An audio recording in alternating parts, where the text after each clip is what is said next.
Good morning, good day, good evening, wherever you are. Welcome back to Divinity Original Sin. I don't know how entirely accurate the stream title is going to be for today's activities, because, well, last we left off, we were talking to Ikara, the White Witch. We were talking to Zigzags. I always forget his name because there have been so many imps in the story so far. There are quite a few. Not that many, but quite a few. But anyways, we've, on that plane at the end of time, we've talked to all the people that are there. We haven't really actually found out that much more. It is somewhat, well, frustrating is a strong word, but it is quite interesting that for some reason, I guess our characters don't really want to know that much more about themselves. I feel like Ikara should have been able, or should, well, we should have been able to ask her more about who we are, right? And why she recognized us, even though she thought we were in like a different form or something. Well, I'm sure we'll get to that eventually, right? It's just that in the moment you'd assume that your characters would want to know that stuff, right? So it feels a little bit awkward that it's not an option. I would say that is definitely a small, I guess, criticism that I have for the game.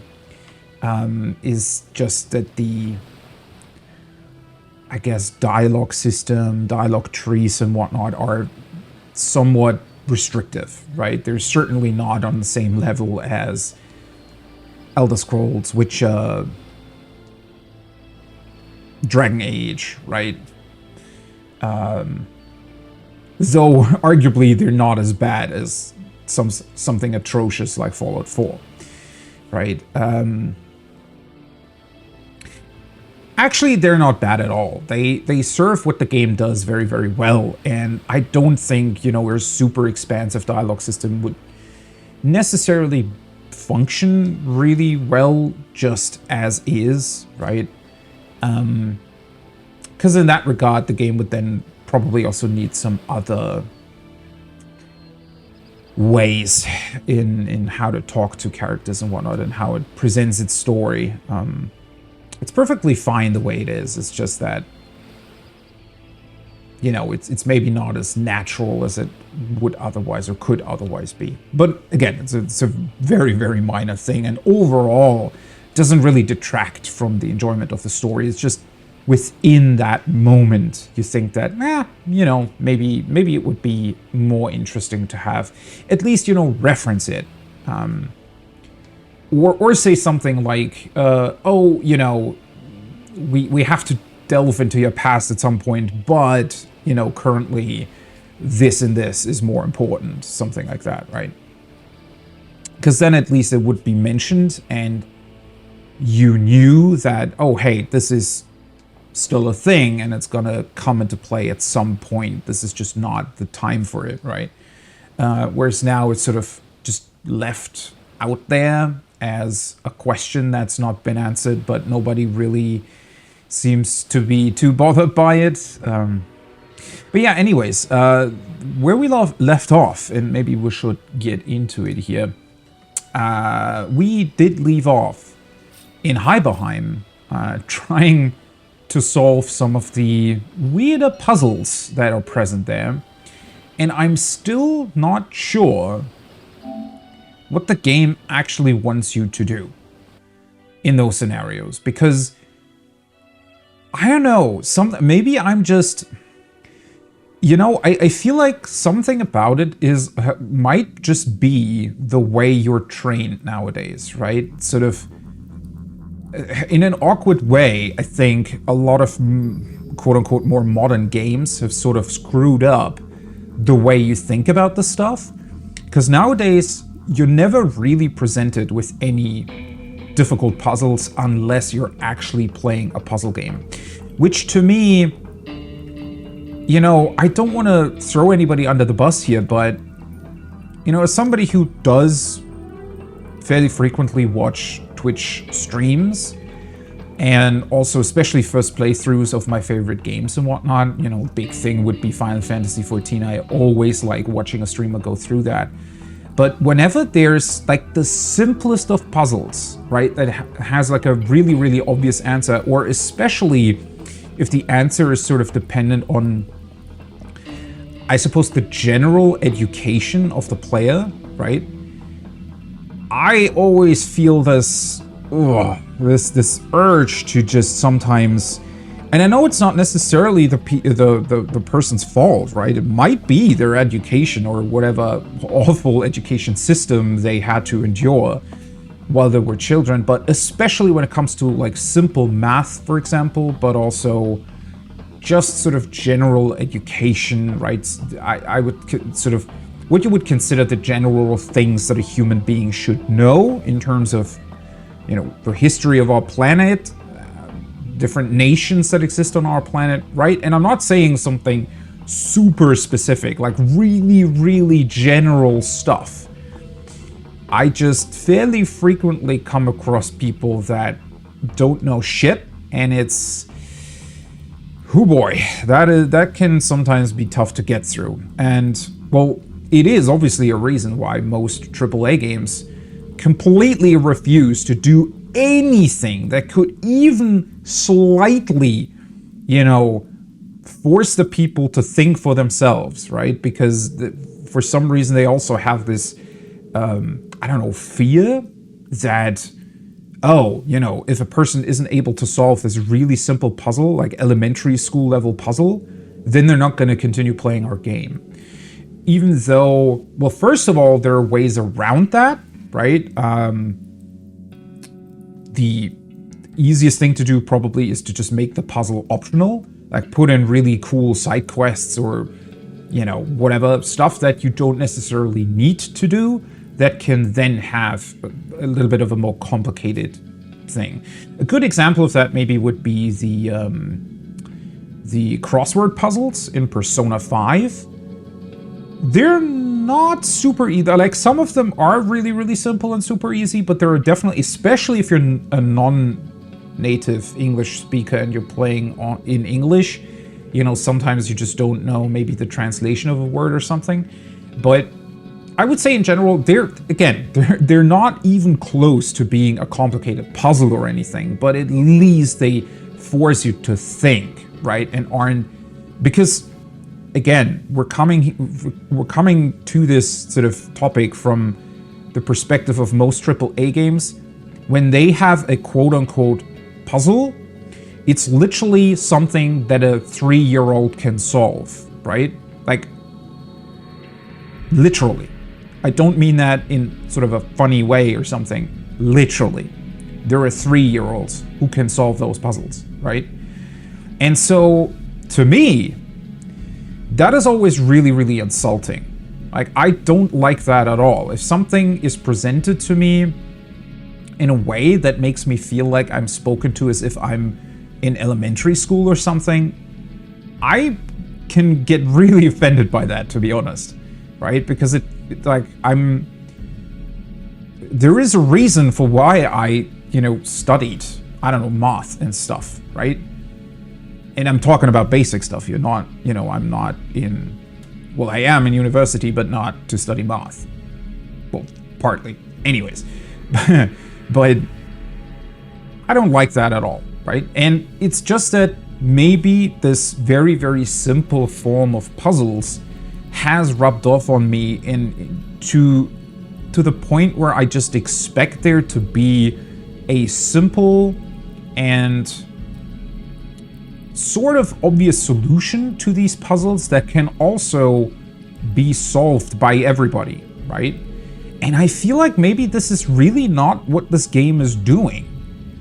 Though I have to admit that the puzzles in this game are weird in another way, right? Because if we assume that that's precisely what this game is trying to avoid, right? I mean, I can definitely see a world where they said, well, this is a classical RPG. We want to have actual puzzles in here, right?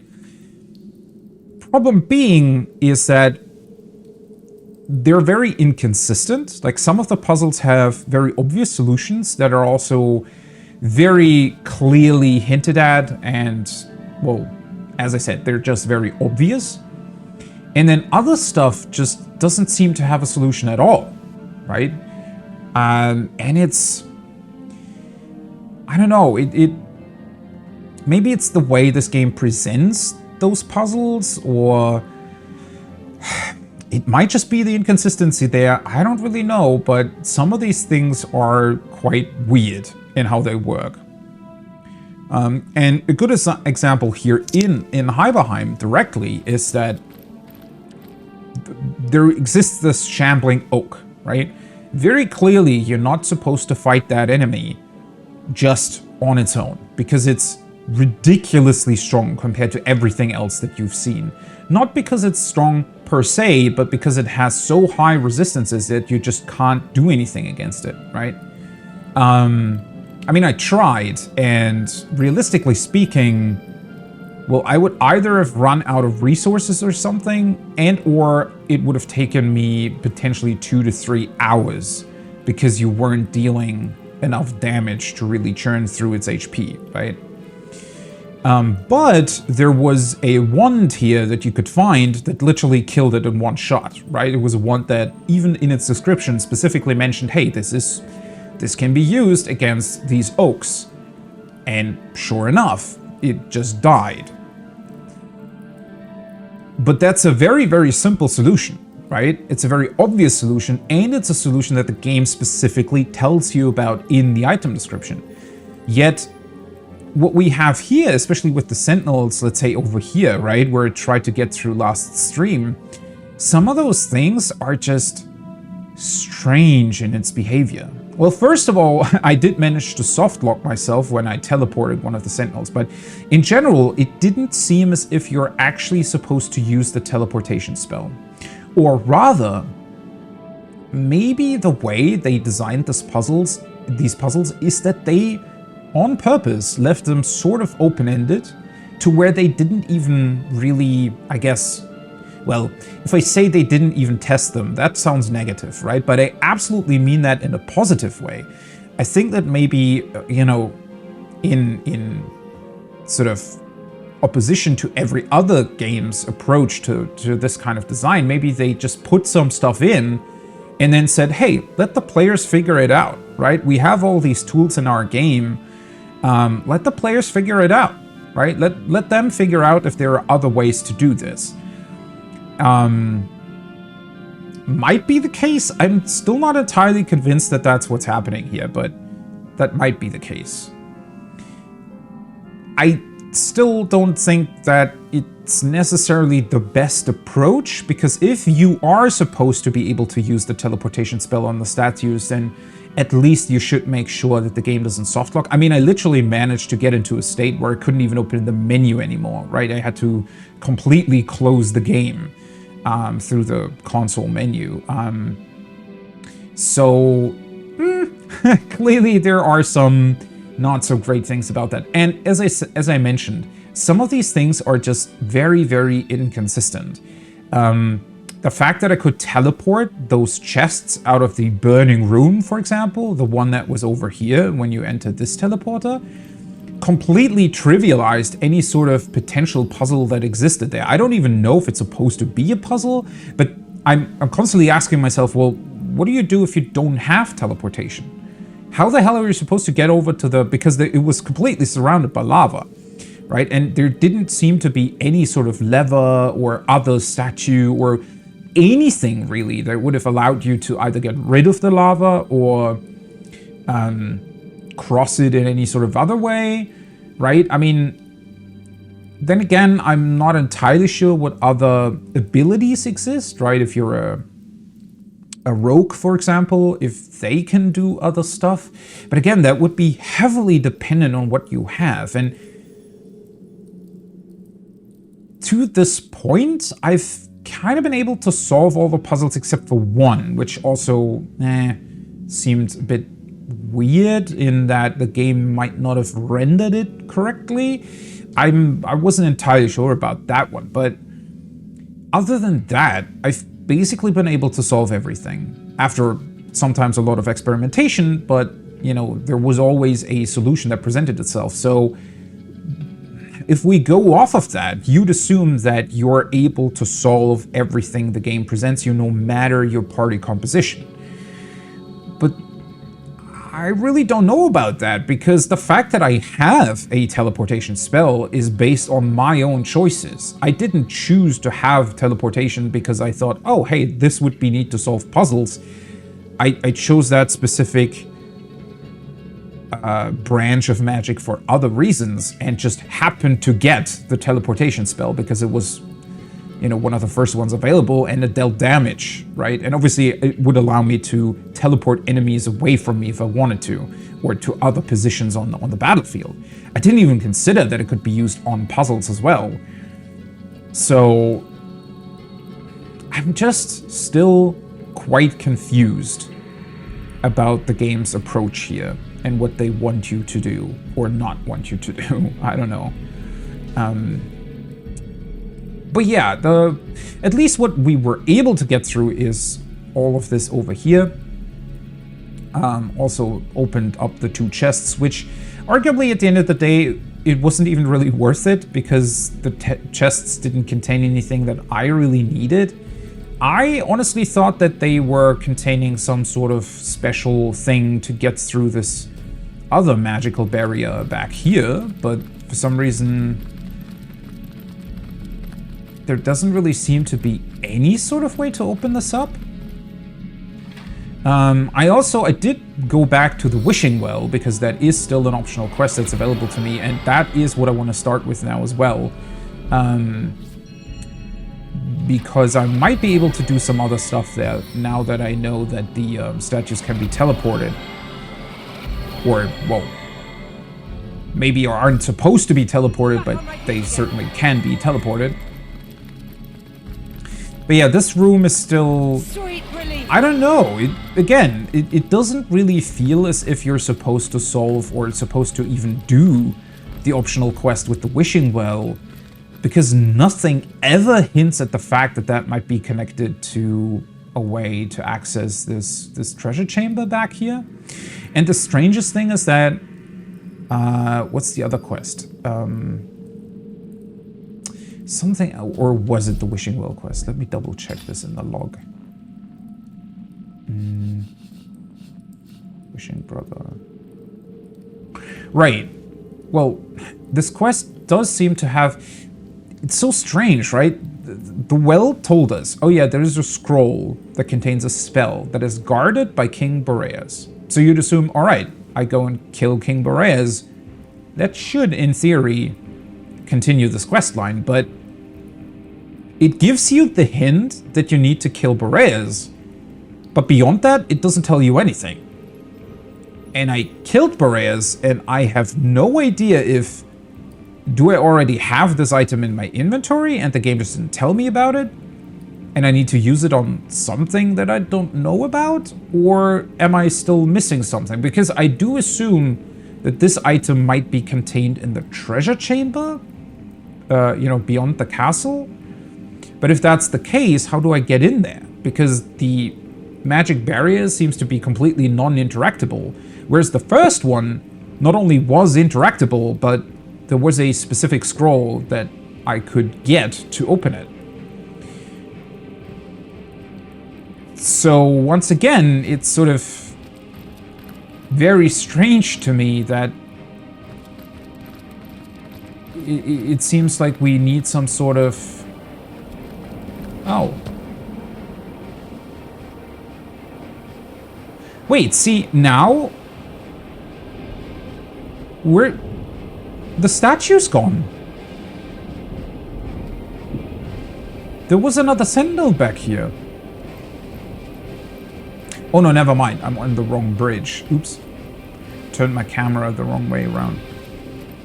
I was gonna say, you know, that would have been bad, but... It was over here. But, I don't know. All of that seems to be quite strange.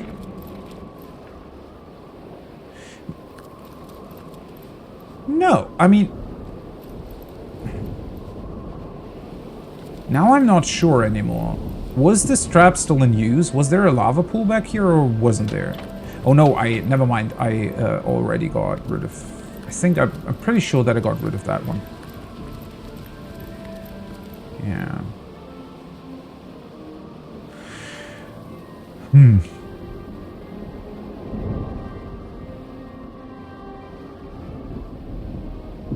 Well, you know what? Let's go back there to the wishing well and see if I can do anything there with the statues in this place now. But there is a chest there that you can open. I'm fairly certain that it will only contain sort of basic loot and not necessarily any sort of key item. Because, well... I mean, certainly it wouldn't... It wouldn't contain the scroll that we need in order to get... or in order to help the well. That being said, maybe that very chest contains the way to get into the treasure vault, which would then in turn allow us to help the wishing well.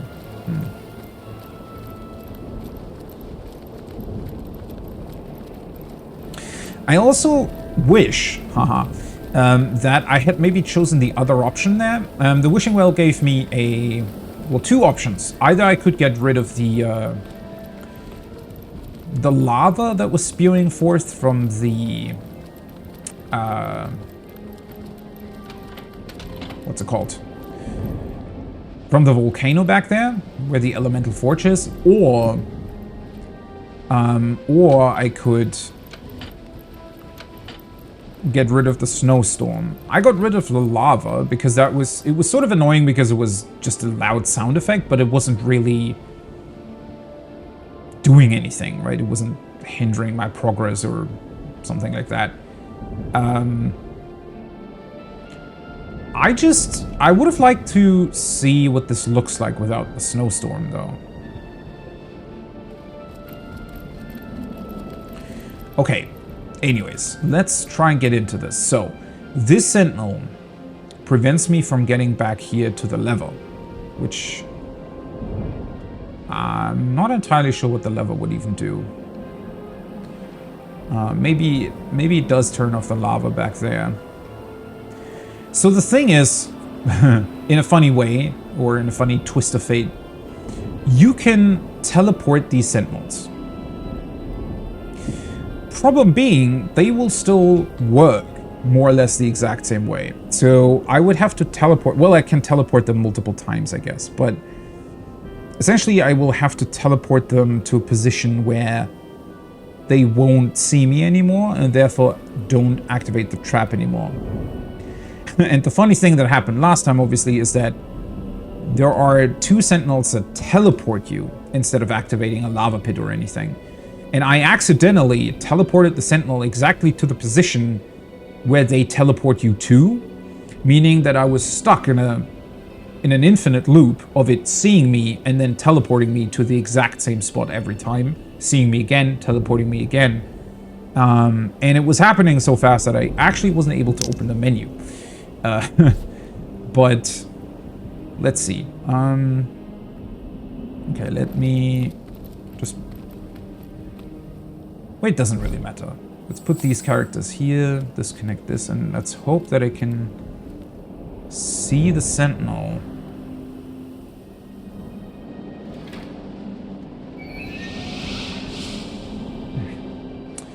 That is very, very finicky with the being inside. Okay, technically it should be inside of me now, right? Because it's seeing me? Yes, okay.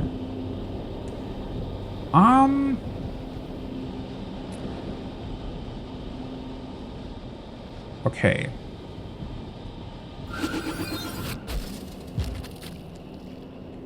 This is so strange to me that this works. I don't know, something about that just doesn't feel right, to be completely honest. Okay, now I need to wait until it gets back off cooldown. Well, I won't be able to teleport it down here, but I don't know. Let's just try to put it back here somewhere.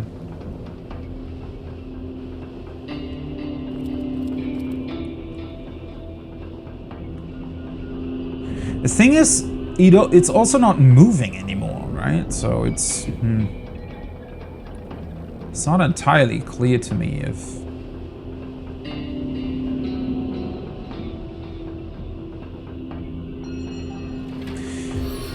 Okay, so the weirdest part about all of this is that I think, or it feels like they...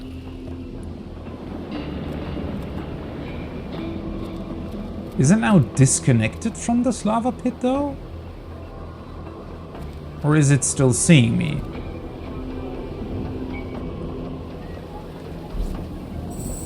Let's try to get everybody over here. Ah, okay. Now it's not seeing anybody anymore.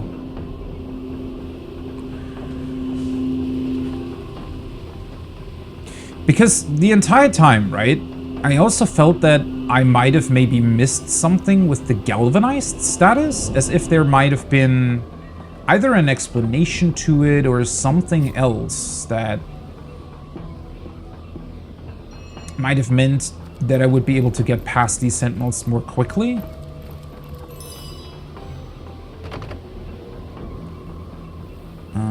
Okay, this is locked. Somebody should have lockpicking though, right? Nasty Deeds, hopefully. He has lockpicking 1.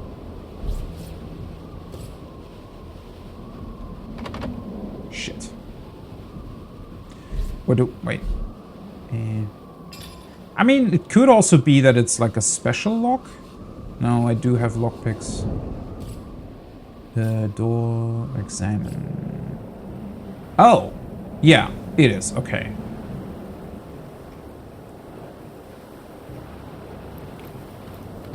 So something else opens up this door.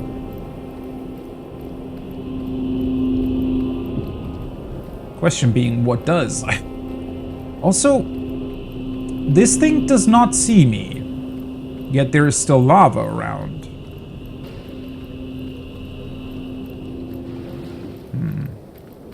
Can you please stop running into the door? Thank you.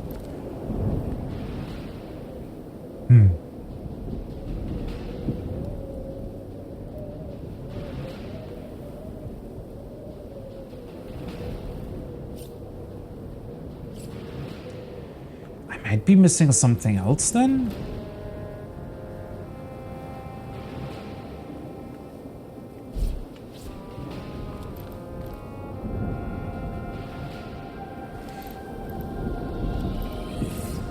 I guess I never examined this before. What's just strange to me is that, okay, now I know this is some sort of special door. But unless there is a specific spell that can open it, I would assume that I'd have to...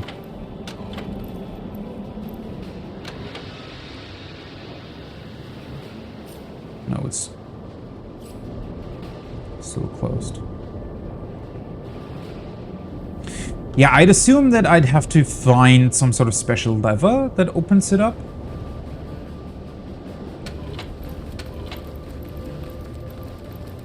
That doesn't really seem to be the case.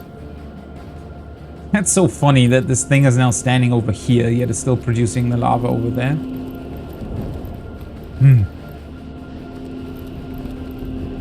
Well, Wanderer, this well is still stuck here, willing to weep at any wee thing. Oh, will I ever see Wally again? I'm pretty sure, didn't I... What a wonderful well is he! Won't you give him my wood that I could whoosh after him myself? Yeah, let's visit him. He can be transported between the two wells, but... I just don't get it. What are you supposed to do? Unless this guy is helping us in some form? What do you wish to say? Words are like wine, you know. Will them well or wake up weak and woeful. Wait, can you grant me a wish? Would that I could, but without my dear brother, I'm a woeful wisp of my former wonderment. We work in tandem, you see, and Willie's always been stronger. He might manage to work alone, but I'm a weakling without him with me. Okay, fair enough. Oh, my poor wayward William. He was snatched away by the wicked Winter King and whisked into a wild world of whirling snow. I wonder, would you be willing to take a whack at bringing Willie back? I would weep wishes for weeks if I could see him again. I can teleport you to the Winterland right now. Give Willie my regards. Send him my good wishes. Now wave bye-bye.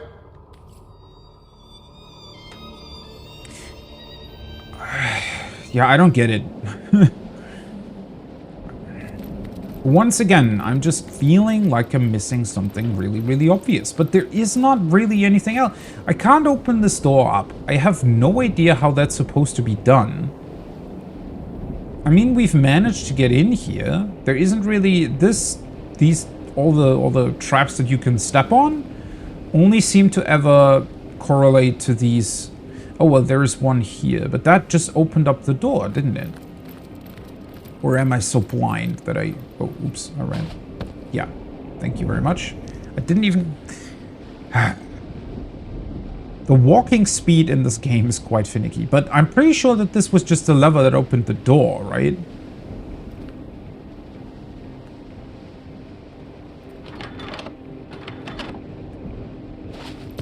God, I thought I pressed L3.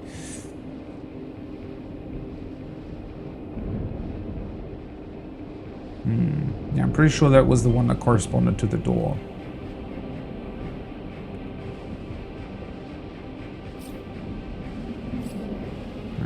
This is still locked.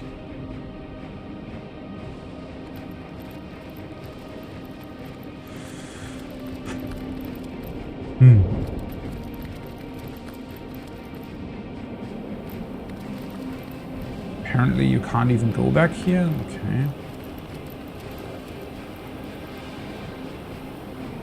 I can't even teleport this one. Well, oh, there's a lever back here.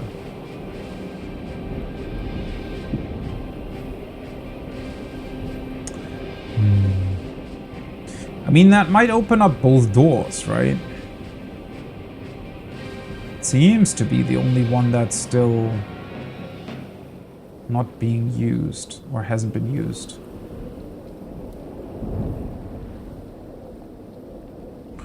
Which makes matters more complicated. Because this guy does not see me, right? So I'm not entirely certain why the lava is already there.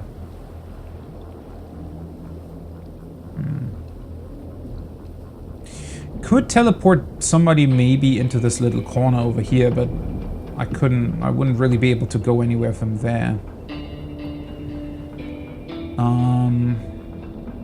Also, these aren't, like, the normal traps are these small things here, right? And you can, in theory, disable them completely. But this is just like the one back down here, right? It's just a big pool of lava. Because I was thinking I could maybe bring one of the metal crates from back where the teleporting statues were. But I don't think you can actually pick up the metal crates. You can move them, but not pick them up. So that would be really, really annoying. And in theory isn't the correct solution here. But this is invulnerable and I'm not able to target it, I'm pretty sure. But even if I was, I'm also sure that it wouldn't really help me in getting rid of the lava. Pretty sure that I can't see this guy. Oh no, never mind. Apparently I can see him. Intruders by. Huh. Why is he even there, though? What would he do if the lava is already there? Then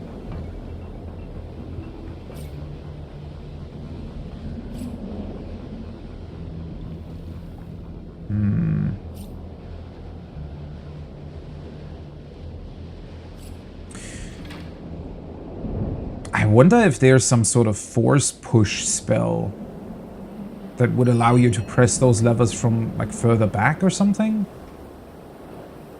I mean, I'm pretty sure that a fire elemental wouldn't necessarily die on the lava, but I did try to give myself a fire shield already. That wasn't the solution.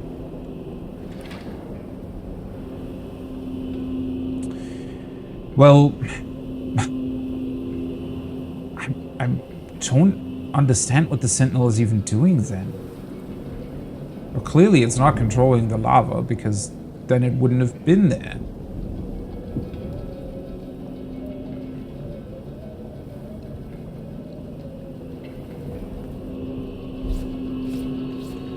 Can I maybe, like, shoot the lever or something?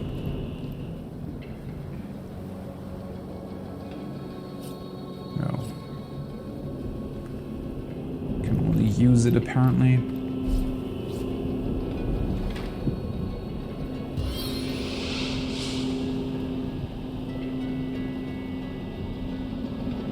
Oh. Wait, what? I was gonna say, why is that out of sight? But that's because I'm behind the door frame. Okay, let's... Wait, invalid target? What? What did I... Okay. Well, that was strange.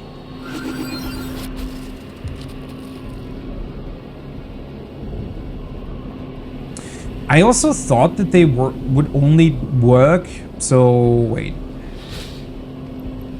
Sneaking. If you look at their vision cones, right? By the way, I love the sneaking here in the snow, but if you look at their vision cones, they shouldn't even be activated currently, right? But they are. For some reason, they also see you behind them.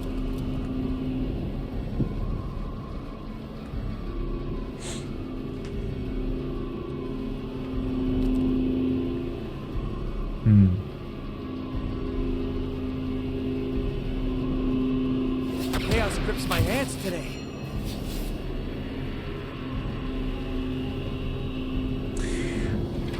And that's the next strange thing, is that they do seem to be completely invulnerable, right?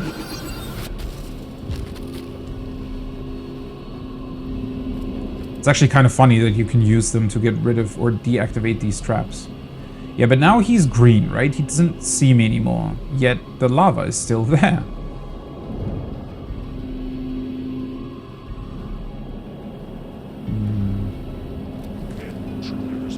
Now he saw me. Maybe in some awkward way I've never really been out of sight of both of them?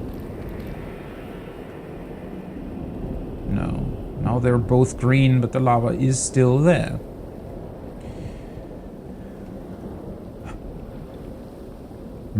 Did I maybe forget about another lever down here somewhere that was responsible for the lava? Or do I need to...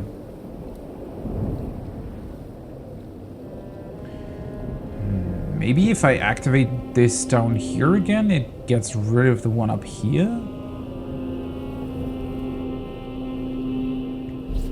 Let me grab you real quick. By the way, I think I even still have a barrel. Yeah, okay. Cool. Yeah, I know.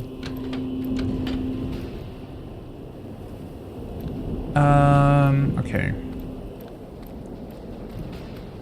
Let's see. Let's pick up this one.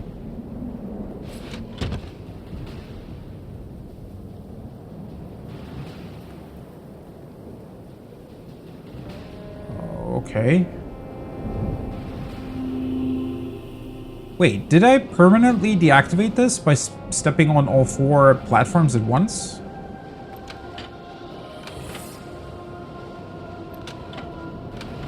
Okay. Really? I thought I... Wait, why did I think that in the first place? I thought I had to put something permanently on them to make the thing disappear, but apparently that's not the case. This is all just way too mysterious. Let's try it. But the same thing holds true here, right? Shouldn't this lever also do pretty much the reverse of what it originally did? So even if the lever was there to open up the doors, shouldn't you be able to close them again by using the lever once more?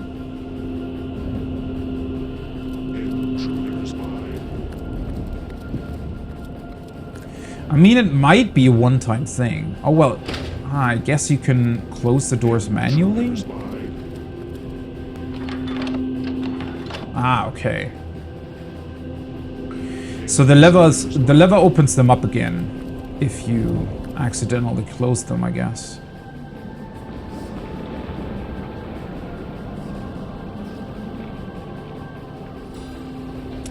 Well, that still doesn't help me with the lava now, does it? Which is another thing that I feel like I'm overlooking a simple solution to these lava pits. Because it doesn't really seem to make sense to me that they would be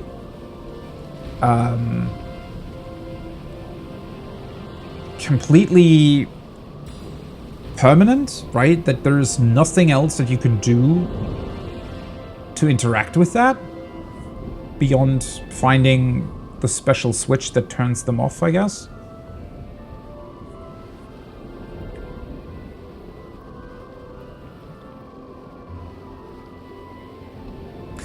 It is somewhat frustrating because I have all these special spells and whatnot, right? I mean, not only teleportation, but I even have like fire shields and whatnot, but they all just don't work.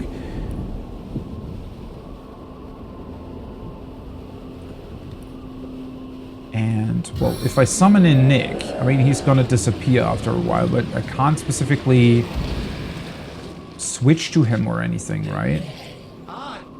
Next time I ought to bring a scarf. I wouldn't be able to select him or move to. Oh, wait, what? Oh, I can move to him, okay.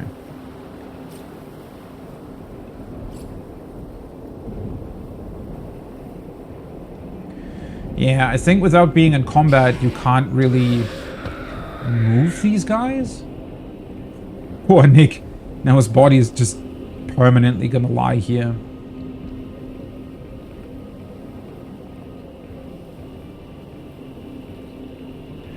I mean, I could try one thing, which is like putting the statue exactly on top of the... Because in theory, if a metal crate, for example, would be able to get rid of the lava here, then in theory, one of these Sentinels should do the same thing.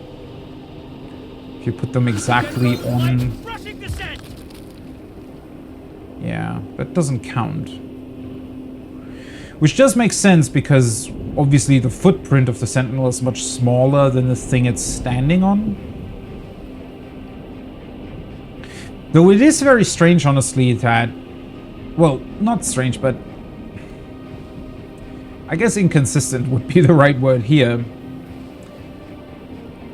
They're completely invulnerable, right? The lava does... Like, is trying to damage them, but they're completely invulnerable.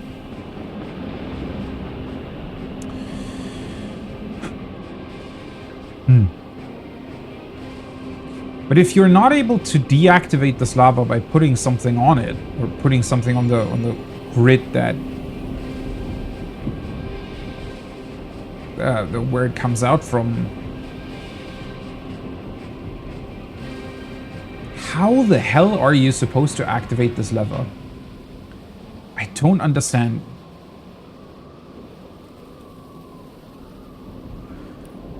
I wonder if there is a spell that would let you fly or something?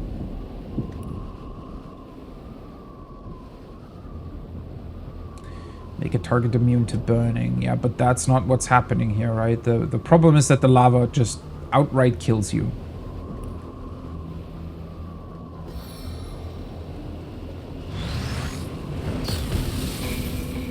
And any sort of other skill simply doesn't do anything to it.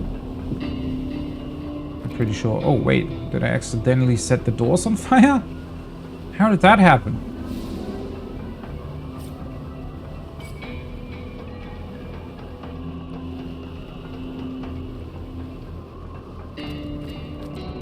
Also...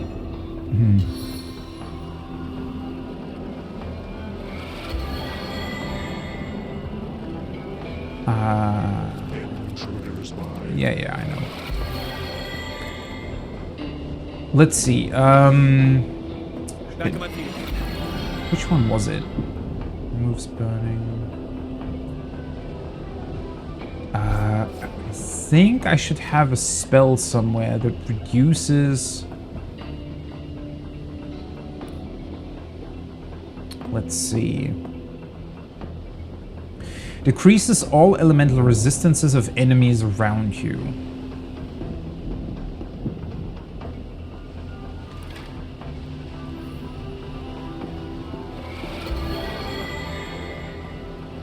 Because the Sentinels are galvanized, right? Meaning they're completely invulnerable. But the door is not. According to this, the door just straight up has 100% fire resistance. I mean, it's got way too much HP to churn through, but... What if I do this? Oh, wait. What? Oh. It wanted me to confirm my spell choice.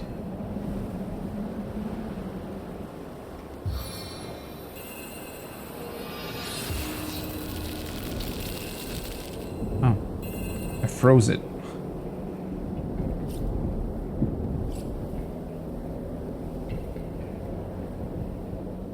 Yeah, somehow I don't think that the skill is actually reducing its resistances. Which I guess it's not counted as an enemy?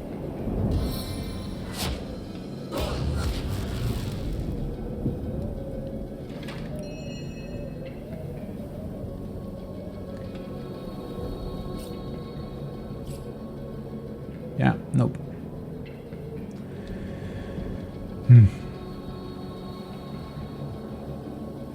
Which again, I would say is somewhat inconsistent because the Sentinels need a special status to be completely invulnerable, yet the locks or this door in the specific example just is completely indestructible without having any sort of special status to it. Can you stop running on pressure plates, please? Intruder spied. Intruder spied.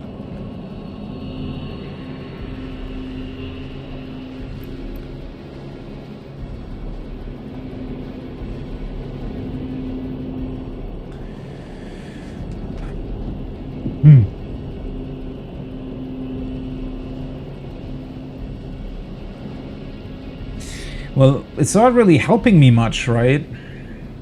The fact that I can move these statues.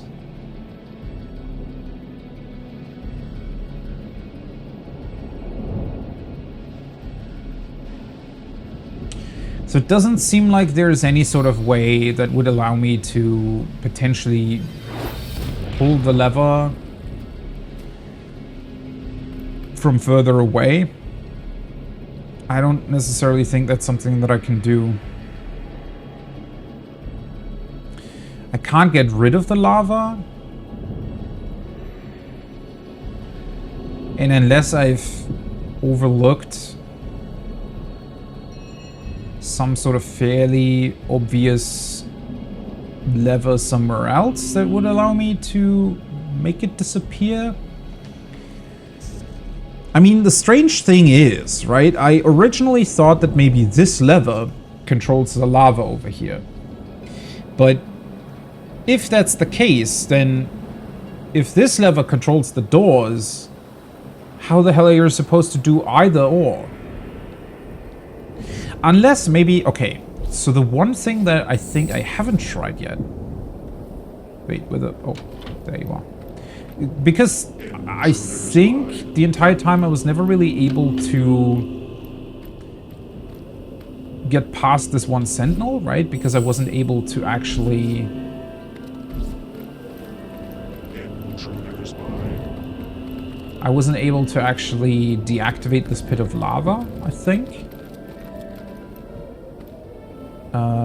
What if...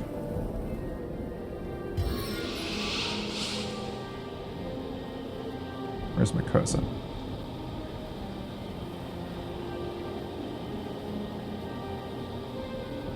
Wait, invalid target? Okay. No, choose target to teleport. I want to teleport you. Yeah, okay. So I'm pretty sure that everything behind the door counts as out of sight.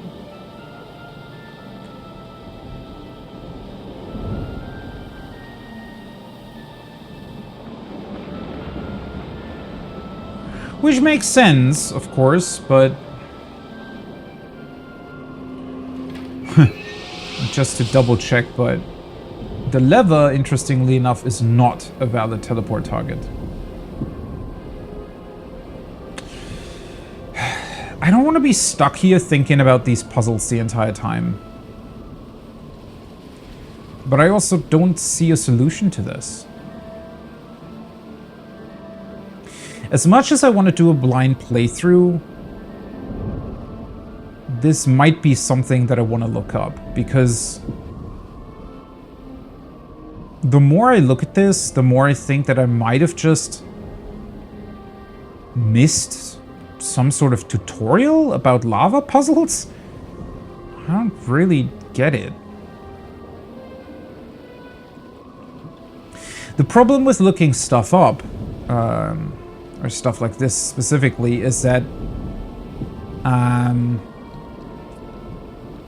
you know, maybe some sort of small hint would get me on the right track, but if I look it up, obviously I'll get the entire solution to it.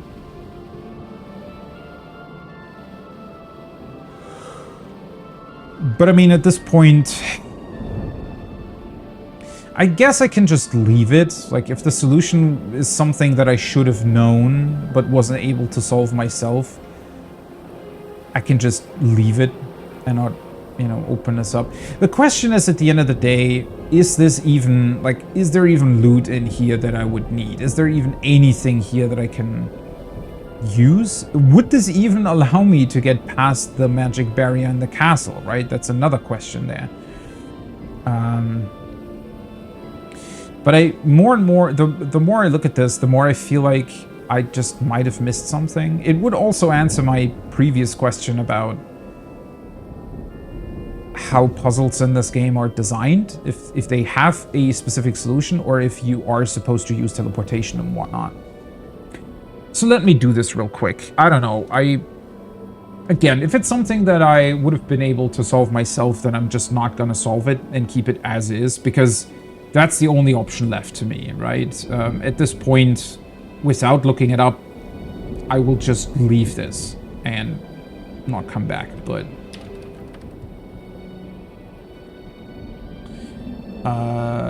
let me see.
Okay, these people are just talking about the 4 pressure plates. I mean, that seems quite obvious to me. And, you know, as you can see, I did open the doors myself.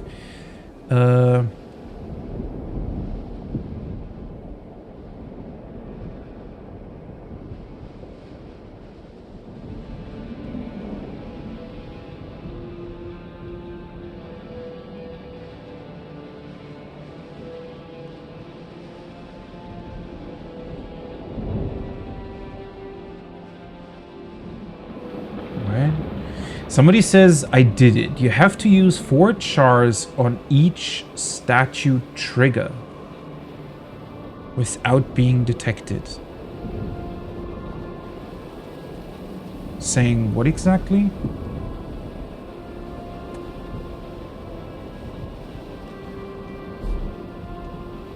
One second.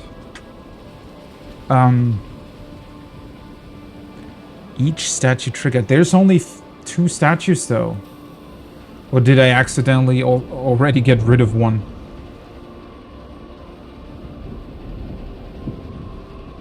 The switches open the chest. I mean, yeah, that does seem somewhat clear.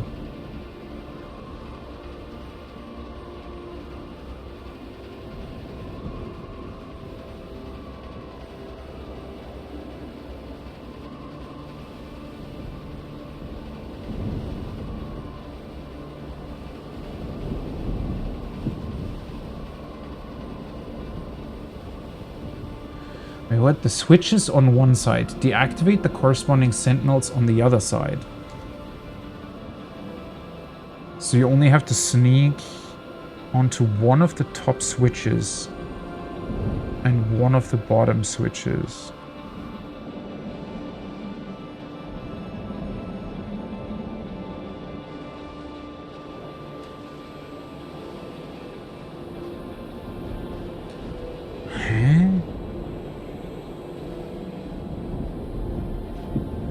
This is really, I mean, even reading through people trying to figure this out already seems to me that this is just not designed very well.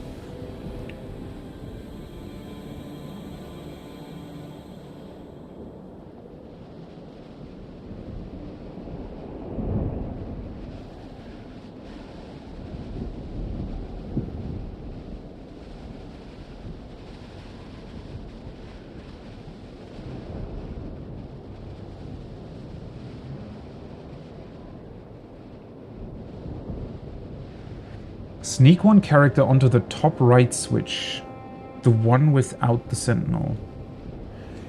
What do they mean by top right switch? There are a couple of switches that could be considered top right.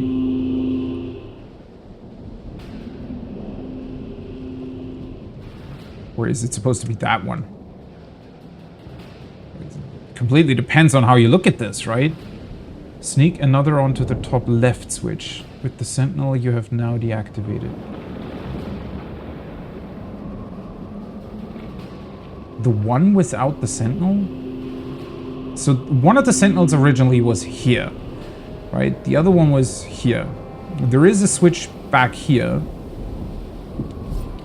But I guess let's just put somebody on there. Oh. Well, I guess I never saw that deactivates the lava over there. Okay, well that makes things easy then. Wait, how did I never see that?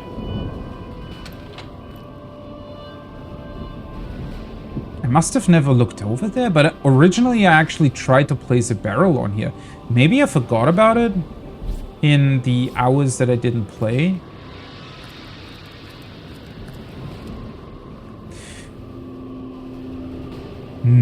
Well, that just... Now I do feel kind of dumb, right? Oh, fuck. Shit. If the other one sees me, it's gonna kill... Yeah, that... she's gonna die.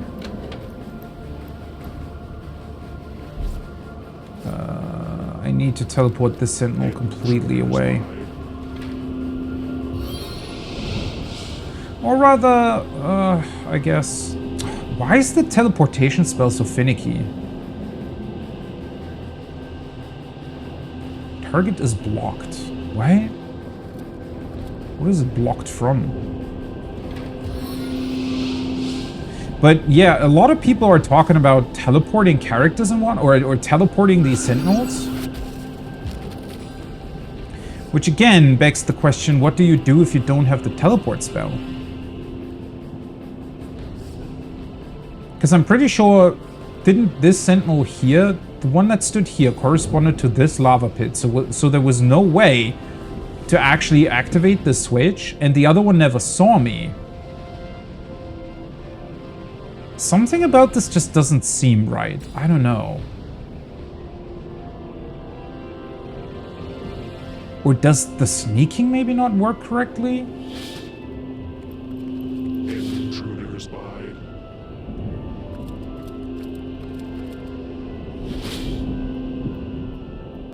Oh. Well, so you can sneak behind them, but...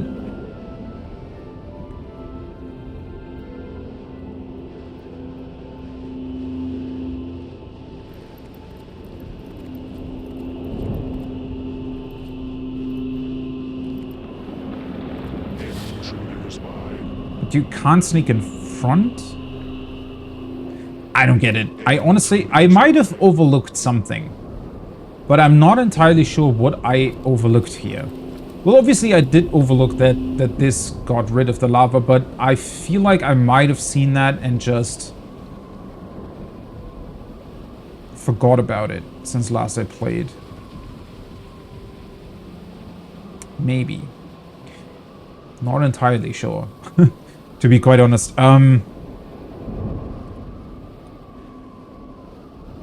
With the way people were talking about it on the forums, though, I don't think this will actually help me that much. Okay, let me see. Let's just put this down here as well.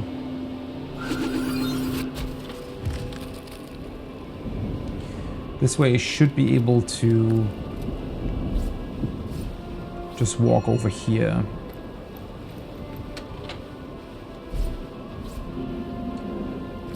Yeah, I might have forgotten about this, I'm not entirely sure, but is there another pressure plate here somewhere? Let's also quick save real quick.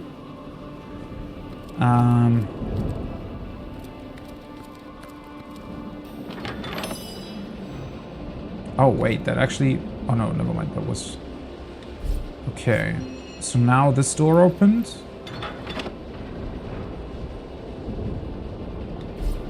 Now the other one opened. But it's just for this chest.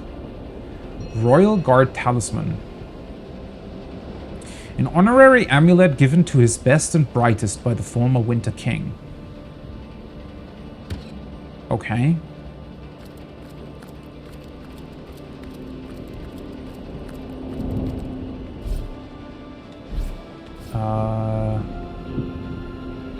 Let's get everybody else out of here before I accidentally kill somebody.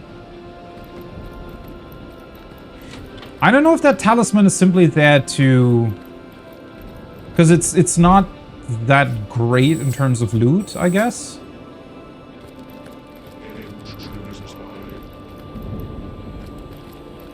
Well, Wanderer, this well is still stuck here, willing to... Okay, so it doesn't... I don't necessarily think that this puzzle has anything to do with the Wishing Well quest, maybe?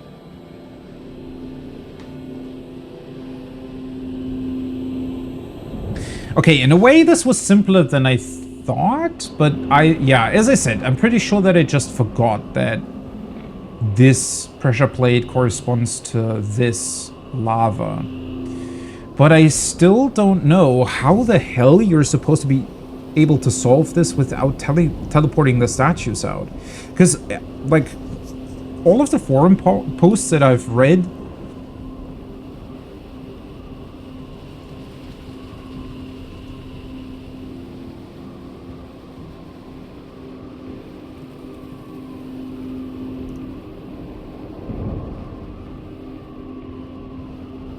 Maybe I'm also completely misunderstanding how these Sentinels interact with sneaking?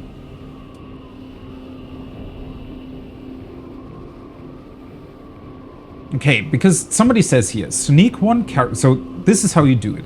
Sneak one character onto the top right switch. The one without the sentinel. I have no idea what switch they're talking about. This one? I mean, these are all still activated, right? These are all activated anyways. This is all full of lava, so this is inaccessible until you get to this one. Unless they're saying this is the top right one. I don't even know what you would consider to be a top right switch here. Unless you can stand on these. But that doesn't deactivate. So apparently there is a switch somewhere that deactivates one of the statues.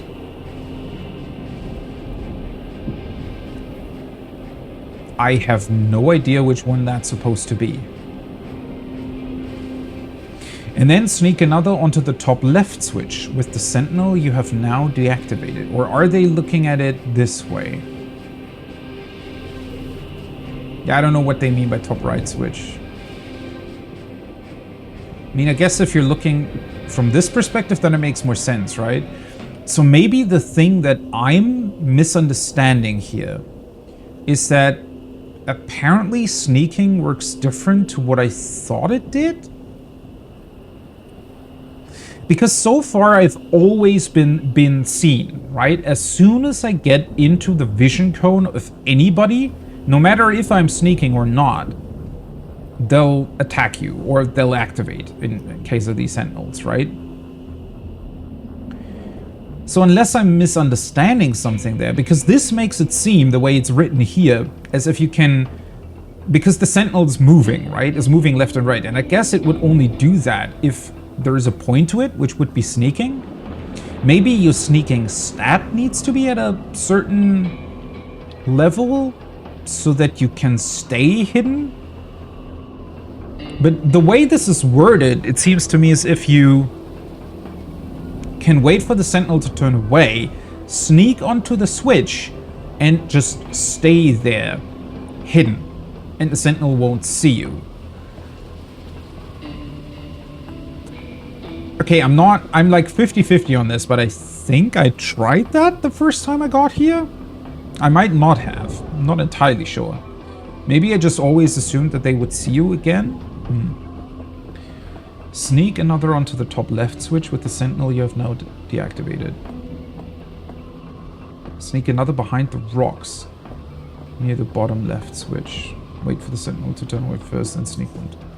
The rocks behind the bottom left switch? Which is the bottom left switch? The rocks? I mean, there are rocks here, but those are on top, not at the bottom. Unless...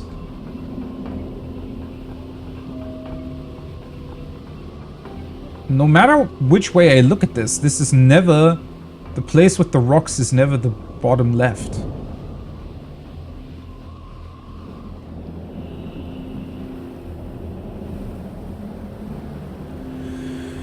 Yeah, I don't know. Whatever you're supposed to do here, clearly I wasn't able to figure it out, and I also don't think that this is designed fairly well. Because it also just seems as if you need to have certain things in order to be able to access it, but... I might have also not seen the specific pressure plates they want you to be on. I don't know. This is just... I mean, I'm looking to what is supposed to be the solution, and I still don't understand what I was supposed to be doing here. I am curious about this. I don't really want to do it all on stream, but...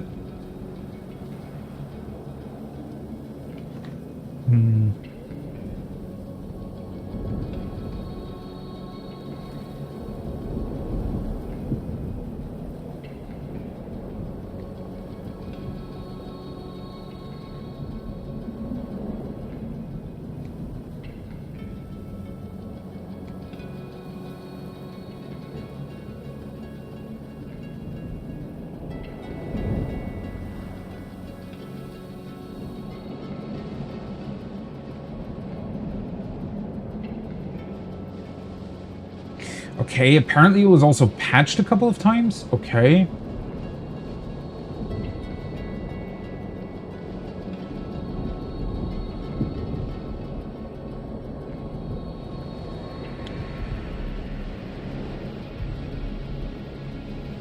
I mean, yeah, you can use invisibility.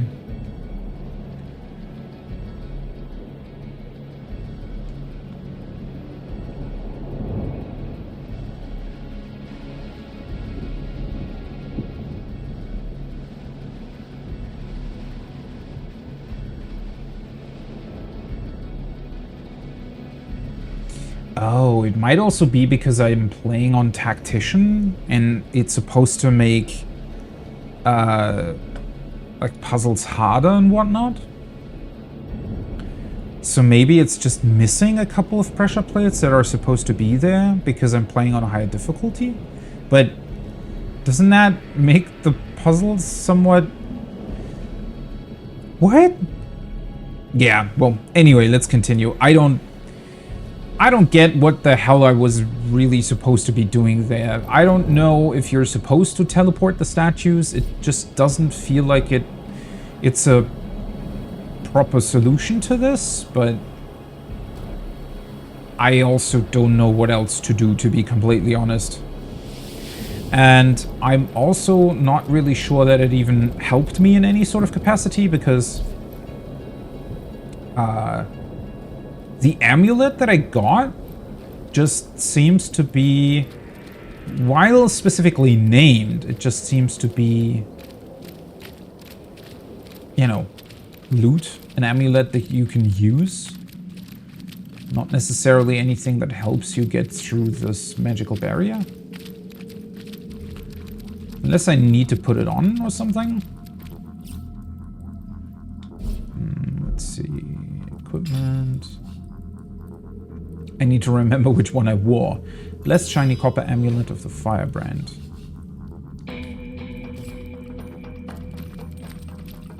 Nope, as I suspected. Unless there's another thing here that I don't understand, it helped with nothing.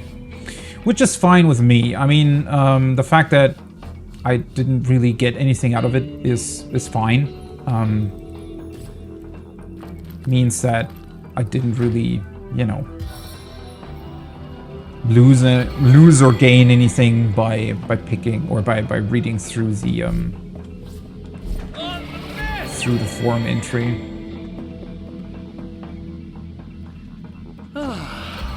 Okay, either a bird or a squirrel or something is knocking on the outside wall of the house and making weird sounds.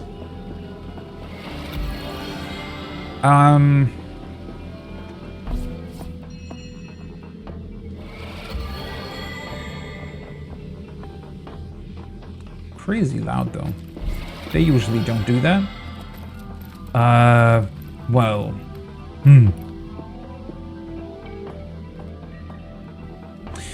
Unless maybe you're supposed to come back here later?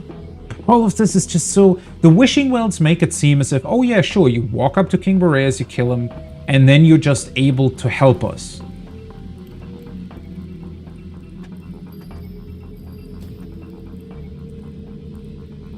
What is that bird doing?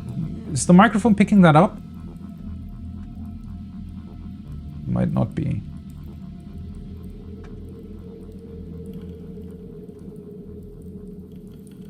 Ever so slightly, maybe.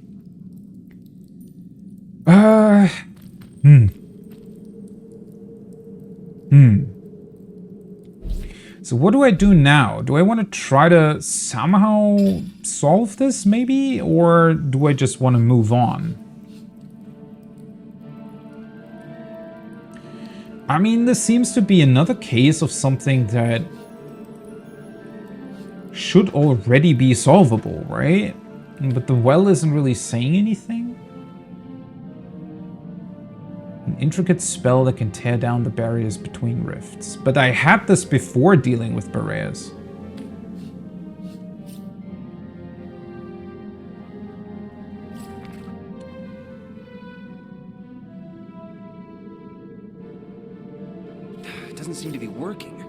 What did I do wrong?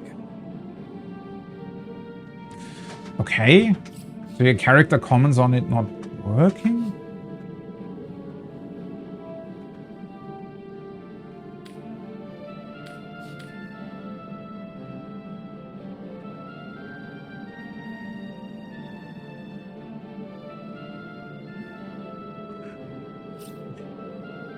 The thing is though, right, these can't be activated by you. They can only really be activated by clicking on something interactable, correct?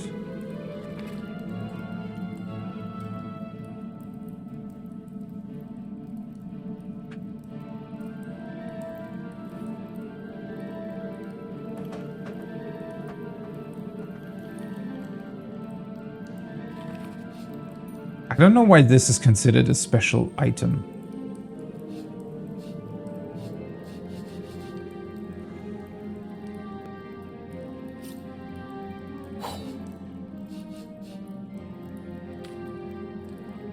But this is too, well, it only means that it's a unique item, right? It doesn't mean that it's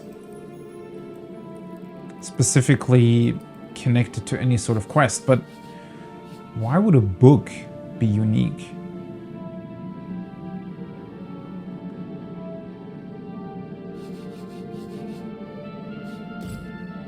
Oh, huh? Quite an important document to entrust to a stranger. With a quill and ink, one could easily alter it. Did I never click on that and read it?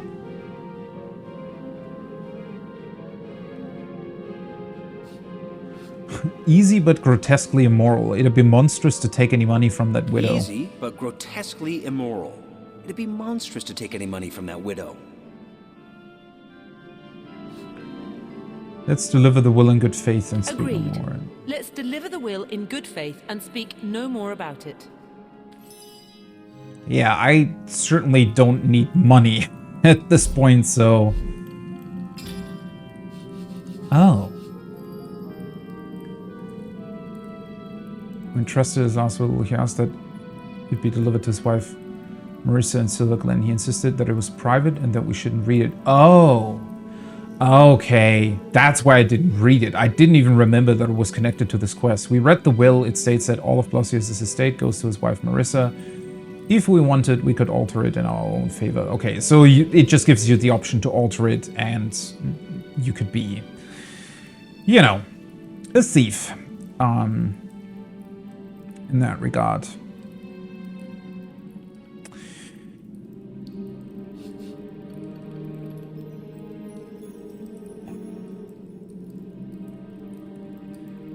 This is just... I mean, maybe it really wants you to go somewhere else first, but... I mean, the way that it's described here, right? We need to find a spell guarded by King Boreas. Okay, fair enough. I don't know. Shouldn't this update, though, if the thing we were looking for is not only behind Boreas, but also behind his magical wall? Shouldn't this update and say, oh yeah, we got rid of Boreas, but there's still this wall that we need to get through somehow? I really don't see how this is... I can't stand if there's like something that seems to be obviously, or thing that you're obviously supposed to do, but yet somehow you can't. Let's actually take one more look at the prison.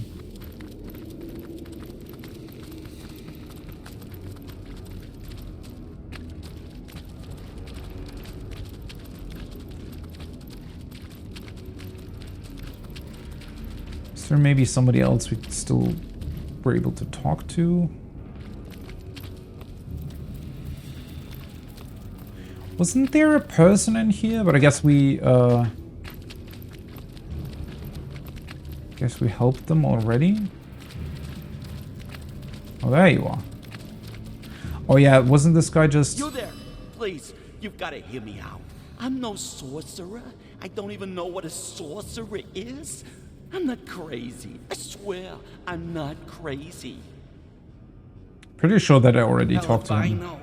All I did was ask for a phone, and these monsters threw me in this dungeon. They asked so many questions, but I had no idea what any of it meant.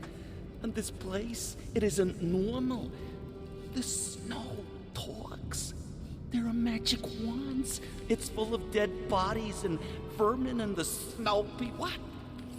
Yeah, I think he's just supposed to be some sort of Easter egg or something. I think he's just there to, you know, be funny. Right, we could talk to you as well. How you tempt me, gracious creature. Enter me, caress me, ravish me. I also talked to her. What, mate? Yeah?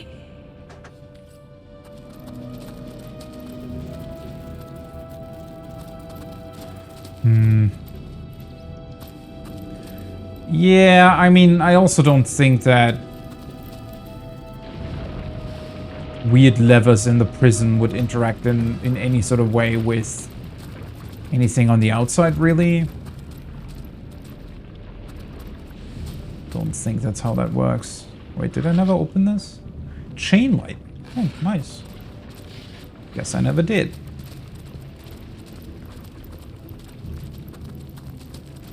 This is quite a dark cave. I don't remember it being this dark.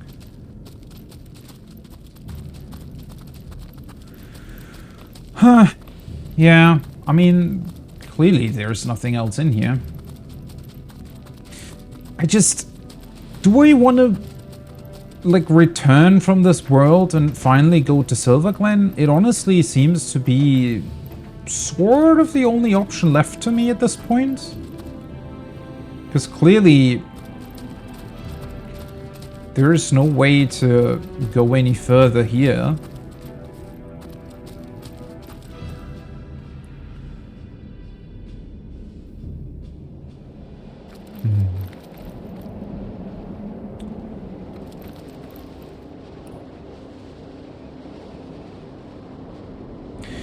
All of this just seems so strange, because the entire time they make Boreas, well, I mean, obviously by killing Boreas, we were able to free the other elemental kings, right? And we were also able to free Ikara, but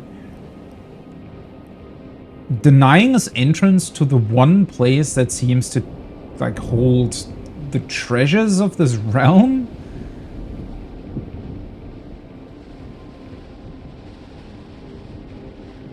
Because we did everything here. We defeated the big baddie, and it just doesn't give us access to the treasure vault. Maybe that's...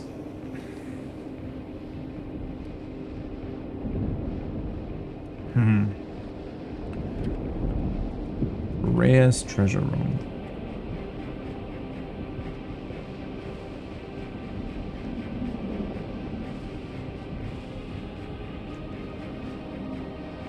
Complete the quest Eternal Winter, but I have completed that quest. That's this one. We learned that the staff which contains Boreas' imprisoned seasoned siblings can be destroyed in the elemental forge located in Hyberheim. If we manage to do this, the seasons will be free once more. And we did it, and the quest counts as completed. But for some reason, we're not able... Is this bugged or something?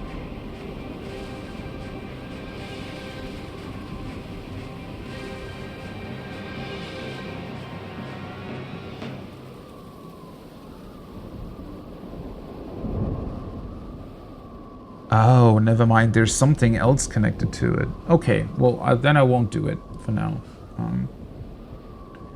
Seems there are just further quest steps that I haven't done yet. That is so strange, though. So it's just randomly... it just randomly has other stuff attached to it? So... without looking it up, you might just be running around in circles here, not knowing that whatever you need isn't even here.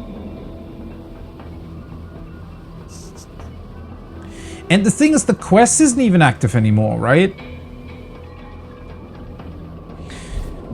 Oh well. Okay. Where the hell do I go from here? I guess, other than that treasure room, we did complete everything in Heiberheim now. Let's go back to this cabin then.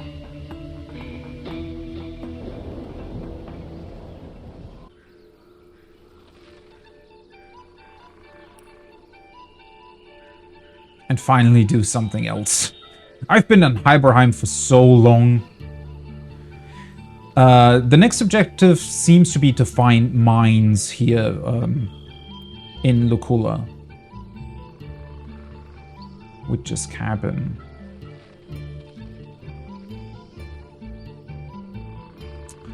So I guess I will do that, and we'll just do everything else that we might be able to find here.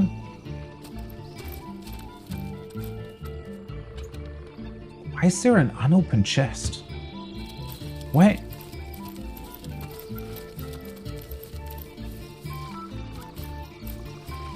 Was this waypoint shrine always here? That's one of the mushrooms that I talked to.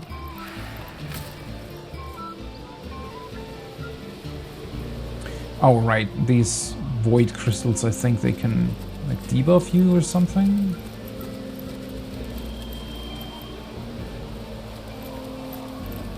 The mushrooms did help us get rid of the force field outside of the HUD.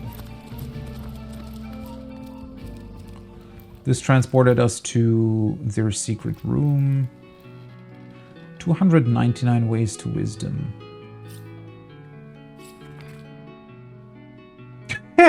You don't have time for most of the suggestions listed in the book. Okay. Guess I didn't. I like the music though. I will take a very short break, and when I'm back, we'll finally do something other than roaming around in Heiberheim being confused by Sentinel statues and whatever have you. Be right back.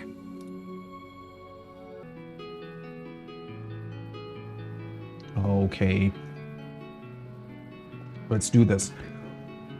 There was this one quest out here where we were supposed to help like a friendly troll or something. Which apparently was somehow connected to Silverglen. I mean, there's a couple ways that I can go. But I think actually heading over to Silverglen at this point is probably a good idea. I mean, I really didn't think that this whole expedition into Heiberheim would take me, you know, as long as it did. I mean, I do appreciate it, don't get me wrong, it's just...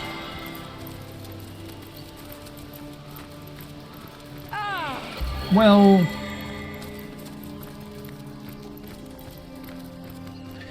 I don't know, it just has this weird character of being so disconnected from most of the other stuff. Yeah, this guy. I can't believe we're stuck here, so close to our goal.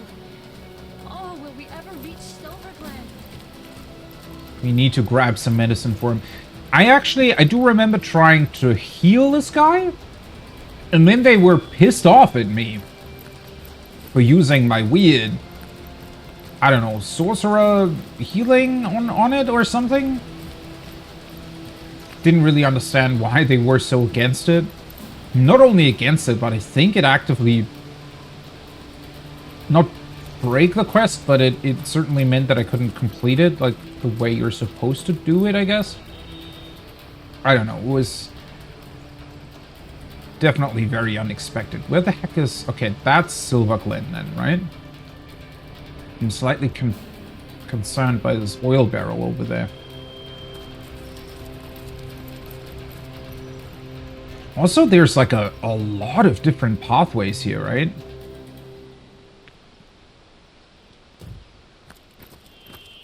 somehow seems as if 90% of this place is just pathways. For some reason. I really like the music here, though. It's really, really beautiful music. Ah. This looks like it might have at one point been an entrance to the mines.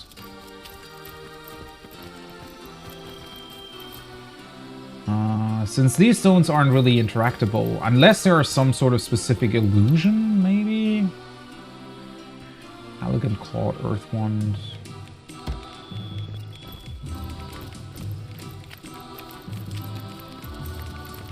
I like the drums in the background. In the name of Oh, the goddess hello. Holt, who goes there? Initiate. Yeah. A source hunter. Wait, should we be honest? I don't know if these guys are. Oh, wait, they are, aren't they? Didn't we learn that the that Silverglen was some sort of hub of the Immaculates? Let's say not, but a wanderer. A wanderer, you say? A lost sheep, perhaps, that has found its flock. The stable of Immaculates. Yeah. I wonder what happens, though, if you say Source Hunter. Do they just simply not let you in? Do you have to fight the entire place? What is this place? Why, it's Silverglen, of course. Once the abode of miners, now the abode of the faithful. Actually makes a lot more sense now, though, that Leandra apparently has chosen that mine as her base of operations, because if this was a mining town at one point and then got taken over by the Immaculates in a way, then it does make a lot of sense that they would just use, you know, certain facilities that they had available anyways. We have like the traded mines. the search for silver for the pursuit of divinity. I'm sure this sounds strange in what are strangers' ears, but you must know that but a short while ago, a frightful sickness felled us by the dozen, until she who speaks for the goddess brought us a cure. That makes me wonder if she was also somehow responsible for the sickness in the first place. And then just, you know, came in saying, "Oh, I know how to get rid of it." She showed us how we may overcome the frailty and even the decrepitude of our mortal bodies. This is why we now live a life of devoutness and civility, so that we may become immaculate. But I suggest you talk to Father Loik if you want to learn more about the ways of the goddess. Be welcome, therefore, to Silverglen. Blessed be all Immaculates. Yeah, now I really wonder what they do if you tell them we're source hunters. Okay, so I do wonder how this whole faith thing is built up here, though, because I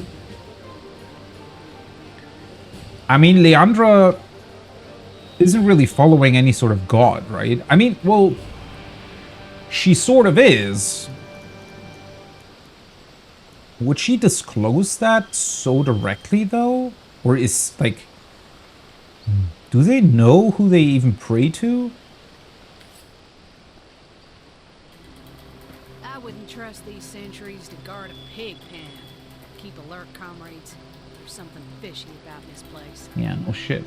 What kind of sentries are you talking about, though? The Immaculates here seem to be a friendly enough bunch. Seem being the operative word. Let's remain vigilant. I mean, it's not that the Immaculates per se are inherently aggressive, right? The ones we've met that fought us specifically did so at Leandra's request, more or less. Because essentially, right, they're just normal people that have been sort of funneled into and converted to this weird cult that I think where they're I think being fed a lie essentially about what the cult is about, and you know, this whole what she just talked to us about with the sickness and whatever. I'm pretty certain that never really existed, or rather Leandra possibly just used some black evil sorcerer magic or whatever to get rid of it, and just told them, oh yeah, there's this, you know, goddess or whatever that watches over you if you do what I say, more or less. So yeah, not entirely sure how, if these guys are really, truly, well, now they are, I guess, but at one point they were just normal people, right? They weren't completely just these weirdos.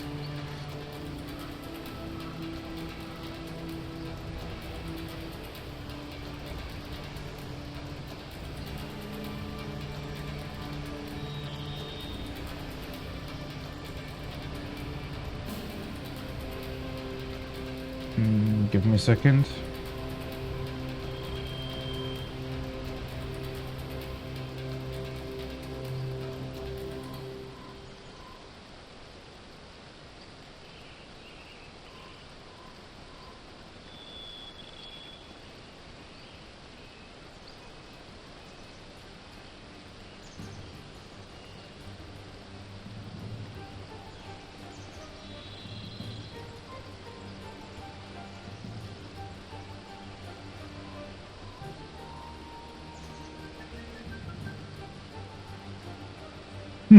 Well, I guess we'll take her up on that offer and talk. Oh, it didn't update a quest though.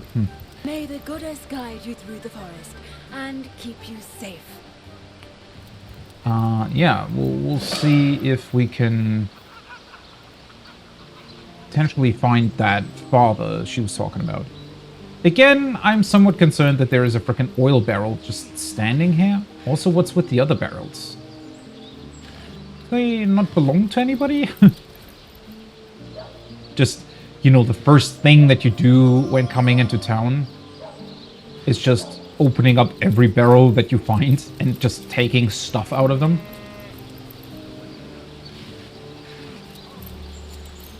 I don't know, I like the atmosphere of this place much more than Syceal though. Syceal is... I mean, it's this sort of weird port city, but it felt like it didn't really have too much character, right? I don't know. I thought that Syceal was just a bit strange, but this place just has a very, very lovely atmosphere, being in the woods and all.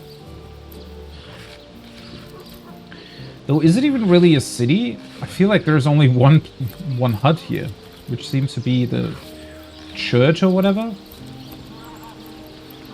Beware of the lost ones out there, Wanderer. Their blood is impure. Mm-hmm. Sure, buddy. Psst. Over here, Hunter. It's me, Ahu. Oh, I was gonna say, that's strange that there is a cat here, but it makes more sense then. Yeah, this seems to be their quote-unquote church. Looks like they're doing some sort of either ritual or I guess maybe a, I don't know, special church session in there. Ahu, come here. Source Hunter, you've made it into the hamlet of Silverglen, I see. Unnerving spot, don't you find? Nah. Leandra has fashioned herself a hero here, but the townsfolk don't seem to know the truth behind the conduit, though they call themselves immaculates. Yeah, I mean, that's the impression that I got, right? Is that I really wonder how she does that.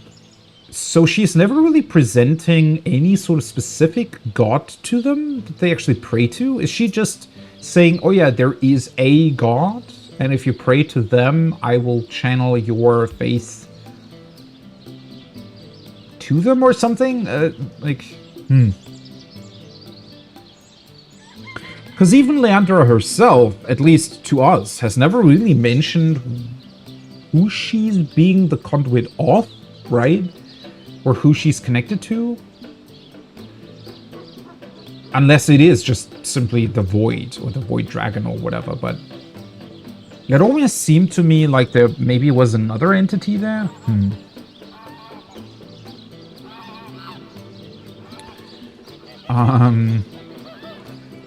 First of all, why are you walking about Silverglen in your cat form? The advantage of being a puss, my friend, is that one can pussyfoot.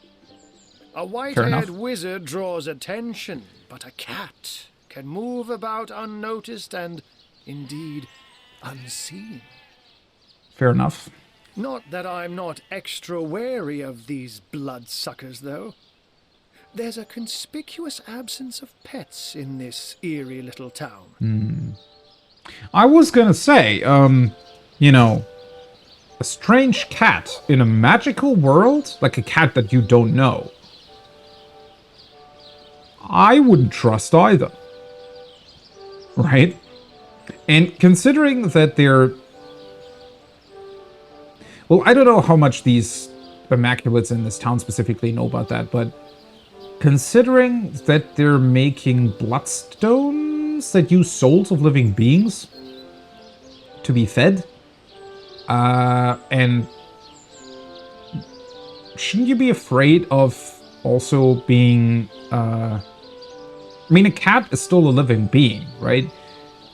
And there have been, at least in our human worlds, there have been, you know, civilizations that actually used not only cats, but also goats and other animals as sacrifices to gods.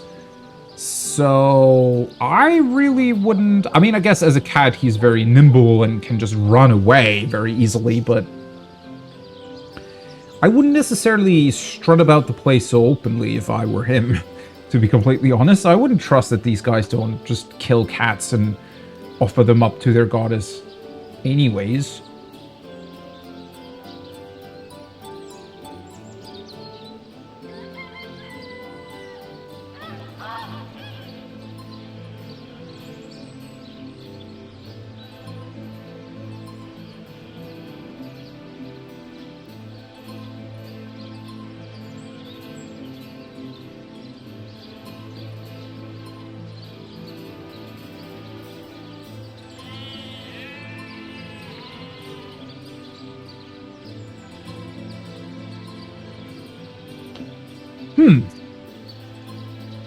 Well, what do you make of these Immaculates? They're thick as trout, if you ask me, and unnaturally obsessed with ancient teachings. I mean, that's what Leandra probably fed them with, right?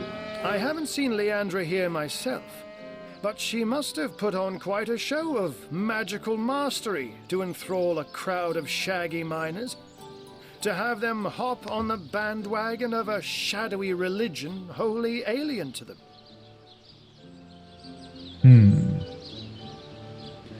Well, I mean, that whole incident with whatever weird plague was going on here probably helped a lot. One thing that I am somewhat confused by, though, is how does this town survive now? Does Leandra have some sort of other thing? Like, can they... Because, well, all that Leandra really wants are the bloodstones, right? But those she wants for herself, so she wouldn't sell them. I'm just wondering, if this town survived by selling ore, then how are they surviving now? I mean, I guess beyond just selling ore, they were probably fairly self-sustained, being in the woods and all. So I guess that still works. Which ancient teachings do you mean? Haven't you heard them whisper of the blood? How their eyes shine when they discuss certain stellar stones? Star stones, of course, which drenched in blood become bloodstones and are used in healing rituals. Which brings up another question. I mean, well, technically, I guess the whole starstone / bloodstone business must have existed for a fairly long time, right? Like, we're talking multiple hundreds of years, because Brachus Rex, for example, also was already somewhat connected to these things. Like, essentially, it all goes back to source magic, right? Which is obviously a very old type of magic.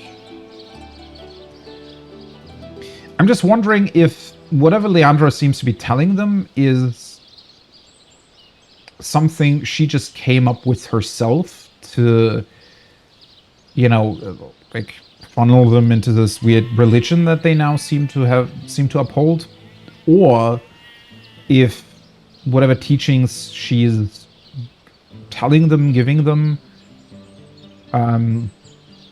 have actually been around for a long time and just weren't really practiced by anybody anymore. Now, I can see how it could be a fantastic thing to nurse a dying human back to health, if all it takes is to sacrifice a toad. But I spy bloodlust in these people's eyes. A bloodlust that goes beyond the usual meaning of the word. Yeah.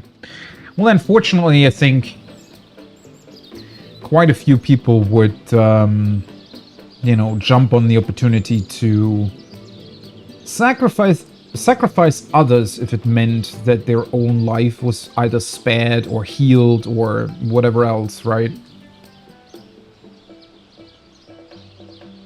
Though, maybe there's even more to this. Maybe it's not only that, but maybe there is some inherent... Well, it could either be that the religion is telling them to, you know, sacrifice a lot of people, and that's why they have this bloodlust, or... I mean, maybe in a twisted way, they're even told that these bloodstones, since they technically can heal, that there's something that is to be, you know, that just needs to exist, right? People need to be sacrificed to create them because it'll make the world a better place, so to speak. They all act like they're following a benign goddess that will lead them to paradise. But I'll be a dappled Dalmatian if any of that is true. Since you've been scouting the place, perhaps you can tell me where I should start looking for shady goings-on. I mean, I suspect everywhere, but... I've been shadowing the local priest, a man by the name of Loic. I have the feeling he knows more than most in Silverglen, for I've followed him in the night when he meets with cloaked strangers, and goblins even. Yeah, I mean, he might know the truth behind this whole business. Mangoth, Heiberheim, of strange things I've heard him whisper. Yes, this priest has shady goings-on written all over that smug, holier-than-thou face of his. What is Mangoth? Is that another realm like Heiberheim? Wait, was it... Is Mangoth one of the other fairy realms? Like, from one of the other season kings? Good luck, Hunter. I think I'll take my leave too. People have been eyeing me strangely, and I think I know what it is they have on their blood-crazed minds. I was gonna say, they're gonna sacrifice you even if you're a cat, buddy. Now that we've found Ikara, we must get to the heart of this disconcerting cult. Only from within their ranks will Leandra's mission become clear.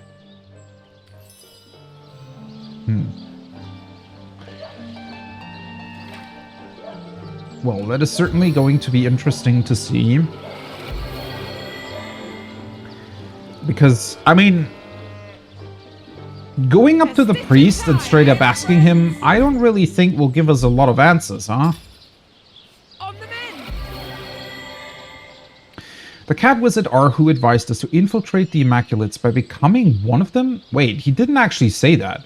Getting to know the enemy from within seems like a sensible plan. Yeah, he didn't really say that at all, but okay. Oh, I guess the waypoint's not within the city. And that over there looks to be At least somewhat close to the entrance of the mine, right?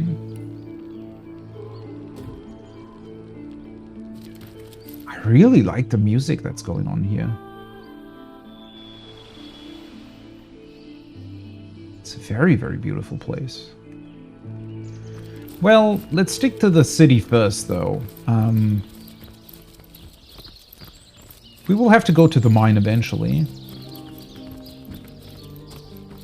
Let me spill blood for thee, O Holy One. Yeah.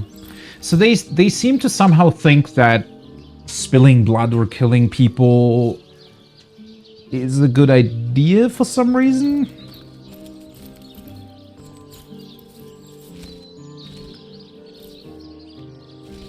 I honestly do wonder, though, if there's a possible path here where you can just say, oh, hey, I'm a source hunter, and just fight your way through the entire place. Because it seems, if you're inside seal, I don't fully remember if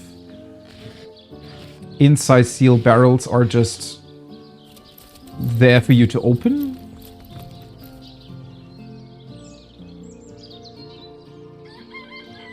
Well, I was really hoping to find something better.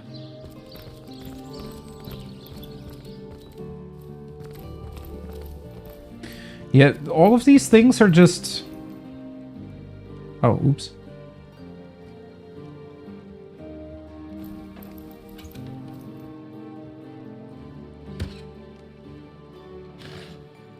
Everything's just lootable.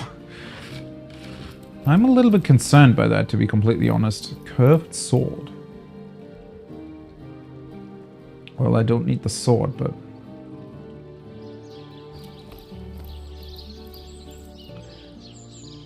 Can I pick up the nails? Thank you. Why is the camera going through the wall?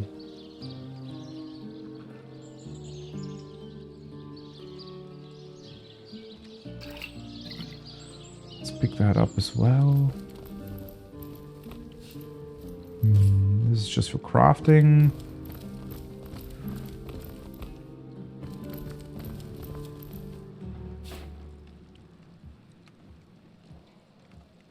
Can't really read that.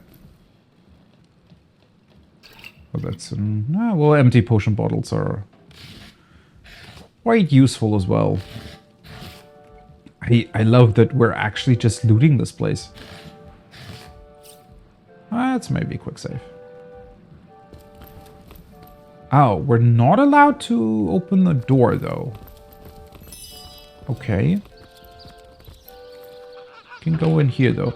Maybe Nadia's shop. Welcome to Nadia's shop. Rot-stricken staying out. Okay, so I guess that's their private chamber back there. Oh yeah, okay, here we're not allowed to loot. That would have been strange if we were. So they have a bodyguard here. Hello and Sebi. welcome to our shop. Yeah. I am the son of the proprietor, Nadia. Please let us know how we can help you. I like your accent, buddy. Tell me about yourself. You've probably noticed that my mother Nadia and I aren't from around here. No. We traveled rather far from our hometown to plant new roots here in Silverglen. My father, Ben, his death was somewhat mysterious, and we've traced the puzzle back to this little settlement. My mother will have plenty to say on that subject, if you're interested. He is surprisingly open? Wait, so maybe they're investigating this place too? Because he makes it sound as if his father possibly was sacrificed to create a bloodstone or something, and they wanted to know what was going on and just pretended to be smiths here in this town, but or under the guise of being smiths, they're not really pretending. But they're also starting an investigation or something?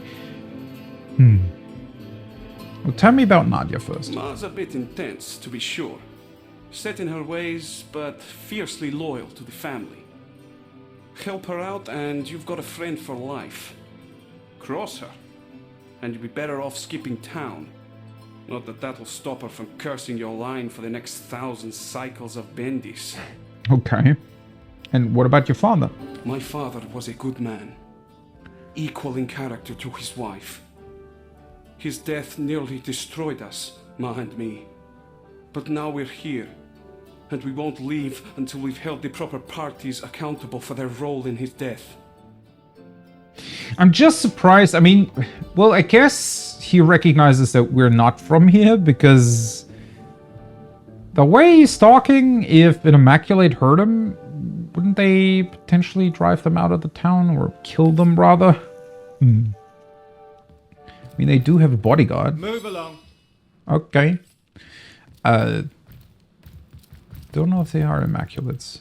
Farma Malbenita, a source hunter in Silverglen. Wait, what? I have traveled mile on top of mile to find help, and now help has, how you say, appeared from skinny vapors. Is that really a saying? What? Wait, is that some sort of funny translation thing? Appeared from skinny vapors?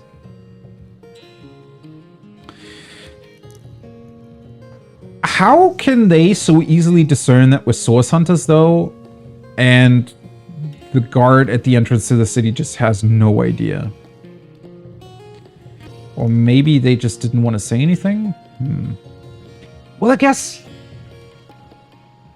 That's the thing, right? Depending on how Leandra has set this entire cult up, maybe they're not even really aware that they're using source magic, and therefore they wouldn't really suspect source hunters or something at all, because they don't even realize that what they're doing is the very thing that we as source hunters are preventing them from doing.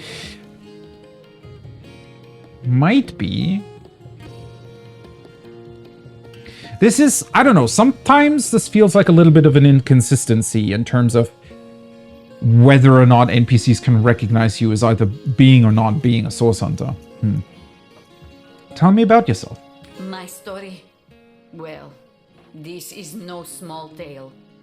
I think perhaps you will be more interested in the, how you say, the short end of stick. Sure. I believe Lawrence, the leader of Mining Guild, tell my husband and many of other workers to mine deadly ore called tenebrium. So we are finally getting into that whole tenebrium business. The only thing that I've so far had in terms of interaction with tenebrium, well, it's interesting because a lot of the menus, right, when you look into your resistances and also when you can get upgrades for abilities and whatnot, there's always this tenebrium that's there, right? But for the vast majority of the game so far, we haven't really had any sort of interaction with that. Like, nobody ever used it against us. We also never saw any sort of weapon or item that would have had either additional resistance or something to tenebrium on it, or any other interaction with it at all.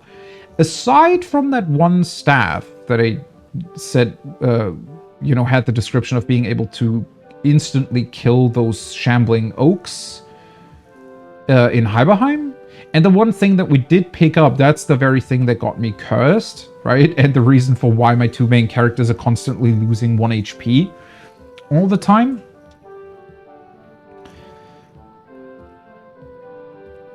Well, that definitely further explains why Leandra possibly has... Well, how is tenebrium connected to all of this, though? Lawrence knew that this ore caused rot. Charming name, no? Yet ordered the miners to continue. Many men, my Ben among them, become the sickness. And now they, how you say, kick down the bucket. But the sickness, it is not normal. It kills swift and terrible, not unlike Source. Yeah, that's because it probably is. Okay, at least at this point, I failed to see how they were able to... Maybe Leandra had something that protected them from this rot specifically? My son Sebi and I travel from our home to find truth. But this has proven not so easy. Tell me more about your husband. My sweet little Pomargo Vizago. My darling Ben. We got along like, how you say, peas and ferrets. What? But here there is work, very well paid, in mines, clearing special rock from silver mine. So he leaves Sebi and I to come to Silverglen. I can't really, like, isn't the accent more Eastern European? But the words she's using are Italian, aren't they? Wait, is that Italian, or am I completely dumb here? We wait with hearts like stones for some months. And one day, we see familiar figure moving with strange steps on path toward cottage. We run to meet him and take him into our arms, but he collapsed at our touch. We help him inside and set him to rest. But he was in terrible condition. Each hour he grow worse, rot so fast we hardly recognize him after 2 short days. He slip away from us, and we bury him with much grief.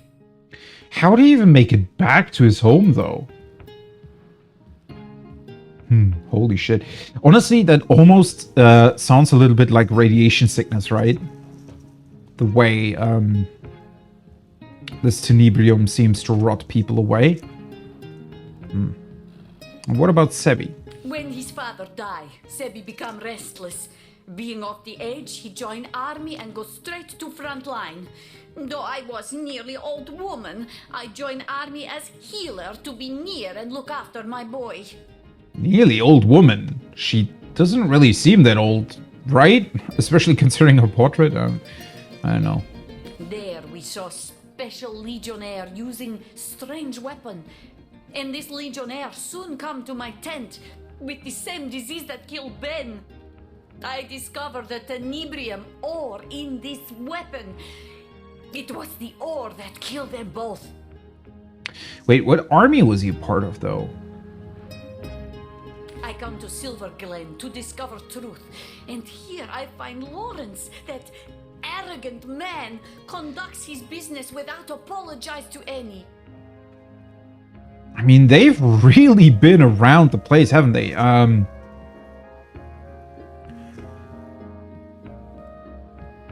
Join the army. Seems like they've actually been through quite a lot to even get to this point, or find out that Silverglen is the point of origin. Well, I guess if her husband worked here in the mine, that makes sense. I don't quite see the connection, though, between the military. Why would the military suddenly have weapons? Unless Leandra somehow promised them that they would be very, very, effective in their use. But wouldn't it be really obvious that something was wrong with them if people rotted away? I don't really... But I guess we need to find out if or how tenebrium might be connected to bloodstones. There has to be some connection there, right? So you need help proving Lawrence knowingly encouraged the miners to handle tenebrium. Exactly this. Please, Source Hunter, you must help me prove that Lawrence made his workers to mine deadly tenebrium.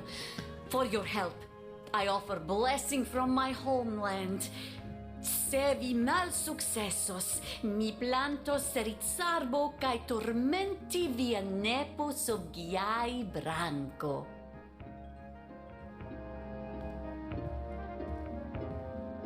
Is that Italian? Or is that some sort of made up... I don't know. I've never really engaged much with Italian. It's not Spanish though, right? Not Portuguese either? Maybe? It's so weird because I feel like her accent's different, but whatever. Translation is difficult, but it means something like, if you fail, I will plant cherry tree and haunt your grandbaby beneath branches. Good luck. Okay, thank you very much. Let's ask some further questions though. Is there anything else? I will do my best to give answers, Source Hunter. Okay, how are you getting along in Silverglen? Yeah, I suspect... Like, aren't they suspicious of you if you... Because I don't imagine these two are following the cult, right? I have not found scrap of civilization among these apes. Seville longs for heaping plate of my famous sire mule, but the local fairs support no fine food, unless squirrel meat inspire you. Also, what exactly are they trying... Like, what would be the point of proving that Lawrence made them mine tenebrium? Unless somebody from Seal comes over here and handles that business, I don't think the Immaculates would be too bothered by it. As for neighbors, well, those cultists would rather sacrifice supper to goddess than eat it. Tell me about Lawrence. May Zalmoxis strike him down, the murderer! I have one goal in Silverglen, to make him share in the suffering he caused. I am certain he has gained from making those miners take the tenebrium. Now I have only to prove it. I mean, well, it is really just that we haven't really engaged much with tenebrium at all. I guess you need to be some sort of fairly powerful wizard or something to withstand the effects of it, because... Well, otherwise, what's the point, right? I mean, it very possibly is a very potent weapon, but if you can't really touch it, then how would you use it as a weapon? What do you know about tenebrium? Nothing natural could cause such terrible disease at mere touch. If you ask me, I say dark magic, maybe even source at its root. Fuck that foul thing!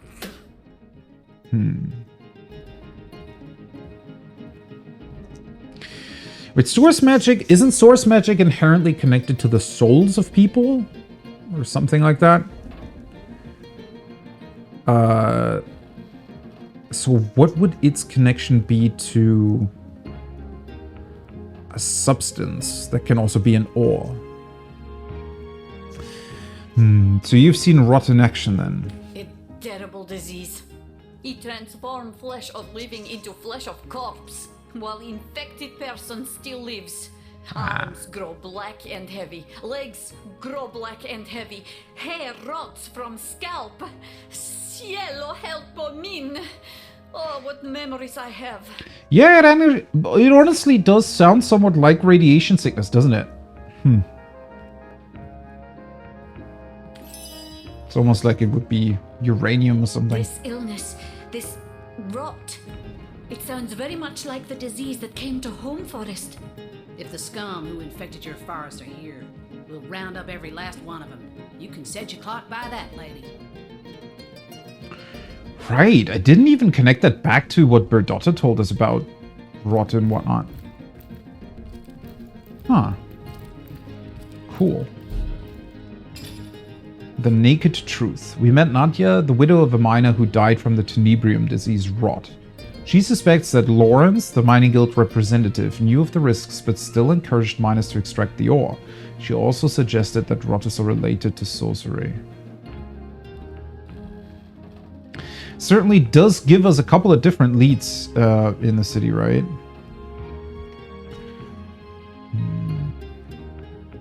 Looks like this path probably goes towards the mines.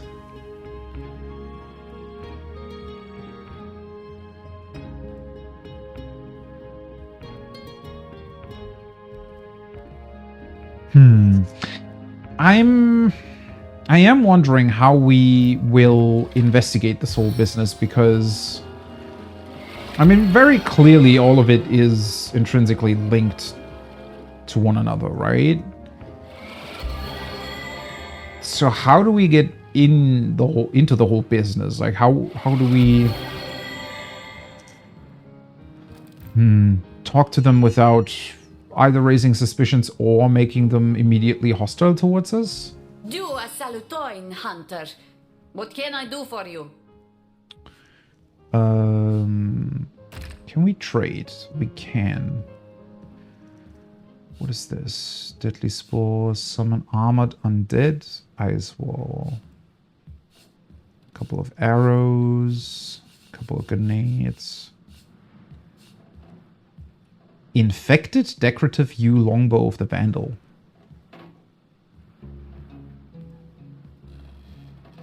Why does it say infected? Considering what she just told us, it's somewhat concerning that she has this. A sneaky bow strung with unusually taut sinew. You just can't get enough of the sultry twang it makes as it releases arrows. Why would it? Because you can get slowed if you hit somebody? Okay.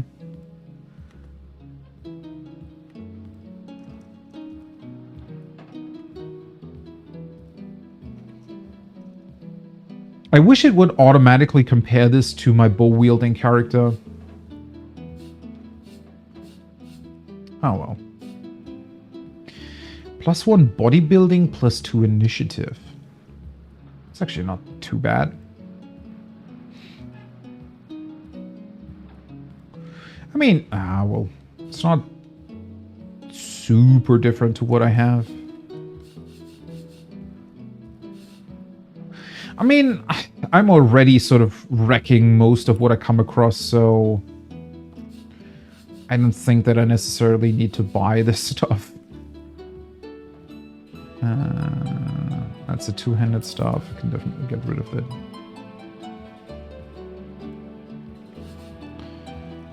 Oh, a couple of unidentified things still.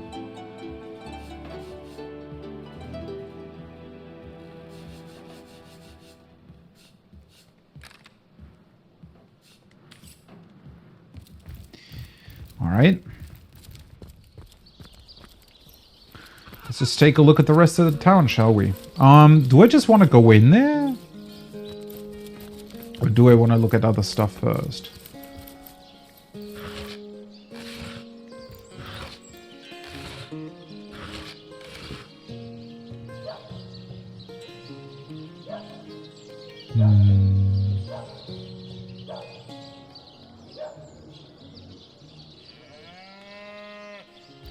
It's actually quite sad that this town is connected to sorcery and all that stuff, Tenebrium. It's a very lovely town otherwise. Well, let's take a look in here, shall we? Immaculate Chapel. Is it Loic? Strength, O goddess, to become enlightened. Enlightened? What was that? Welcome be, O seeking souls, to this holy house of immaculates. Wouldn't he immediately recognize us as source hunters as well? Diligently will I read the words of the goddess. Diligently? Why are you French all of a sudden? Anyways, who are you? I am Loic, enlightened one among immaculates, spokesman for the holy conduit, as she is spokesman for the goddess herself. Hers is the blood. Sure, buddy. So what are these immaculates about then? Then it shall be my pleasure to answer them. Who are the immaculates? We are the chosen ones of the goddess. The benedictions of the blood render our bodies and spirits unblemished, for such is her mercy, that we may all become part of the sacred soul. And you too, Seeker, could become one such part. I don't like the way he talks. The chosen ones of the goddess. He literally said a billion different words without saying anything, didn't he?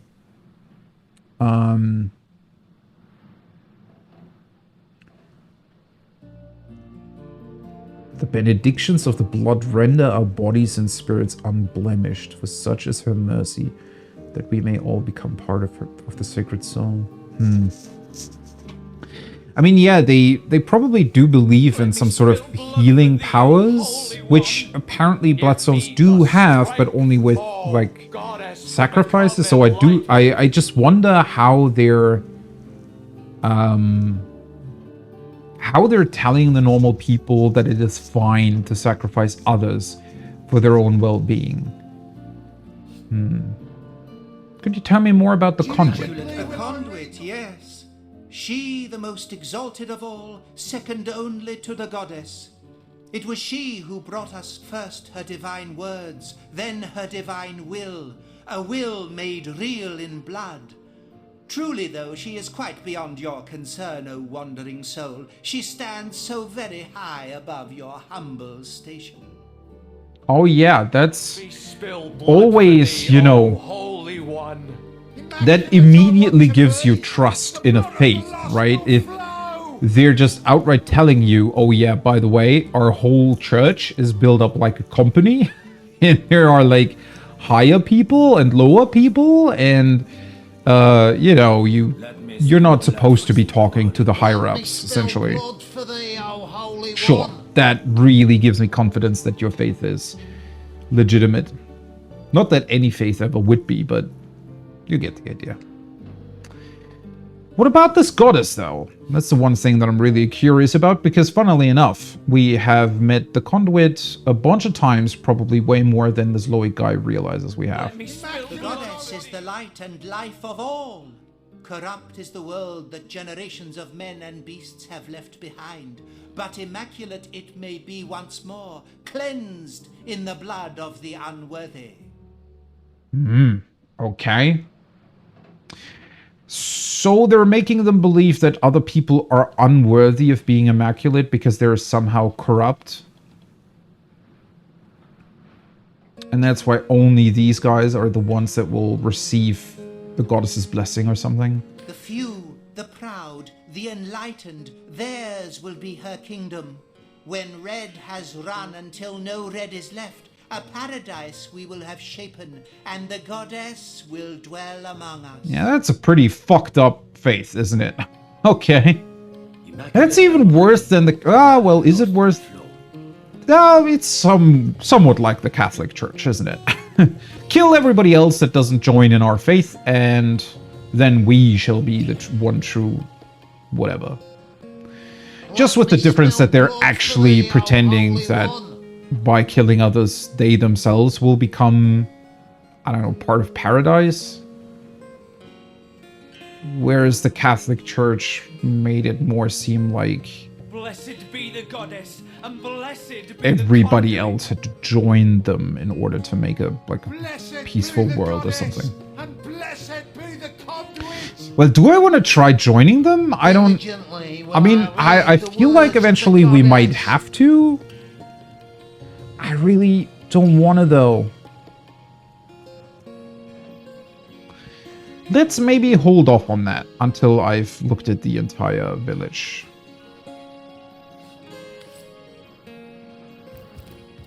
Give me the strength, oh goddess, to become enlightened. Yeah, he doesn't look shady at all. And then they just have an adventurous field guide lying around here.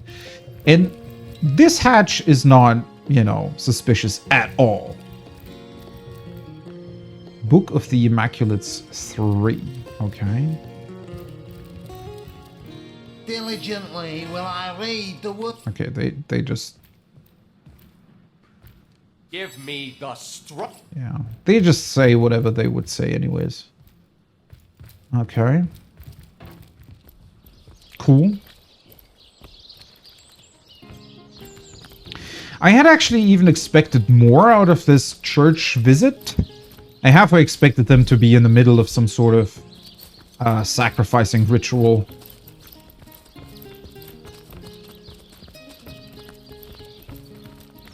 There's a lot of people here, though. What have we here? Lawrence's office. Ah, okay.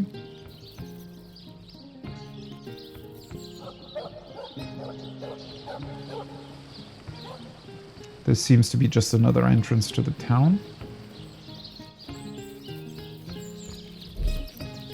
Let's go back to Lillian, because she... Hi there, cutie pie. Wanna have a good time? Come hither, sweetheart. Oh, if I had a star for every time you... Hello. Okay, did not expect prostitutes to be in a city that is so, you know, connected to some sort of faith. If these villagers ever find out what Lawrence did, it's curtains for him. You really think so? I don't know. Because that's what I was asking myself when I talked to Nadia and her son, right? Is they seem to be so deep into this weird immaculate faith. Would they really care if Lawrence did anything that potentially just helped them to be more enlightened? And wouldn't they be able to spin it that way, right? Just pretend, oh yeah, I mean, if you can't touch tenebrium without dying, then you're not worthy of it or some bullshit.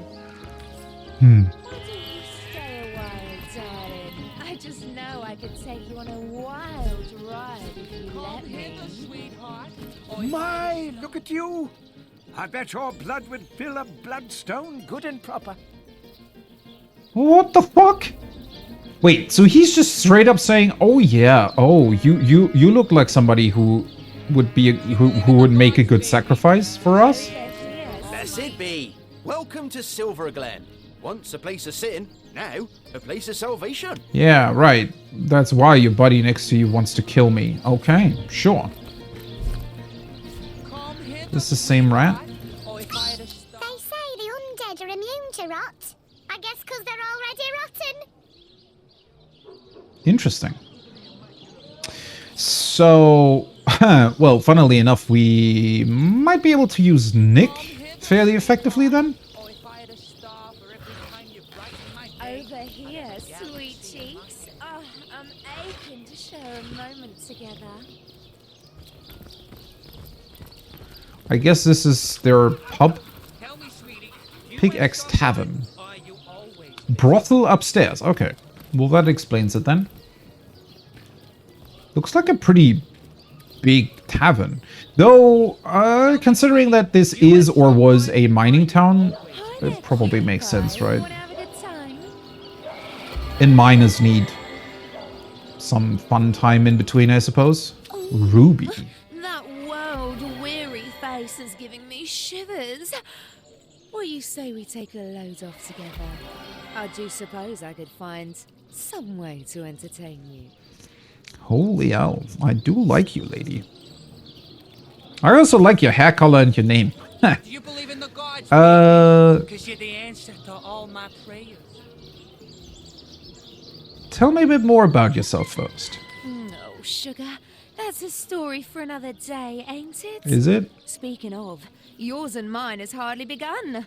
What say we get better acquainted upstairs? I've got all kinds of,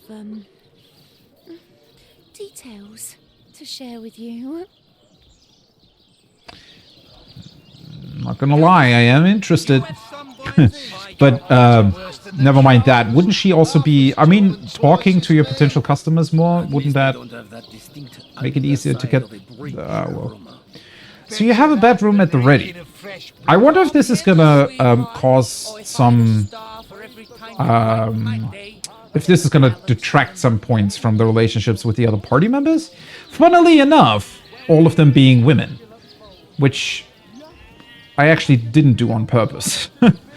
Well, obviously I did create my second character female on purpose because I wanted to have one male, one female. I just thought that might be a good idea, but the other ones being women just sort of happened.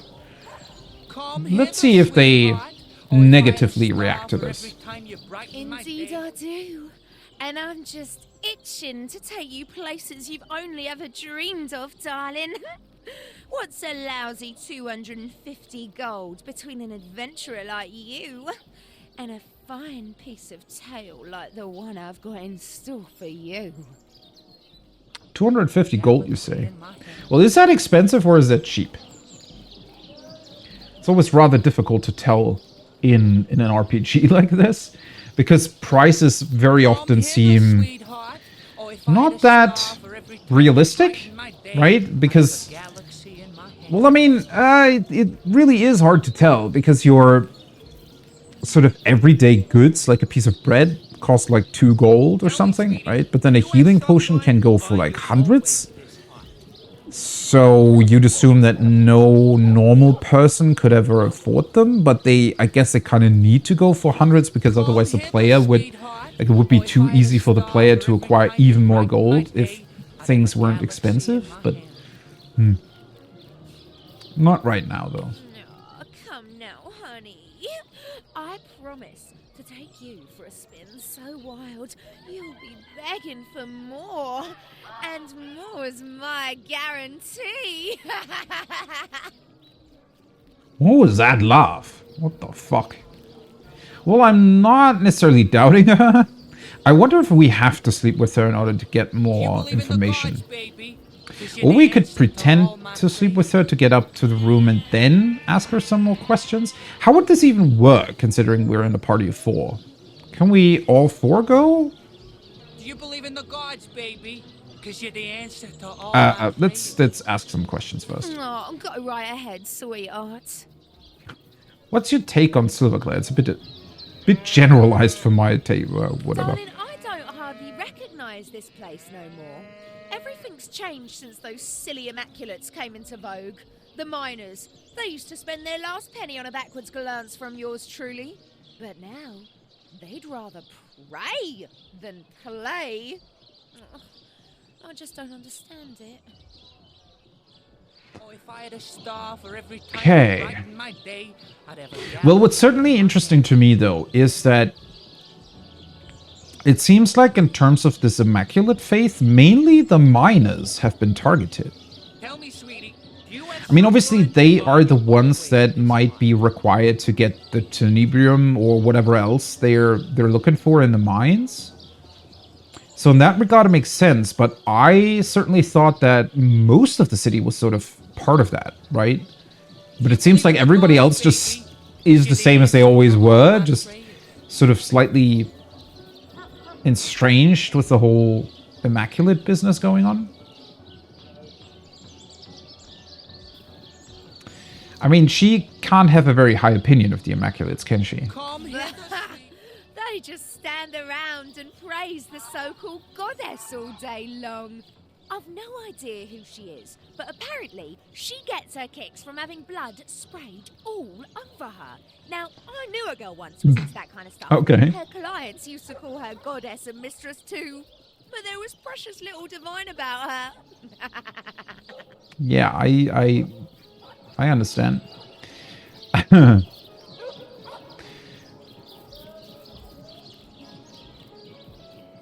She knew a girl once, huh? Who liked that?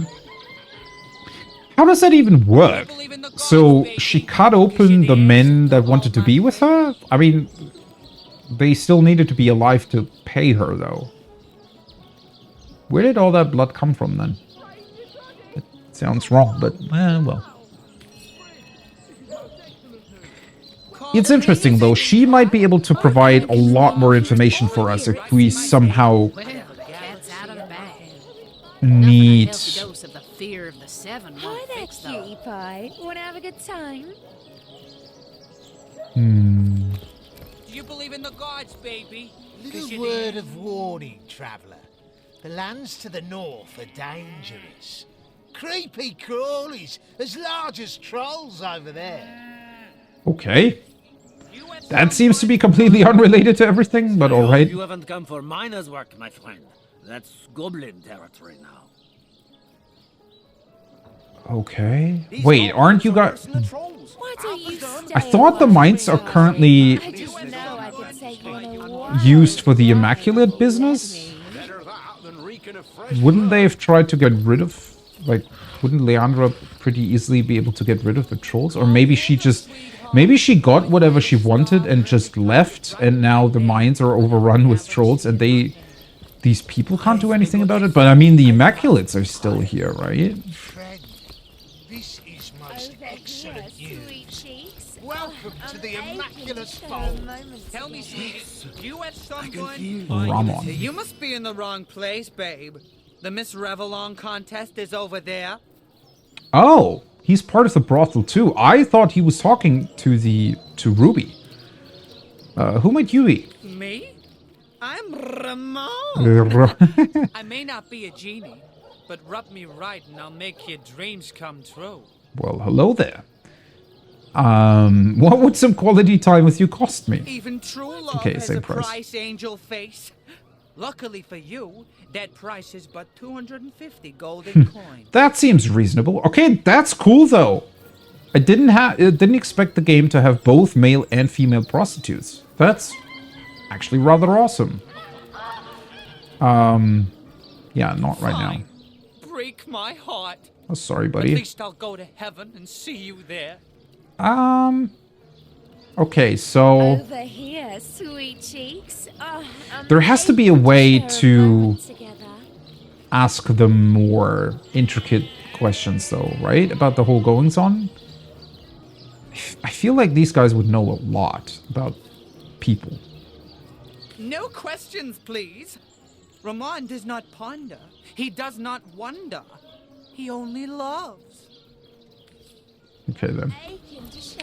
Maybe not now. Assad. Goddess greetings, friend. Her greatness gave us fire, her greatness gave us earth, and my savvy brings you spells at the best rate in town. Come, give me your best offer. Wouldn't have thought that he was trading spells. Okay. Well, I don't really need resurrect scrolls. I mean, might as well just buy them. I don't know. Yeah, sure, I guess.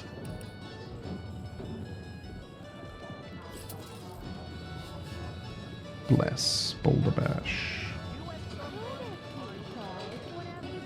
Hey, removes curse. Wait, what? Is it really that simple? Blessed boosts chance to hit by +30 for 5 turns. Geomancer spells are earth-based magic spells. High intelligence improves these I don't have this yet, right? But I'm also pretty sure that I can't learn it.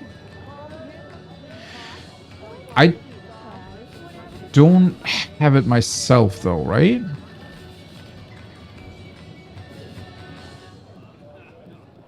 Bless allies around. I have this one. 100% chance to set blessed status for 3 turns. So this is... Okay, so there is an adept AoE variant of the same thing. Interesting, but the single target seems to remove curse. Boulder Bash. Deadly Spores. Launch multiple poisonous spores that each deal poison damage, each to anything 3 meters from impact. That's a Geomancer master spell. Wow. Well, first of all, I can't learn that yet. Second of all, that seems pretty good. Fortify, I know. Midnight Oil, I also know. Tectonic Spray. Deal earth damage to all targets in a 45-degree cone that's 7 meters long. Creates an oil surface. Has a chance to petrify. Holy fuck, these are good. Petrify makes target unable to move or act. Earth-based magic spells. Well, I mean, it heavily depends on the setup, right? The problem is that Lillian is the one out of my party that can do Geomancer spells. And she, most of the time, stays fairly far back.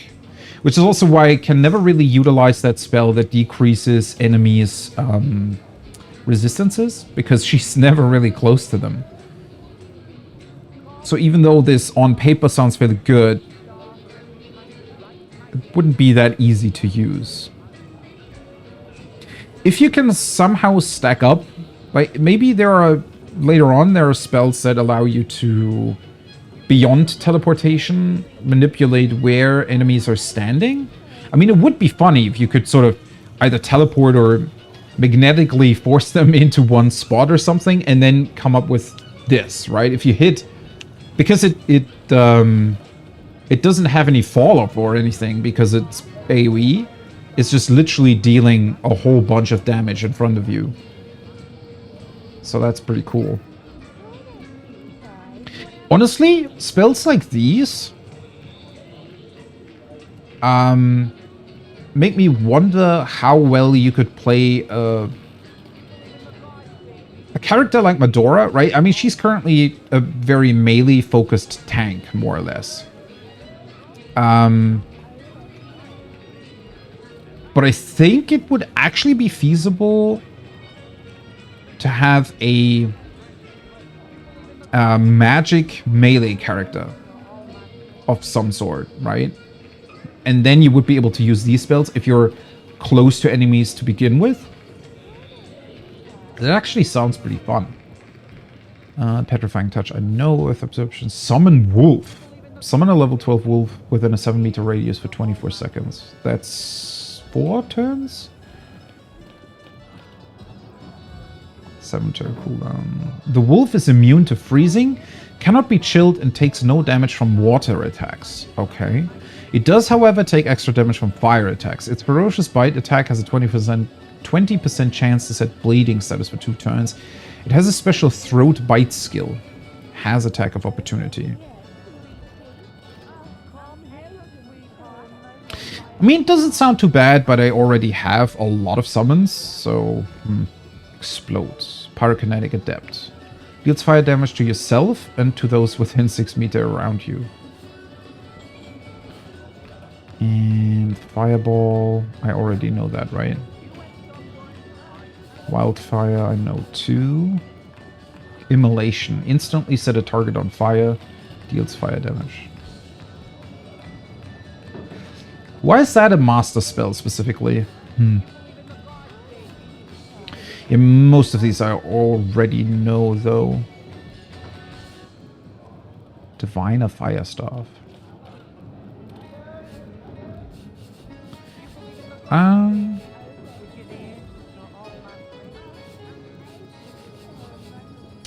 Okay, other than that, seems fine. Let's see. Anything that I might want to sell? Antidote, Shiny Copper Ring of Telekinesis. Telekinesis, Poison Resistance. Yeah. I certainly don't need that anymore. I still don't understand how you actually use blank skill books in crafting. Especially in terms of how you would decide what kind of spell it turns into.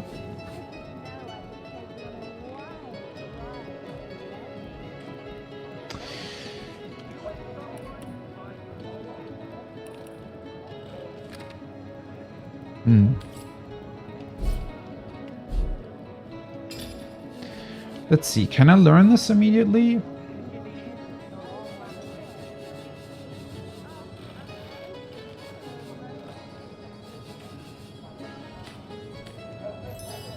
Bless. I guess I just immediately know this.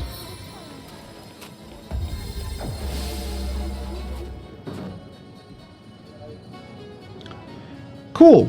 It doesn't remove the curse at all. I guess because it's rot, it doesn't count as a curse?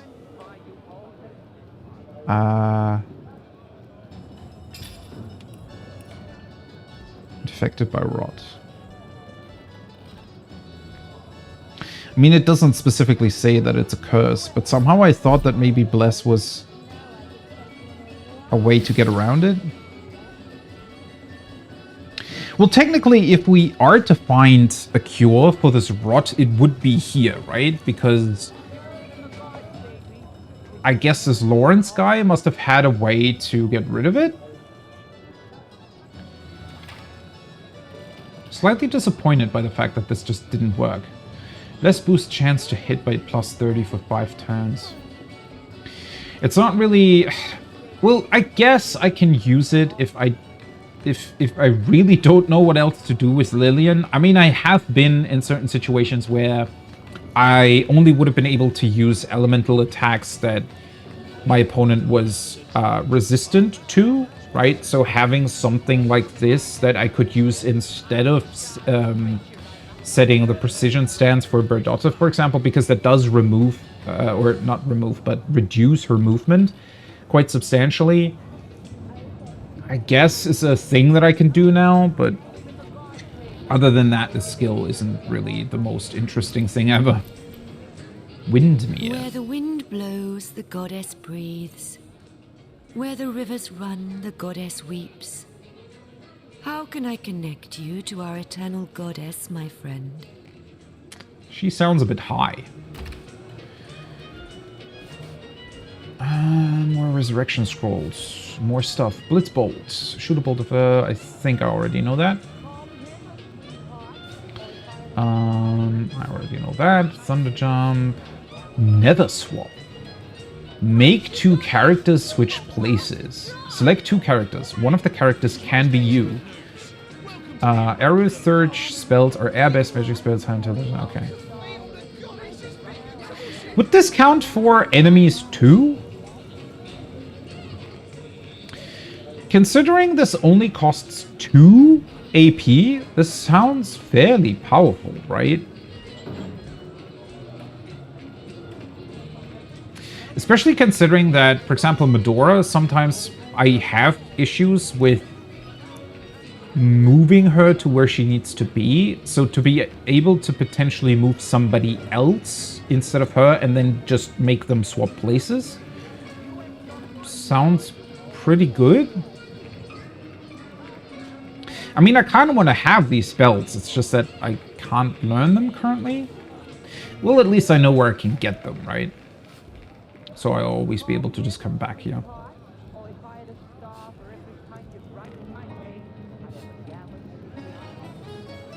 Tornado is also new, I think. Removes surfaces from the battlefield, reveals invisible characters, and clears warm, burning, and hastened.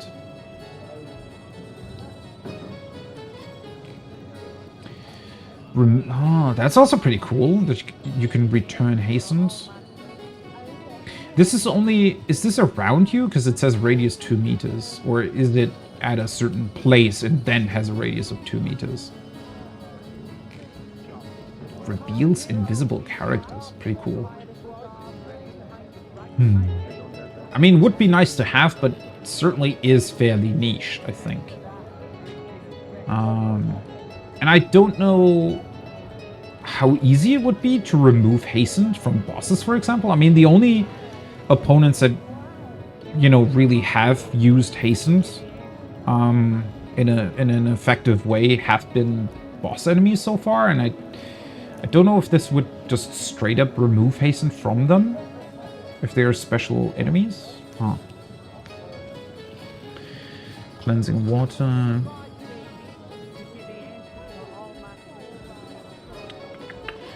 Cures blight. Mute. Blind, not blight. Blind, mute, disease, infected, bleeding, crippled, and decaying touch. Have I ever tried using cleansing water on me, by the way? I have that, right? Water of life. Freezing touch. Ice shot, ice wall, avatar frost. Water absorption. Wait. No master skill for water? Okay. Huh. Strange. Yeah, I have... Wait, do I have?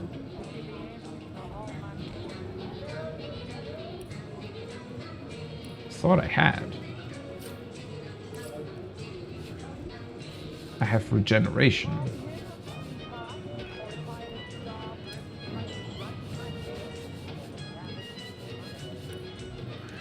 Do I not have that cleansing thing?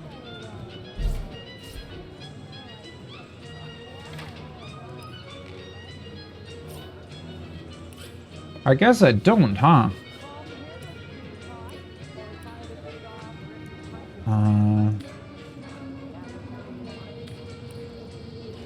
Wait, is it a novice spell? Where the wind blows, the goddess breathes. Where the rivers run, the goddess weeps. Cleansing water. I think I had a scroll that was this. To our eternal goddess, my friend. This is adept, though. So I'm not able to learn it, right?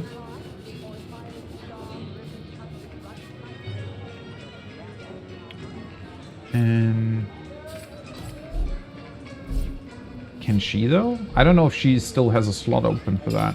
Because you can only learn a certain number of skills, right?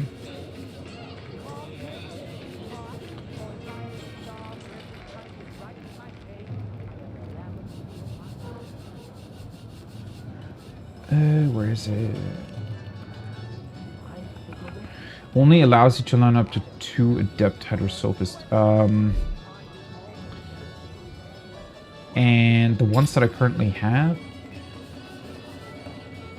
Ice Shot and some, yeah, well, I do want to keep them. I mean, I guess I need to level a hydrosophist anyways as soon as I'm able to, because these are somewhat unusable with their +2 AP cost.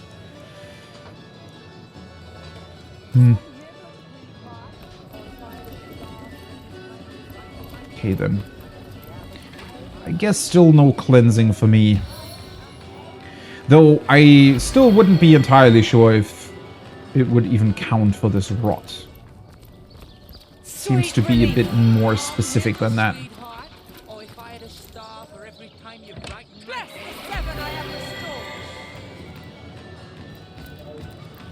Pickaxe Tavern. Wow, there's a lot going on here. Holy shit. That's a lot more people than I expected. And actually a lot more people than were in Seal, right? In the tavern.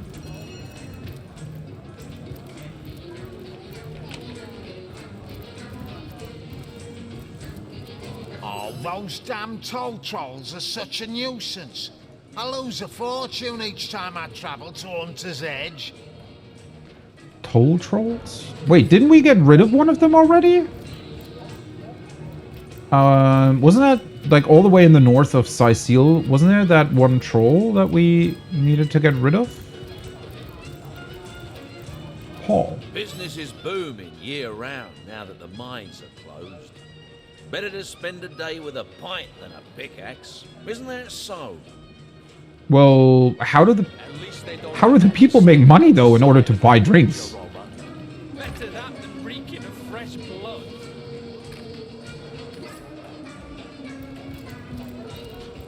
God, there's so much going on here. You're a mile away from the goblin camp beyond the canyon, but you can still smell them if the wind blows southward. Oh, such vile things, those goblins.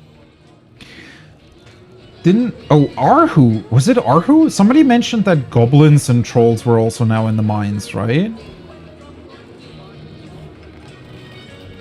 Are they using them for some special Bloodstone rituals too? We're a mile away from the goblin. Okay. Conduit's grace upon you, friend. Seek her, and you shall find salvation. Yeah, I have sought her. I've met her, and she always wanted to kill me, somehow.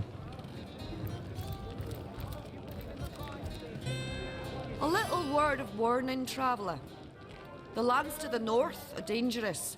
Okay. And most of them seem to have repeating lines. I'm looking, is there Ellery? Ah, oh. You haven't any ale, have ya? Well, never mind for now. What sort of magical relics can I offer ya? Blessed by the goddess they are, each and all.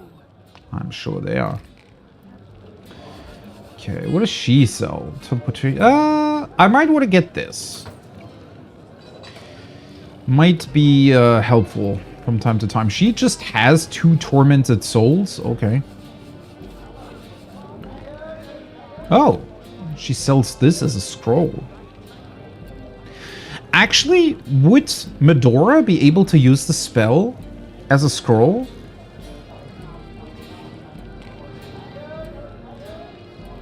Probably, right? Flurry. Master skill book, Men at Arms. Attack with the flurry of your main weapon and deal slashing damage each strike.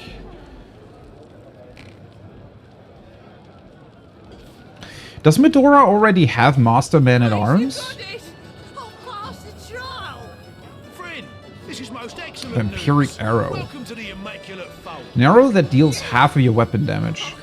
Piercing. That fully heals you over 2 rounds. Wait, fully heals you? Wait. Damage dealt depends on your weapon's damage rating. I mean, it's not a lot of damage, I think. But it always heals you? That sounds 100% chance to heal 101 vitality.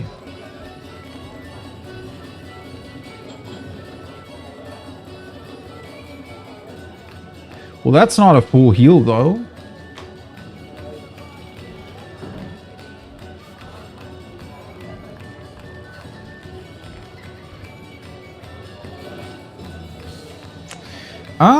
I might want to get the Flurry skill book. But I actually have to double check her. Man at Arms level 3.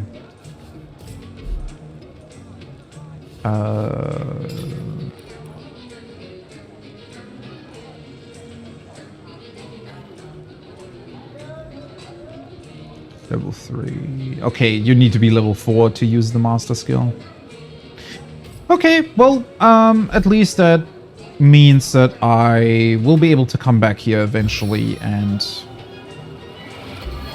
hopefully buy a couple of really, really cool master spells. Ellery and Elwyn. Oh, dear, dear, dear. You'll hardly impress the conduit with such a clouded look about your eyes. But not to fear, not to fear. I've just the potion for that. You do?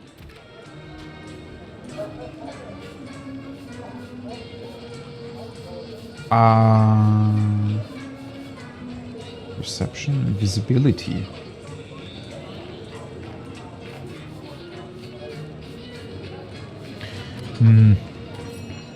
Nothing too interesting, honestly.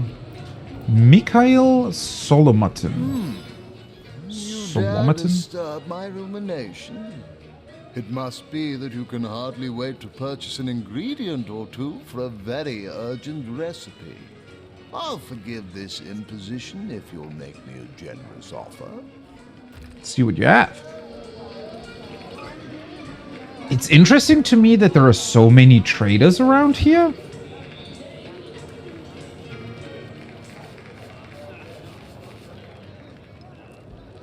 I wish they had more potential recipes for you, though. This still doesn't really help me with my whole conundrum of not having any clue how to combine certain items with one another without, you know, just trying everything. And he mainly sells stuff that I already own, more or less, or have a bunch of. Why do all the traders just sit around a table, though? Huh. Those damn toll trolls are such a nuisance. Yeah, they truly seem to be, huh? Marissa. Oh, you startled me. Let me compose myself. Wait, I feel like... Is she the one who we were supposed to give the thing to? Hello, stranger. How can I help you? Tell me a bit about yourself first. Oh, me? Oh, I'm just the waitress around here, as you can see. My husband, Blosius, is a legionnaire, currently stationed in Sicil, but I haven't heard from him in far too long. Oh god. We're gonna break her heart, aren't we? Well, no way to talk around this. I feel like there should be a way to maybe ease her into it a little bit, but about your husband, I have his will with me. His will? But that means he's... Oh, no. Oh, not my cutie, broody buttercup. Yeah. Sorry about that. I mean, technically, he's not dead fully, right? Wasn't he one of the two skeletons? Or undead? that we talked to in that one little HUD.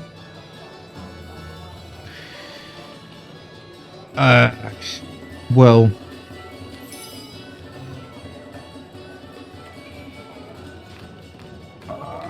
that was weird movement. And now she's just... Okay, that was it. We delivered Blasius's will unchanged to Marissa, and she thanked us warmly for doing so. Is there really no... Like, is there no follow-up in terms of, oh, hey, she's now going to her cottage or something? Please, leave me. Okay.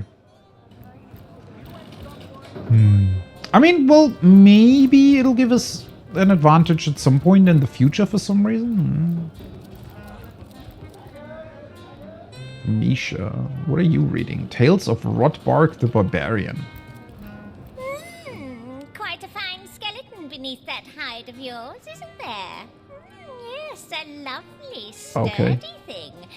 I bet it'll last 100 generations if treated properly.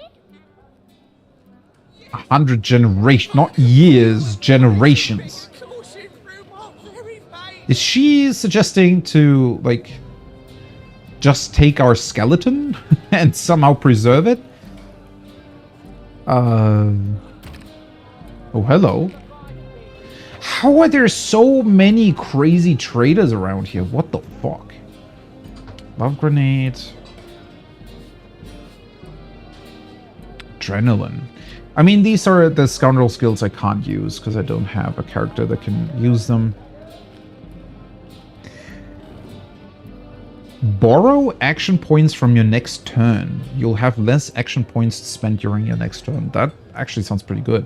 100% chances to immediately gain an extra 50% of your turn action points, but lose 75% of your total action points next turn. Well, not as good as I thought it would be. Okay.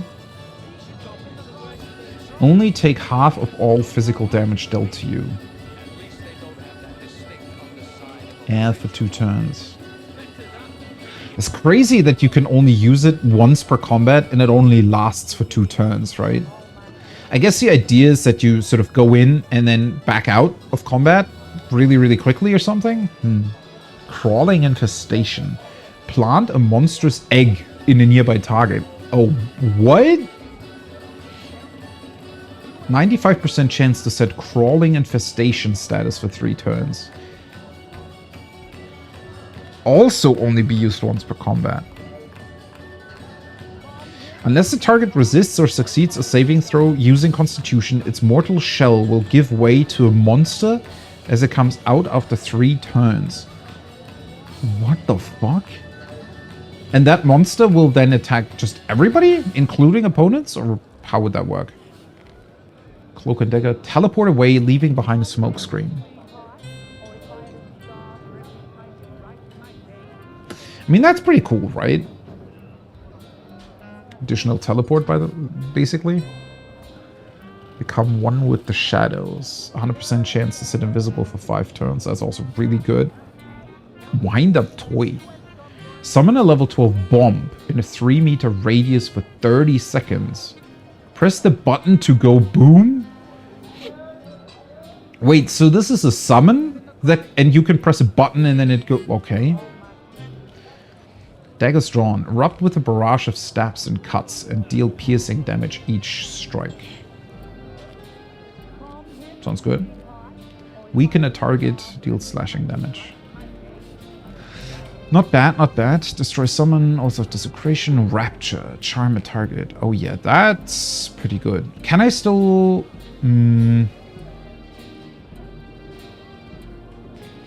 Having this accessible permanently, and on another character, no less.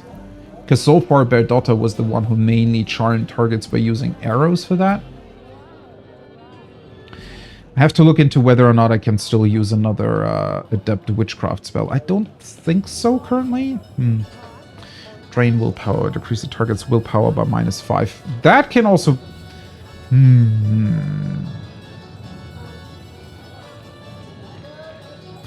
That would probably be pretty good against bosses, wouldn't it? Considering that they usually have fairly high willpower. Well, the issue is that I don't have too much that requires them to make willpower saving throws, though.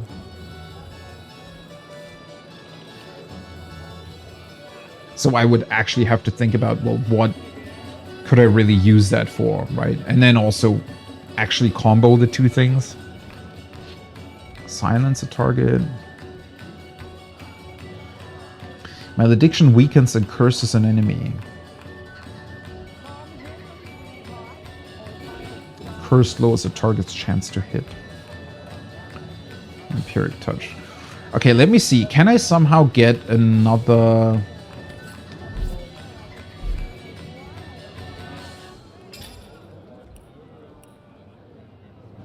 Witchcraft. She has Witchcraft 3. 3 adept skills. And what kind of Witchcraft skills does she currently know? 1 adept skill. Whoa, okay. So I can get a bunch more, actually. Holy shit, Lillian has access to like 1 billion spells now. Destroy someone. Rapture. Charm a target. I bet it'll last 100 generations. Oh, wait, she didn't have any gold? Okay. Might as well get this one, right?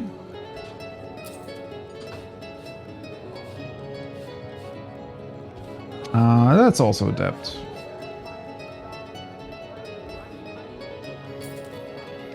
Let's get Malediction 2. Should be able to learn all of them, right?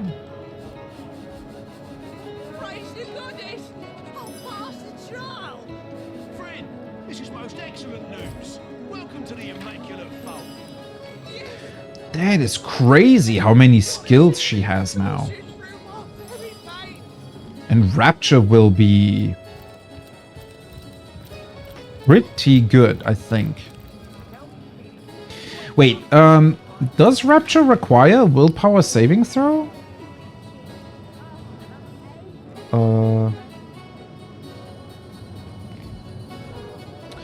Oh, wait, I don't have enough intelligence to actually use these? Okay. Interesting. 30% from low intelligence.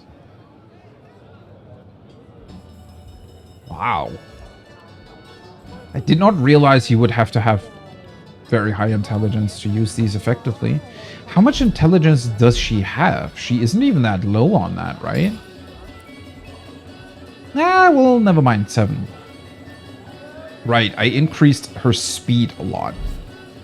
I thought she had more intelligence compared to 12 on my main character. Yeah, I guess should start leveling her intelligence, huh? Oops. Yeah, because this is now also minus 20%. This is a willpower saving throw, though, so if I do come across a... because these aren't even that expensive, right? This is 3 AP, and this is... well, this is 6. How many do I get per turn? 9. So it would be possible to use both in any given turn.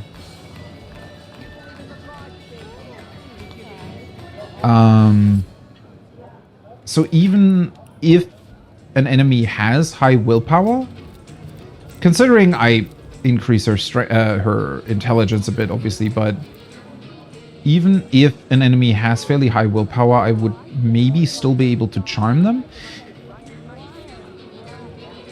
Are you able to charm bosses, though? That would be funny, if so. I mean, in theory, right? If they have... If you lower their willpower by 5? The man growls under his breath and flexes his muscles menacingly. Can still trade... You can just trade with everybody here. And everybody has really good stuff on them as well. Reflect melee damage inflicted upon you at the cost of your chance to hit. Oh, that's a stance. Cure wounds. Immediately heal yourself or a nearby target for vitality. That is a man-at-arms skill? Can only be used once per combat? Okay. Interesting. Well, I mean, I guess it's nice to have. That's a novice skill. I should probably look at Medora one more time. Enter an enraged state. Rage. Oh yeah, I didn't like that very much. Battering ram. Courage. Taunt. Whirlwind.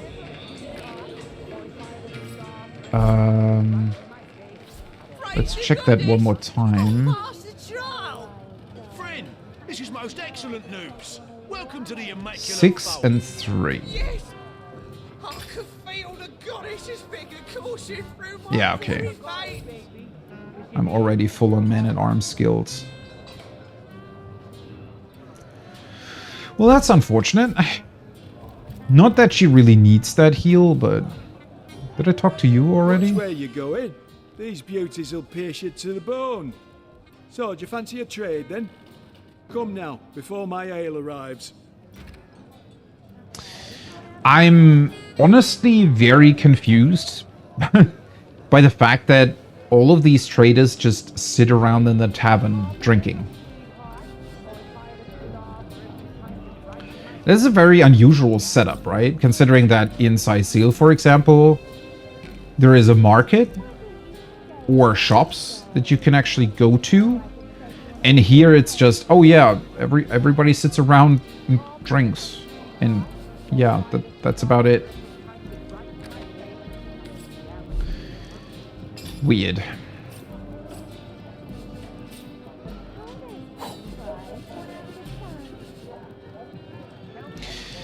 Oh, well, whatever. Let's take a look upstairs then.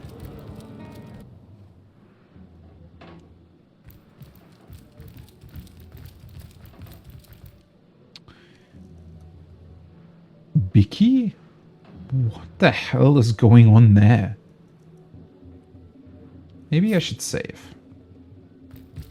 I don't want that guy blowing up in my face, to be honest. I always like the muffled sounds that they give the music in the upstairs of the taverns. It's really, really neat sort of detail. It works quite well, I think.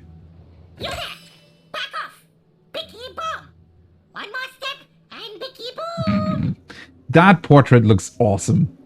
No, don't go! Please help me! That thing is keeping me trapped here! It's crazy! It'll kill me! Okay, I thought you two belonged together. Oh boy. That bomb is standing pretty close to her.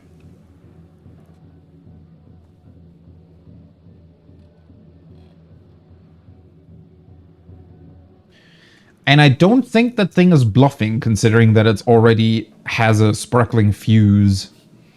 Calm down. We're not coming any closer. Let's just talk about this. Calm down. We're not coming any closer. Let's just talk about this. Don't worry, miss. We'll get you out of this fix somehow. Yes, don't worry, miss. We'll get you out of this fix somehow. No fox, shoot, or picky boom. Last warning, or picky boom. Oh boy. He looks pretty crazy, doesn't he? He looks even more crazy than the other bombs. Well, the problem is, don't they always blow up, though? I guess I could try teleporting Bicky somewhere else. I don't know what his explosion radius would be. If it would be enough to teleport him over here. Stop it! Freeze it! Oh. Wait, freeze it. Well, this only has a chance. I could also just cast rain. Maybe that defuses the fuse.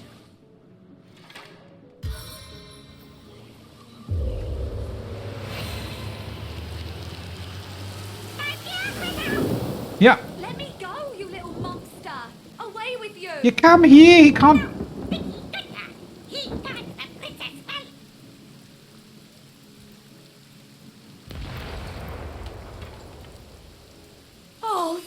Thank you, Okay. thank you, thank you. You saved my life. It was that cur of a Frederick that did this to me. He locked me in here with that ridiculous creature.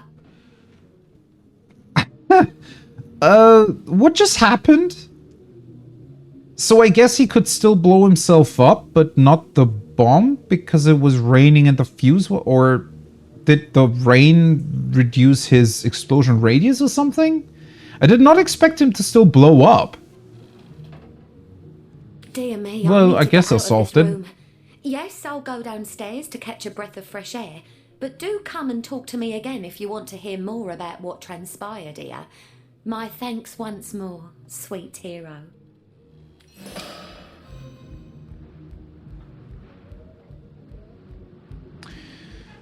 I guess we will talk to her downstairs then. Yeah, I'm not entirely sure what this was about, nor how I managed to solve it. Bicky the Bomber.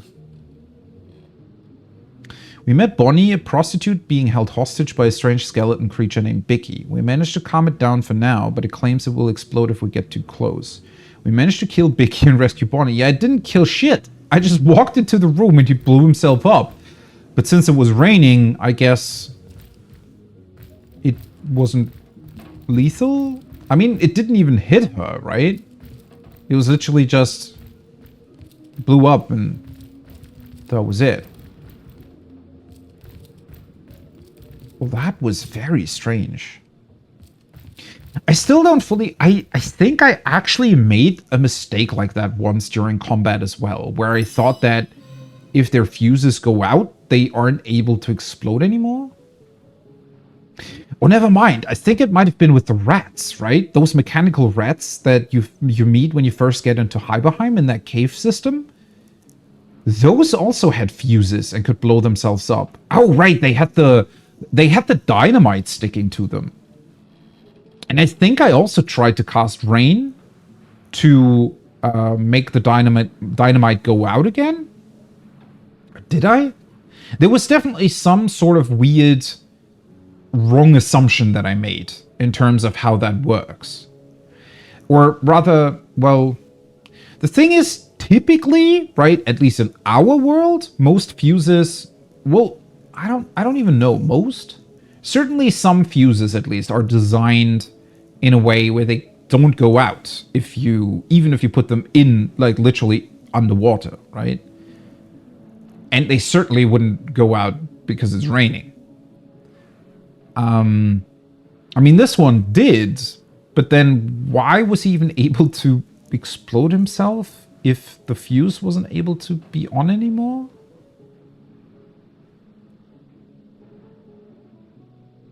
This is another one of these weird examples in terms of the game not really being super consistent in terms of interactions between different spells and elements and other environmental changes.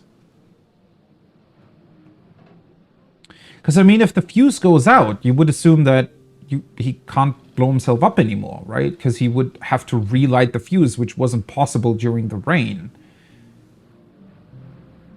Yet somehow he was still able to blow himself up, but then it also didn't really do much.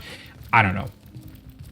I'm confused. Probably would have to, if I really wanted to know the answers to these questions, I probably would have to reload and just try a bunch of different ways to approach the situation. Brothel room door. Doesn't seem anybody. This is probably the room they lead you to if you actually buy the services. This just seems to be the general area where you can spend the night. Okay. Sheet of paper. Thought I might be able to read them. Okay. Let's see if Bonnie is still downstairs. And whether or not she can shed some more light on the weird happenings here.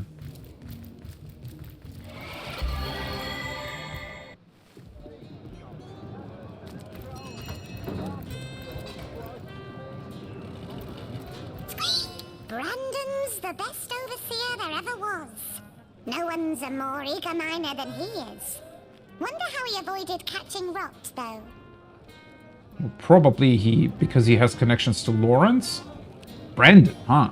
I don't think we've heard that name before. That her? Yeah. Oh, my hero! My heart is still racing. That little monster's face haunts me every time I so much as blink. Well, I can certainly understand that. He looked pretty crazy, and if you were actually, like, think about that, right? Think about if you were being held hostage by a small skeleton puppy thing with crazy eyes and a bomb strapped to his back. Whatever, tell me about yourself. Bonnie's my name, and I am, or rather I was, a lover for hire. Oh, she's not Folks anymore. would come to me when they were in need of some company, conversation, and more intimate desires. But this fiasco has put an end to it. I'll never set another foot into a client's room, not on my life. So I suppose this Frederick fellow was a client of hers, and might have been, well, I mean, obviously there's a few angles that could be taken here. Either he is jealous of the fact that she also sleeps with other men that pay her and wants to have her all for himself, or he wants to take revenge for something. Either or. Let's see what she knows. Yes? Why would he lock you in a room with a bomb? Search me. He's a regular of mine. With rather eccentric tastes, I might add. He always wants me to wear a grey wig, for example, and walk with a cane. But I digress. Huh. So she's supposed to be an old witch or something for him. What does that have to do with a bomb, though? Anyway, he recently spent the night again, and I couldn't sleep because of his muttering. He talked something awful all through the night. In the morning, I told him he had gone on and on about some Meridino character and a supposedly secret treasure layer somewhere in the woods. Next thing I knew, he flew into a rage. Said the treasure was his and his alone, and that I was nothing but a meddling care. Whoa, okay, that seems to me like she was actually lucky that he just didn't kill her outright, correct? I mean, locking her into a room with a bomb seems to be the lesser evil here. Well, I guess eventually she would have to have had to try to leave. So I suppose this Frederick guy thought that she was dead anyways? Maybe? Probably just didn't want to do it himself. Okay. Well, that explains it. It was way less weird than I thought it might be. I was just about to let him know I won't stand for such language when he pulled that monster of a bicky out of his satchel and told the little gnome to guard the princess and to go boom if I tried to escape. I spent hours of horrid fear up in that room until you saved me. Or rather, maybe he just wanted to...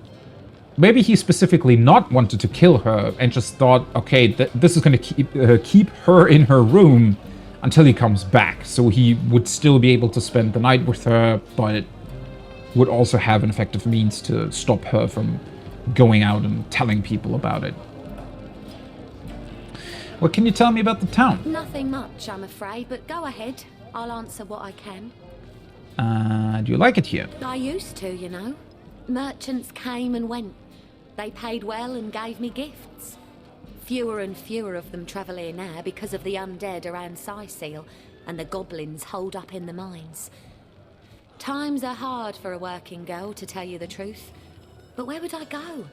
There's danger to be found everywhere these days. These bedeviled days. So I suppose you're not an immaculate. I haven't been immaculate for a long time now, darling. And if I see what passes for immaculate here in town, I don't want to join the club anew either. Give me fun, not fanaticism. Give me zeal, not zealotry.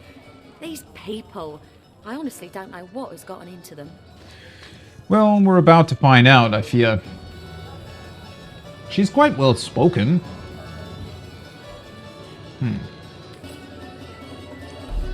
Okay, that's it though. I guess we're eventually just gonna find out more about the about that potential treasure that seems to be locked away somewhere in the forest.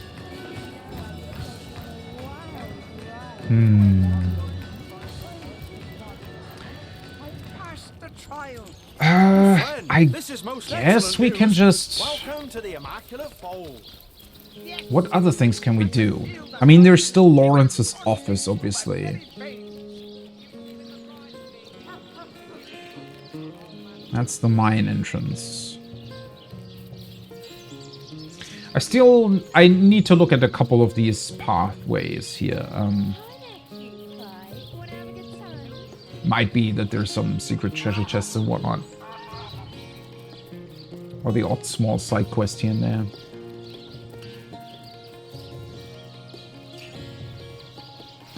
I mean, other than pretending to wanting to join the Immaculates in the church with that Loic guy, well, I could also just try sneaking in to whatever,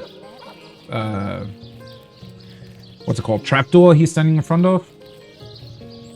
But that seems almost impossible considering how many people are in that church thing.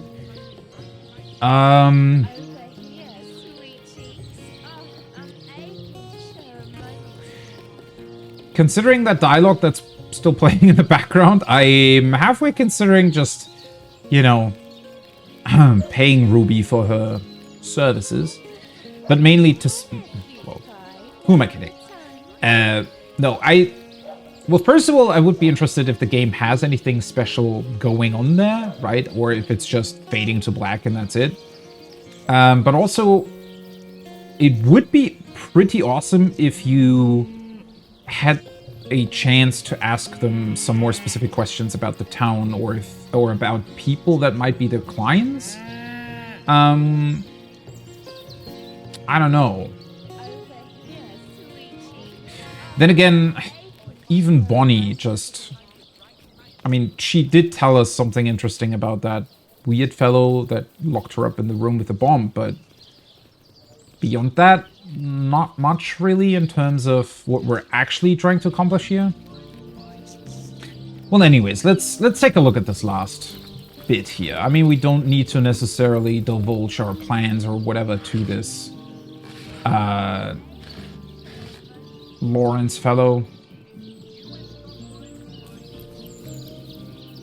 Oh wait, can I not reach that crate? Am I stuck? Oh, what? Now I'm unstuck. Interesting, okay. That was weird.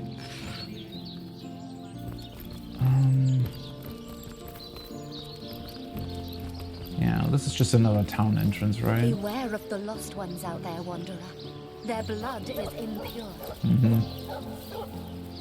Honestly, I'm actually quite surprised that they don't have a more rigid protocol when people like me come to town. I'm sure the goblins wouldn't mind. They could eat off him for weeks. Like, I would have assumed, honestly, that they just straight up would either refuse me entry or make me pass some weird test. Right? That would... I don't know. Oh, he's talking to Brandon. Interesting. No news, sir. Goblins will slice us to ribbons if we approach the bridge. Unacceptable. I want those goblins out of my mind by yesterday. Send another man, as many as it takes. What's going on with these goblins? Wasn't it Leandra who... We haven't even enough men among us to take on even... Are you deaf? I said I want these goblins out. Make it happen. Even you have to spear Draxus yourself. That actually might be a way for us to get in, right? Hey! Stop walking away. Source hunter, are you? What brings you to this neck of the woods? The goblins? The orcs? The cult? Or the whole pretty bouquet? Yeah, kind of the latter one. Everything all at once. Well, he seems to be quite the intelligent fellow then. Yeah, what I was sort of asking about is... Well, okay, so this Brandon guy... We just found out that he's not apparently susceptible to the rot, right? Whether or not that's because of something that he himself did, or maybe that Lawrence did, we don't know. So it might be that Lawrence knows how to prevent, you know, yourself from being infected by this rot, or being, not infected, but from the tenebrium affecting you, right? Or affecting your body in a negative way. So maybe he is somehow protecting Brandon because he knows that he needs Brandon in order to keep the mine running or whatever, or to get rid of the goblins. What I don't fully understand here, though, what is Leandra's part in all of this? I thought she needed the mines. But now it seems, well, either she is responsible for the goblins, maybe she specifically put them there so that nobody would be able to get into the mines and discover whatever she's doing there. And I mean, that might be a good angle, right? Maybe she established this weird cult here in town to have these Immaculates find people to sacrifice for the Bloodstones, right? All the while preventing the miners from doing normal work in the mines so that they might be focused more on this Immaculate faith, and also from potentially them not finding out what she's actually doing with that faith and with the whole Immaculate business. And then she specifically might have stationed this Loic guy and Lawrence here in order to, I don't know, in order to keep the town up and running for what she needs them to do. Though then again, the things Lawrence just said suggested more that he does not want the goblins to be here. Or it could also be that I completely misread the whole goblin thing, and maybe nobody wants them here except the goblins themselves. We'll find out, I guess. First of all, let's talk to Brandon. Don't be surprised if you hear more than a few unkind words about yours truly around town. An overseer's got to enforce his share of unpopular guild decisions, you know. Fair enough. At least he's straightforward with that. I'm finished with this one pony rodeo, though. I did my best by these roughnecks, and now it's time for old Brandon to take a load off. In fact, you may be able to help speed my retirement plan along. Oh, he doesn't want to... Okay. I guess he's kind of sick of everything that's going on here.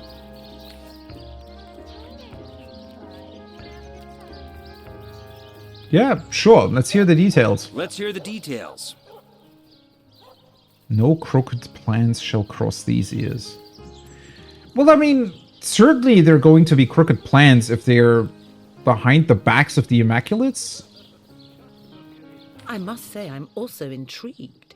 Yeah, sure. I knew a source hunter'd perk up at the sound of a challenge. What is that about your retirement plan? Between you and me, the Troll King's sitting on a piece of treasure of more value than even he knows. A metal called tenebrium that can fetch a prettier sum than its weight in gold. I intend to lift it, sell it, and live out the rest of me days in comfort. Okay, now I'm confused again. Didn't we... I thought they had at least partially already extracted tenebrium. And wasn't somebody telling us that Brandon specifically wasn't affected by it for some reason? That made it sound as if he already worked at extracting tenebrium. Or I guess maybe he's just talking about the fact that there is even more tenebrium to get. But for some reason a Troll King made himself at home in the mine? The devil's in the details, though, and I haven't managed to find a way to access the King's Cave, much less make off with the stuff without being noticed. But you're a source hunter. You can sniff out any point of mystery. So let's make a deal, You find the tenebrium and bring it to me, and I'll deliver you a few pieces of information about Silverglen, and Lawrence in particular, that are sure to make your mouth water. Well, that does sound very interesting. I mean, to be completely... Well, we might want to try to find out why he might not be affected by the tenebrium, but beyond that...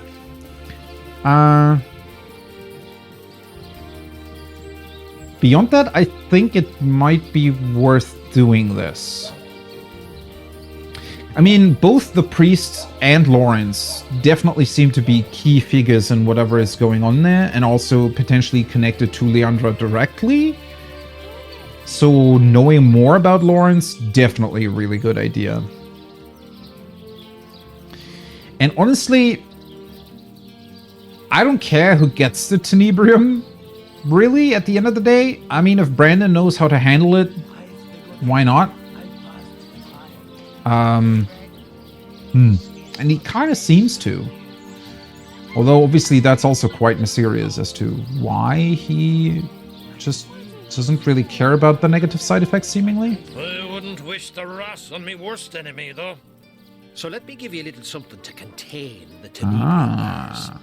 It's lined with the fragments of a special stone that keeps rats' ill effects at bay. Interesting. Okay, so you can mine tenebrium if you have bloodstones, or starstones for that matter. Which is in line with everything we've heard so far. I'm just trying to figure out all the connections here. I don't know. So Brandon, he knows all this, right?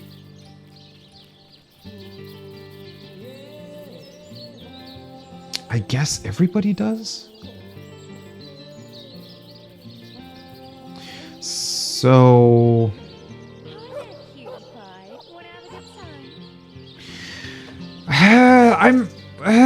how does this all play together?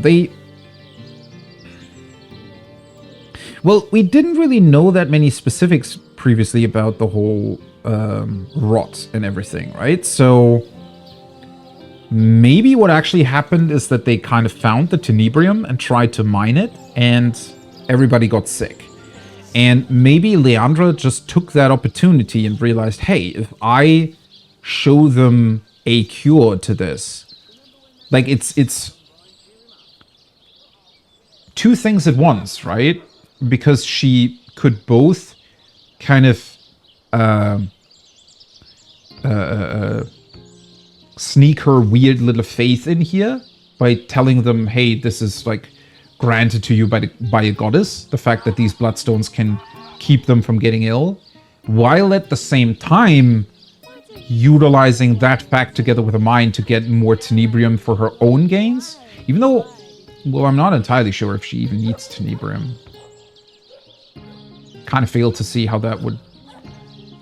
she would have need of that if she literally has something that is even seemingly stronger than tenebrium. Anyways, tell me more about the Troll King. Apart from Gungir's stature and incurable case of the uglies, is not so different from a parakeet. Got a brain the size of a pea and a fervent passion for all things bright and shiny. You even know the Troll King's name? The nutty oaf sits on a river of silver beneath these mines, but leases it to the mining company for a fraction of its worth in gold. He'd rather put those hefty minions of his on toll duty than mine these hills himself for 5 times the reward. Wait, so... Okay.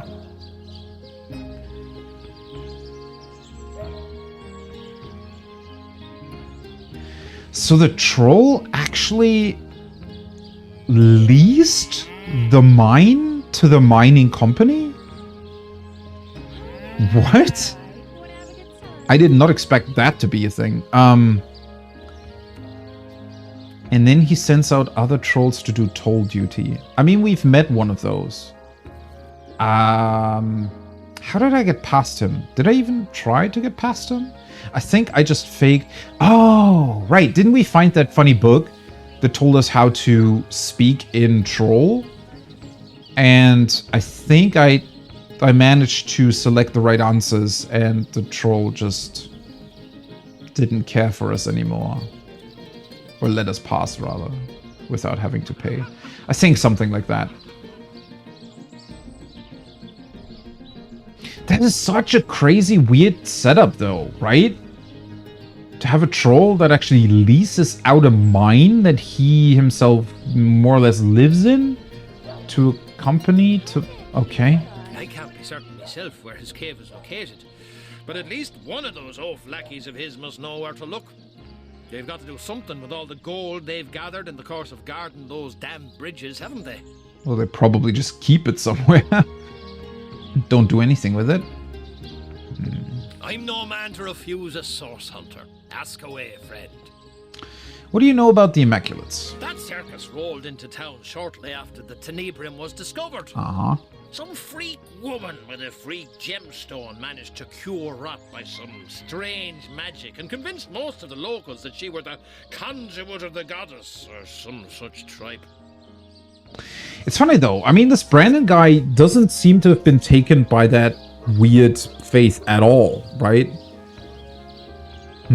Well, maybe it's just that... oh, sorry. Potentially a lot of people that didn't like this whole Immaculate business just left town. Because I'm wondering if she really would have been able to convince everybody. I mean, clearly there are still quite a few people here, actually, that don't believe in that whole business, or at least suspect something is going wrong, or almost have direct evidence, even, or deceased relatives that are connected to the whole thing. But it does seem like she sort of took advantage of the whole situation and cured the rod to establish the Immaculates by pretending like her bloodstones were some sort of thing from a goddess, while at the same time potentially taking advantage of the Tenebrium situation. But I fail to see how the whole goblin troll business comes into this whole thing. Is that really just a random happenstance that, well, those goblins showed up and they now prevent the mine from being mined? That just all seems very strange. And if the trolls are the ones renting out the mine, wouldn't the trolls also have an interest in getting rid of the goblins? Anyway, can you tell me more about Tenebrium? A strange sort of substance, discovered here around 2 years ago. And folks have been clamoring to get their paws on the rancid stuff ever since. To the right buyer, it's worth more than diamonds. And 2 years happens to be the very time when that whole undead business around Sicil started. Which makes sense, right? It's the time when Leandra started her weird whatever she's on.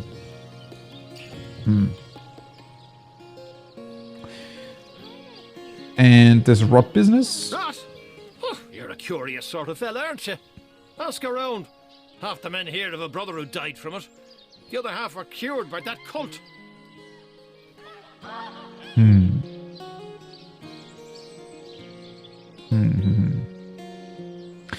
That is such a... Isn't that a strange setup, though?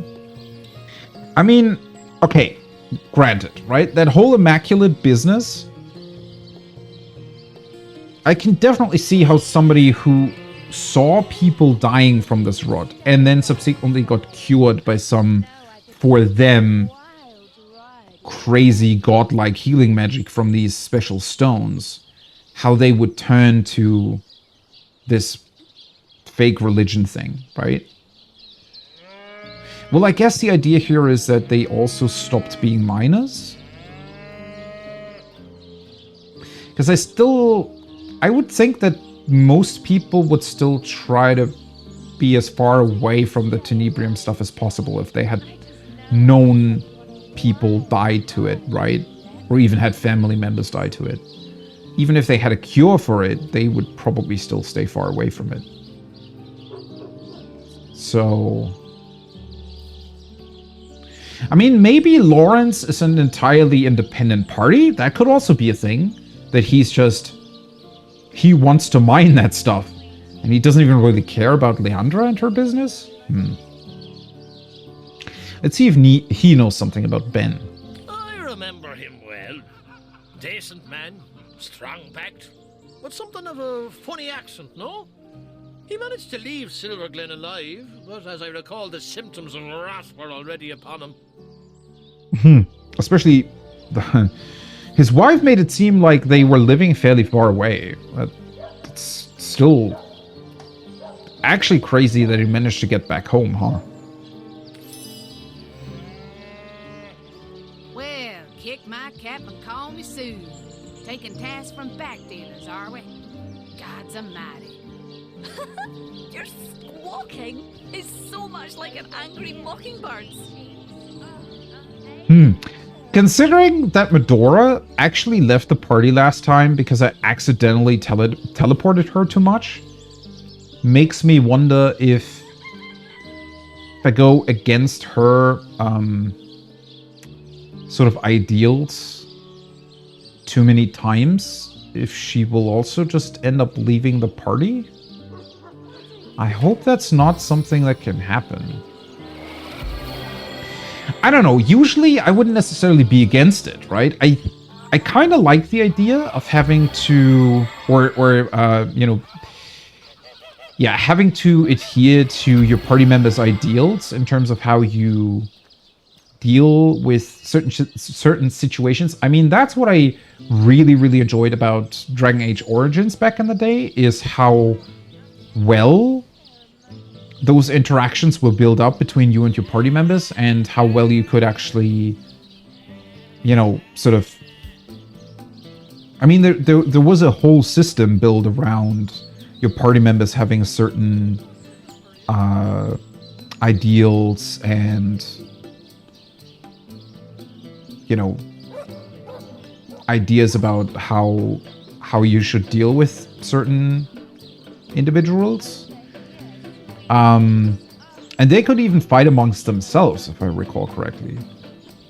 I don't know if they would completely leave you, though.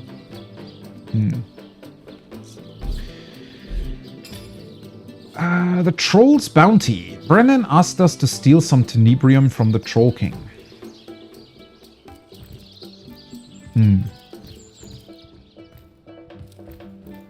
Lawrence's office. Huh. Think you need to clean up your office somewhat at some point. A source hunter! My liege, I am at your disposal. I am Lawrence, the representative of the mining guild responsible for operations in Silverglen. Please, valiant hunter, let us know how we can assist you. He seems to be quite thrilled to see us. Okay, maybe I did misinterpret this whole situation a little bit. Because some of the things that we heard about made it seem as if Lawrence might just be a puppet of Leandra, but he might be an entirely independent party, after all. Maybe it's only the priest that has been put here by Leandra for a certain purpose. Wouldn't that mean, though, that he... shouldn't he essentially be against the Immaculates and be pretty pissed about the fact that they're potentially taking away his miners? Tell me about yourself. Oh, I am no one special. Merely a humble servant of the guild and shepherd to the happy flock of miners within this settlement. Are they still a happy flock of miners? My only cause for complaint, Your Grace, are these awful goblins. They're starving us out, refusing even a single honest miner his right to work. Perhaps, my most upright highness, you might be able to help us with this little problem. Only if you stop treating us like royalty. Holy fuck. He's a slivery bastard, right? I don't think I want to mention Nadia to him yet. I think I want to find out more about the mine and everything first. What do you know about the Immaculates? Enough to know the whole institution has been a blight on productivity. Okay. With the blessings of the conduit to replace a sense of a job well done, the miners care hardly at all for getting the mines back in good working order. Well, that is quite intriguing then. So there's actually a lot going on in this town. Not only... So I suspect that Lawrence... Well, that was the cool part about Cyseal 2, and what I liked about the setup of the story, right? Because there, Leandra also utilized a person that originally didn't have anything to do with her at all for her own ill means and ideas and ideals. Because at the end of the day, the person that was responsible for the undead plague and everything in Cyseal was that doctor, right? Like the older one. Evelyn's master, so to speak. And he originally wanted to find a cure for death, or to... Well... just, I guess, find a lot more potent healing magic. He certainly, I would say, had the right ideas of mind in the beginning, but obviously wanted to cheat nature in a way that ultimately probably meant that he had to end up in some shady business. And then Evelyn and her connection to both Jake and Leandra messed up the entire thing, and it ended up becoming... Well, Leandra utilized, or, you know... Yeah, utilized that doctor's ideals to her own, for her own benefits, and... Well, maybe she did the same thing here, right? So it seems like this Lawrence guy potentially was the first one to discover Tenebrium, potentially even knew that it was fairly risky to mine it, but went through with it anyways because he saw the money that he could make with it, right? And I suspect the reason for why he specifically wasn't affected by it is probably because he was intelligent enough to not engage with it directly, but have other people work with the Tenebrium. And so he was never really affected by Rod. And he didn't really care about his miners all that much. Although then again, yeah, maybe he just also didn't know, because you'd assume that he would still want the miners to be at least healthy enough to mine more Tenebrium, right? I mean, he's not really gaining anything out of miners being dead. So maybe that was just a miscalculation on his part. Maybe he didn't realize how awful that Tenebrium really would be. But yeah, he seems to be entirely independent of Leandra, so she then might have just taken advantage of the whole situation, established that we had priest here, and cured the rot, and then told everybody that, you know, Immaculate's god is here and whatever. Let's discuss your troubles in the mines. You must forgive me if I become somewhat overcome when discussing it, my liege. To think how I've been betrayed. To think how the humble miners of Silverglen suffer. What are you on about? I invited a tribe of goblins to assist us in clearing the Tenebrium from our mine, you see. The leader of the troop, a satin-spitting Satan named Drexis, promised to clear the Tenebrium and be gone. Really? Okay, I didn't expect that at all. He got the goblins in to clear the mine of Tenebrium, but wouldn't he... He is aware of how much that's worth, right? When the job was done, though, he and his band of totem-brained fiends refused to vacate. They've kept close guard of the bridges to the mine since, and they'll slice whoever dares approach them into ribbons. I mean, I must say, I'm quite intrigued by this whole business. So we have trolls that seem to be too dumb to take advantage of the mine that they own, apparently, and are just renting out to miners, but somehow also have a toll business going on. And then at the same time, you have goblins that have been invited to get rid of the tenebrium, which in turn would actually be worth quite a lot. But now the goblins have it, apparently. And then for some reason, the goblins now refuse the miner's entrance to the mine. Then we have Lawrence, who seems to want to mine tenebrium, yet also invited goblins to get rid of it.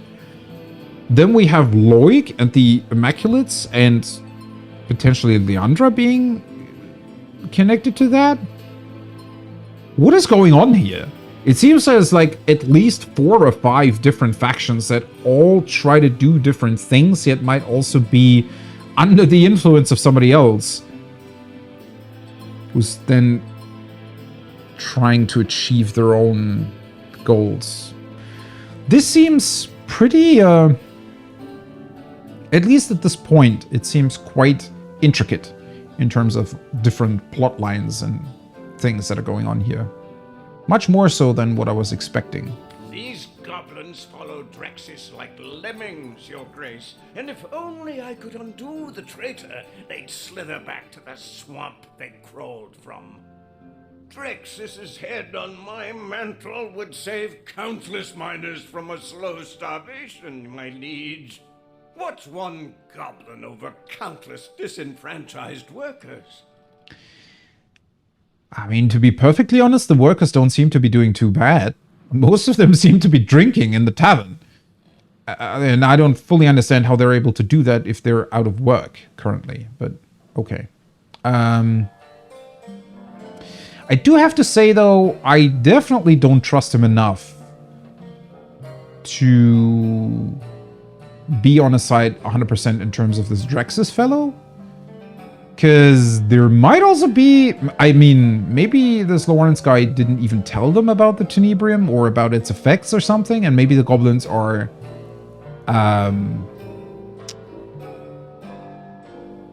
maybe they're not too thrilled about the fact that they also died of it, and maybe they also want some compensation for that? Please, Your Grace, I am completely at your disposal. Stop your squirming. Tell me about the goblins. Those brutes! I invited them here to save our valued miners from the ill effects of clearing tenebrium, and those interlopers met my invitation with a hostile takeover. They haven't allowed a single human miner past them in months, and meanwhile my men have all but forgotten their vocation and turned instead to their damned religion. What can you tell me about tenebrium? Useless stuff, my liege. Worse than common dirt. But 10 times as difficult to extract and infinitely more dangerous. If only we'd known in advance the terrible effect rot would have, we would have stopped trying to clear it immediately. Yeah, I don't trust you on that. Well, first of all, Brandon said something entirely different. Question being, why?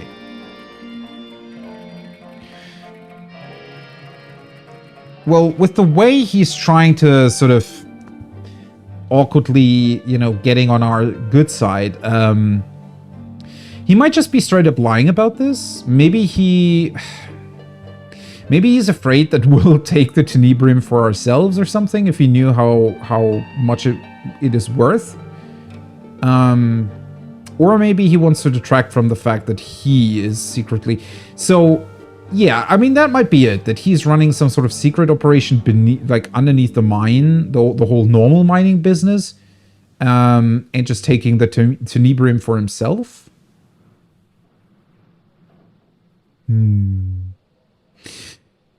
But then again, isn't he a little bit too open about the whole rot business for that to be a thing?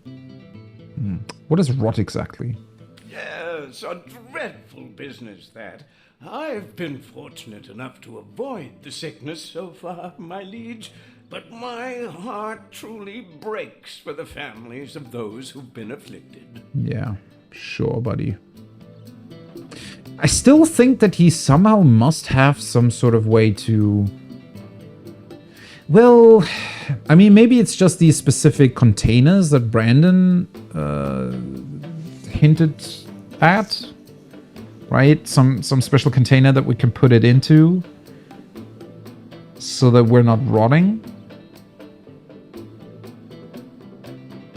Because I suspected this whole time that Lawrence might have some sort of special amulet or something that prevents him from being afflicted by it as well.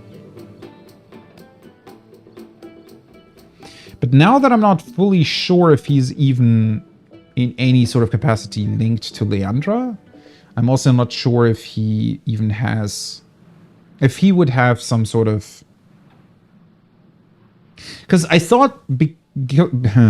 If he had been linked to Leandra somehow, then it seemed quite possible to me that she might have given him some sort of special magical shield or amulet or whatever to not be affected by Tenebrium.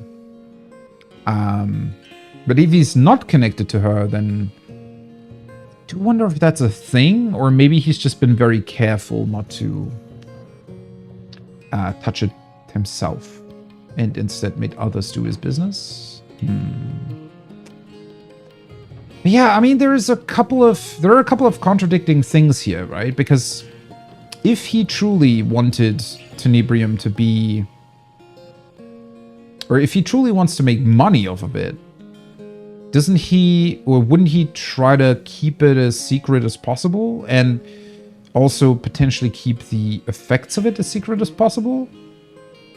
Well, I guess he didn't really, maybe he didn't expect it to come out so openly and everybody knowing about it and all these troubles with the miners that have been happening. You see, my liege, when a miner has been overlong exposed to Tenebrium, he begins showing certain symptoms. Gangrene about the extremities, fatigue, malaise. At first, we attributed these symptoms to, well, to poor diet, laziness, and general malingering. Which also sounds pretty fucked up, to be honest. That sounds as if he's like your typical boss, right? In like a large corporation where like his workers were probably, when the whole thing started, I can definitely see him, you know, calling out all his workers for being lazy, even though they were already, you know, deathly ill, essentially. Had we known then what we've since discovered, we never would have continued our Yeah, sure. But alas, mistakes were made, and those we lost can never be brought back, no matter what that crackpot conduit would have one believe. The conduit. Care to tell me more? My liege, you ought not to concern yourself with the fraudulent leader of a crackpot cult. Really, the whole affair is an utter embarrassment to Silverglen. Is it now? I'm actually having trouble figuring him out. I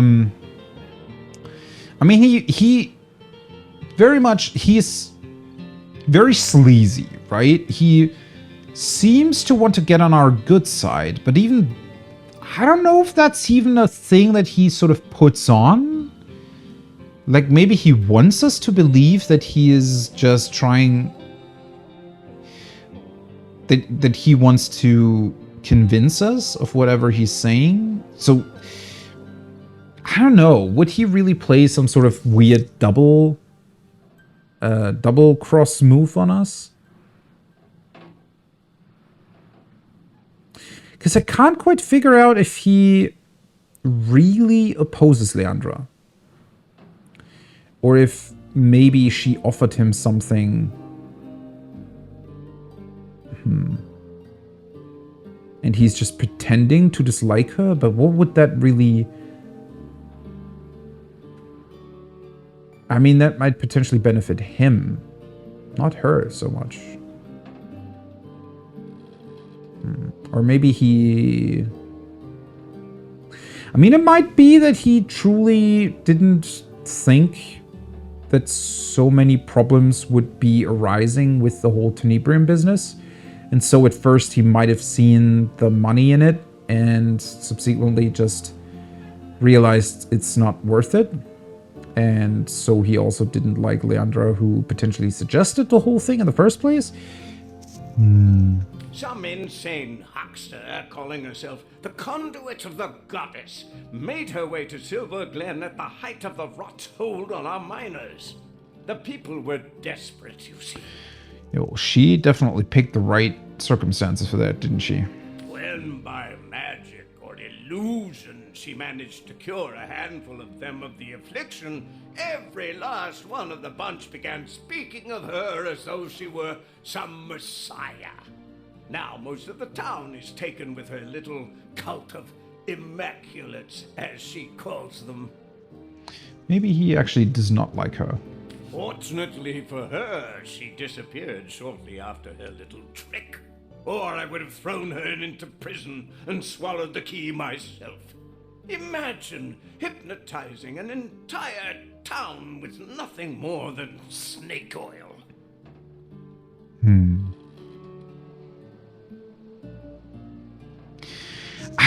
I keep wondering about that. Because it seems to me like she's doing that everywhere she goes, right? She literally just... Well, I guess you could explain it by saying, well, she's going in there, she's doing whatever she needs in order to further her plans, and then she just abandons everybody else, right? She's just moving on to the next stage of her plan, and she doesn't care whatever happens to what she leaves behind. But isn't... What I don't understand with that, though, wouldn't she benefit a lot from keeping those things around, though? I mean, this whole cult of Immaculates, right, is something that she seems to have established about 2 years ago now. Almost. Maybe not as long, or maybe it hasn't been established that long, but that's when it started, right? But with that,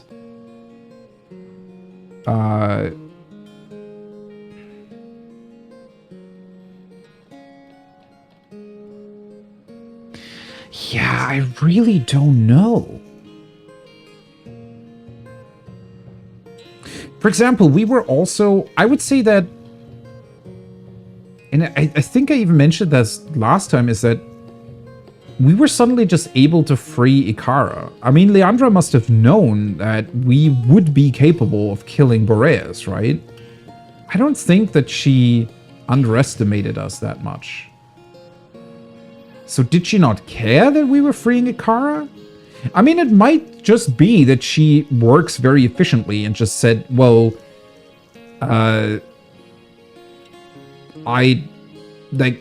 she would have to put too much energy,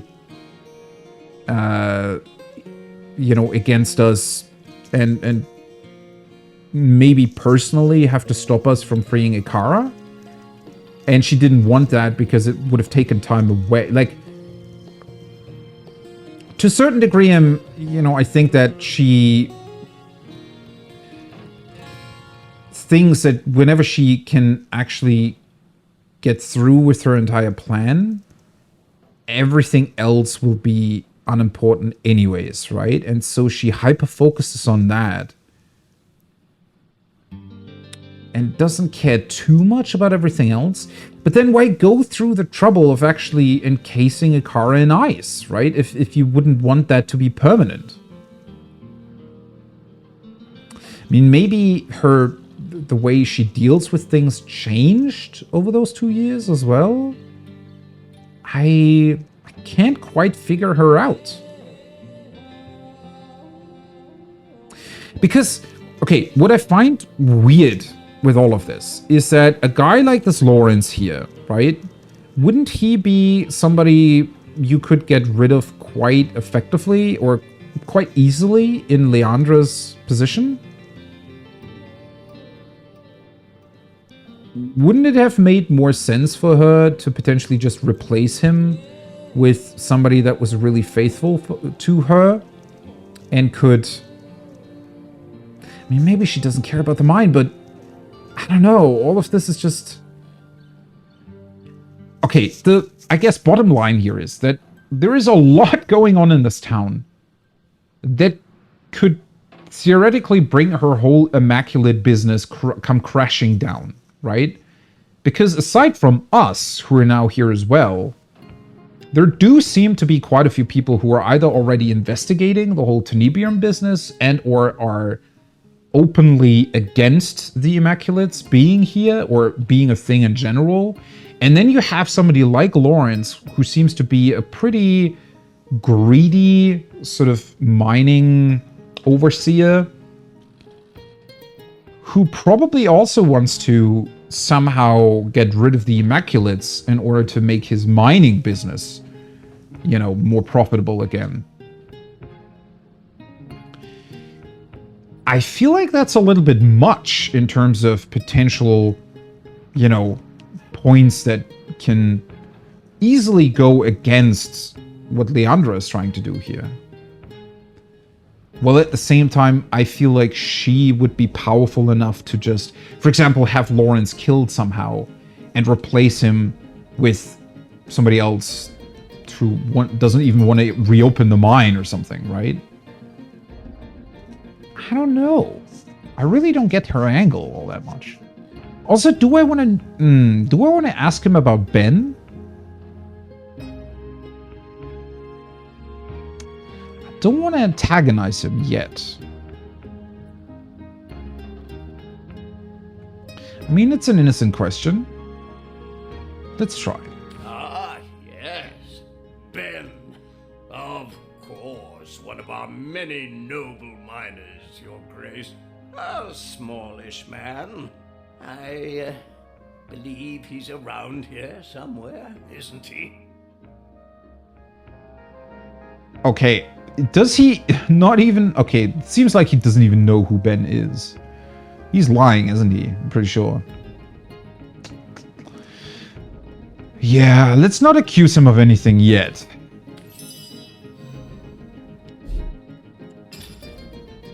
Goblin trouble.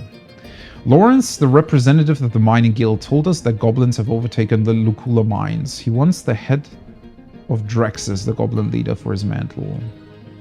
Yeah, so we have goblins to deal with, we have trolls to deal with.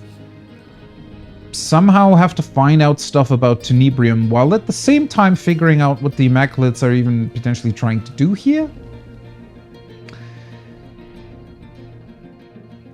With Arhu apparently suggesting that we have to become, or could become, one of them. Ooh boy.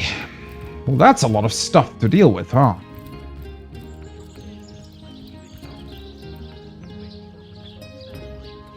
I'm actually quite looking forward to potentially infiltrating the mines. Sorry for that whiny lump of toll-taking fat.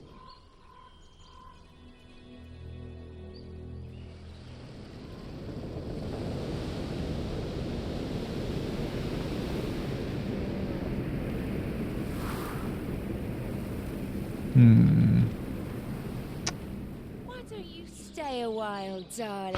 I mean, the funny thing at this point is that we do want to get into the mines anyway. I mean, that was definitely our original plan, to go into the mines and find out what Leandra... I mean, apparently Ikara did know something about what Leandra was up to in the mines. So we wanted to go there anyway. Well, now we have a couple more reasons to do that, right? The only problem that I have now, and where I'm not quite sure what I want to do next here, is that... I very much hope that, for example, if I were to go into the mines, and therefore more or less also do what Lawrence wants me to do, I'm not entirely sure whether or not that might advance quests in a way that I don't want them to be advanced. right? I wonder if there's like a point of no return where if I go to the mines first and essentially help Lawrence, for example,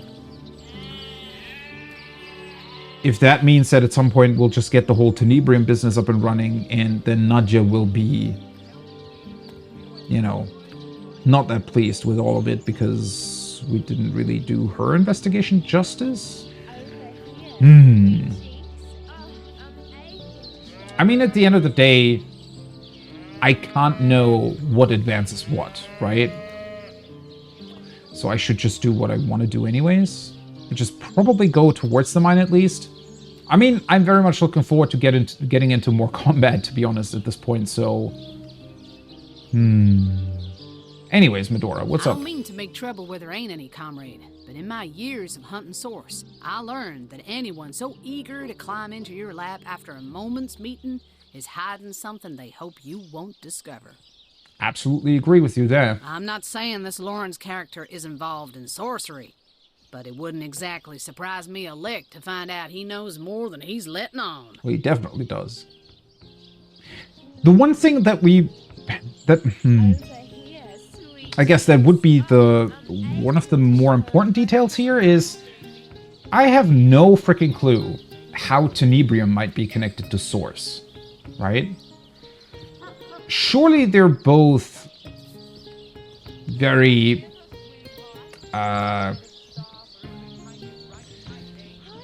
well, sort of disturbing magical things, right? I mean, whatever Tenebrium is specifically, or however it interacts with source magic, it very much seems to be linked to it in some form. Which makes me wonder if maybe Tenebrium ore could be some sort of basic ingredient to Star Stones or something? The problem is, how do we find out more about Tenebrium? Don't know if there's anybody else in town that could tell us about that, right? Or that would know about the properties of it? Unless we can somehow get Brandon to tell us more about that? What was it that he wanted us to do? Well, he wanted us to get into... He's the one that told us about the trolls, right? He wants us to somehow get Tenebrium and just sell it to finance his retirement, in a way. Which I'm absolutely fine with, right? I mean, the Brandon character... The only one we would really be deceiving by helping Brandon is Lawrence, right? And considering that Lawrence very clearly lied to us multiple times throughout that conversation just now, I don't see why that would be a bad thing to double-cross him.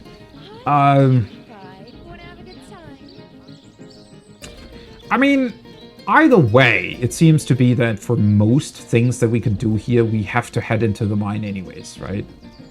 So that's, I think, what I will be doing. Though, I might also want to take another look at a couple of the surrounding pathways of Silverglen. I mean, it's not really that much, but you never know if you can find something else there somewhere. I thought the same. His fawning is more likely a symptom of fear than of respect, yeah. Have no fear, we'll cut the tall grass soon enough, and then the snake will have nowhere to hide. Warms my heart to picture him squirming about plain as day with 3 seasoned source hunters on his tail. Nowhere to hide his sniveling mug than at the bottom of a burlap sack. I do find it interesting. I wonder if this is supposed to be character growth or something, because it's actually not really. I'm not entirely sure what they were planning on doing with Medora here, for example, or in general with the sort of backstories of your party members. Medora is kind of a weird one because she does start out being somewhat of a weirdo with suspecting source magic everywhere. But funnily enough, over the course of your journey, it turns out that she's kind of right in most places, right? Question being, more by accident or because she actually has a gift for seeing source magic or immoral people or something. It's not quite clear, and it's, well, it's sort of a thing, like, I mean, her backstory exists and her behavior exists, but beyond that, the game certainly doesn't really do much with it, I would say.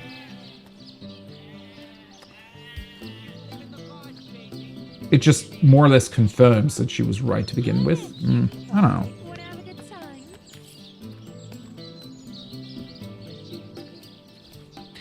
I suppose I do find it funny because before I played this game, right, I wasn't 100% sure if it would be for me. Well, now I know it is, right? This is certainly a very, very good RPG, and the combat is exceptionally good.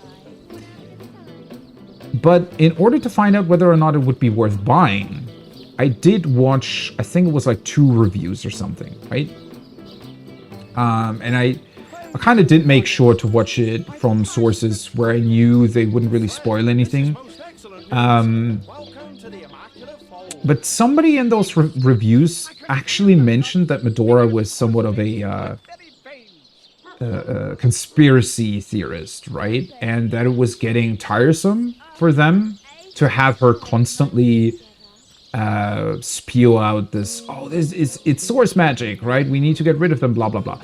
And yes, there are a couple of instances here and there where she does suspect somebody of being a sorcerer or having dealings with either source magic, or she's also a little bit, I think, for example, she was against that orc librarian in Sicil, right? Where she came off a little bit, I guess you could call her a little bit racist.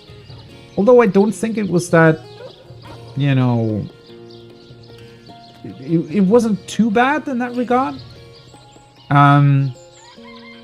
But overall, I would say that her quota, I guess, of actually saying, hey, there's something wrong here, this person is lying, or they're involved with, you know, source magic or whatever, her detection rate on that is definitely over 50%. So I don't quite get whatever that reviewer was talking about when they mentioned that they were annoyed with her constantly spewing out conspiracy theories when it turns out that most of them are actually true. But then again, that might just be, I don't know what that, like how that reviewer played or anything. Maybe they just had her in their party for like 20 hours or something and then replaced her because they thought that she was annoying or something. But keeping her around now, and I, you know, arguably I was also on the fence about her from the start. I mean, I mainly kept her around for, obviously, for her capabilities and the fact that she is the only melee fighter in my party. And the only other people I found that could have joined my party were ones that would have also been ranged. So that's the main decision why, or the main reason why I kept her around. But I mean, I don't mind her that much now. I think she's an interesting character in a way. I mean, sadly, we don't get to know that much about our party members. That's definitely one of the things I would have liked to see have just more interaction, more depth to it. But I also don't mind it. It doesn't, like, it's just a potential where the game could have been even better, but it's not actively bad or anything, right? It's just these interactions exist, right? And it's cool, and I like it, and these characters exist, and they are their own characters, they have backstories and whatnot, which is completely fine, but they're just not doing that much with them. Now, again, not a big deal, nothing to harp on about, but certainly potential, right? If you ever were to go back to this game and say, all right, where could it be improved? That would certainly be one thing. Well, I think this is a good stopping point, though. I do want to do some stuff on my own this afternoon, and then this evening we'll come back to Final Fantasy XIV and some more Ultimate prog. So I think This is where I'll stop for now.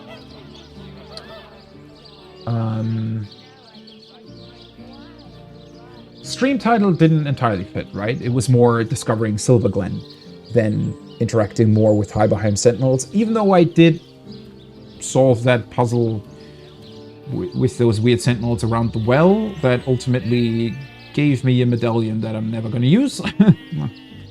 Well, whatever. Yeah. This is going to be it for now. I need to take a look at when I'll be able to stream more Divinity. Probably on Tuesday. Probably another short stream like this on Tuesday.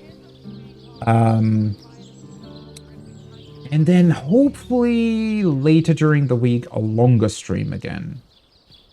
We'll see though. I probably need tomorrow for more like personal stuff. And obviously 14 still sticks around with Dragon Song's Reprise proc, which is taking quite a bit of time away from other things, unfortunately, but I also want to have the kill.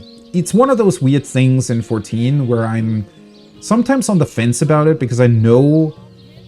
I mean, overall, right, when you really put it into perspective, Ultimate proc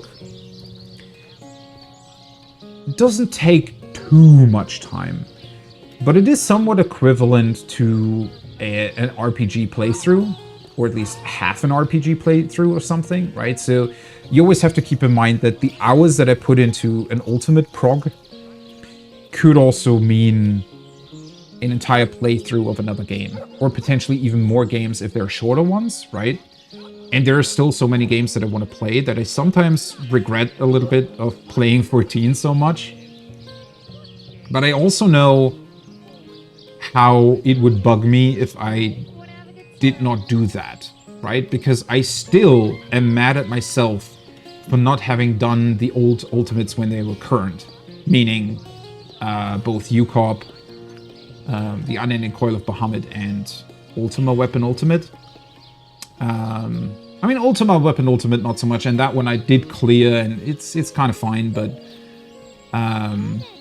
the Unending Coil is definitely something that I deeply, deeply regret not having done when it was current. Because now it's... Well, I wouldn't necessarily say joke, but for an Ultimate, it's a very, very simple fight now.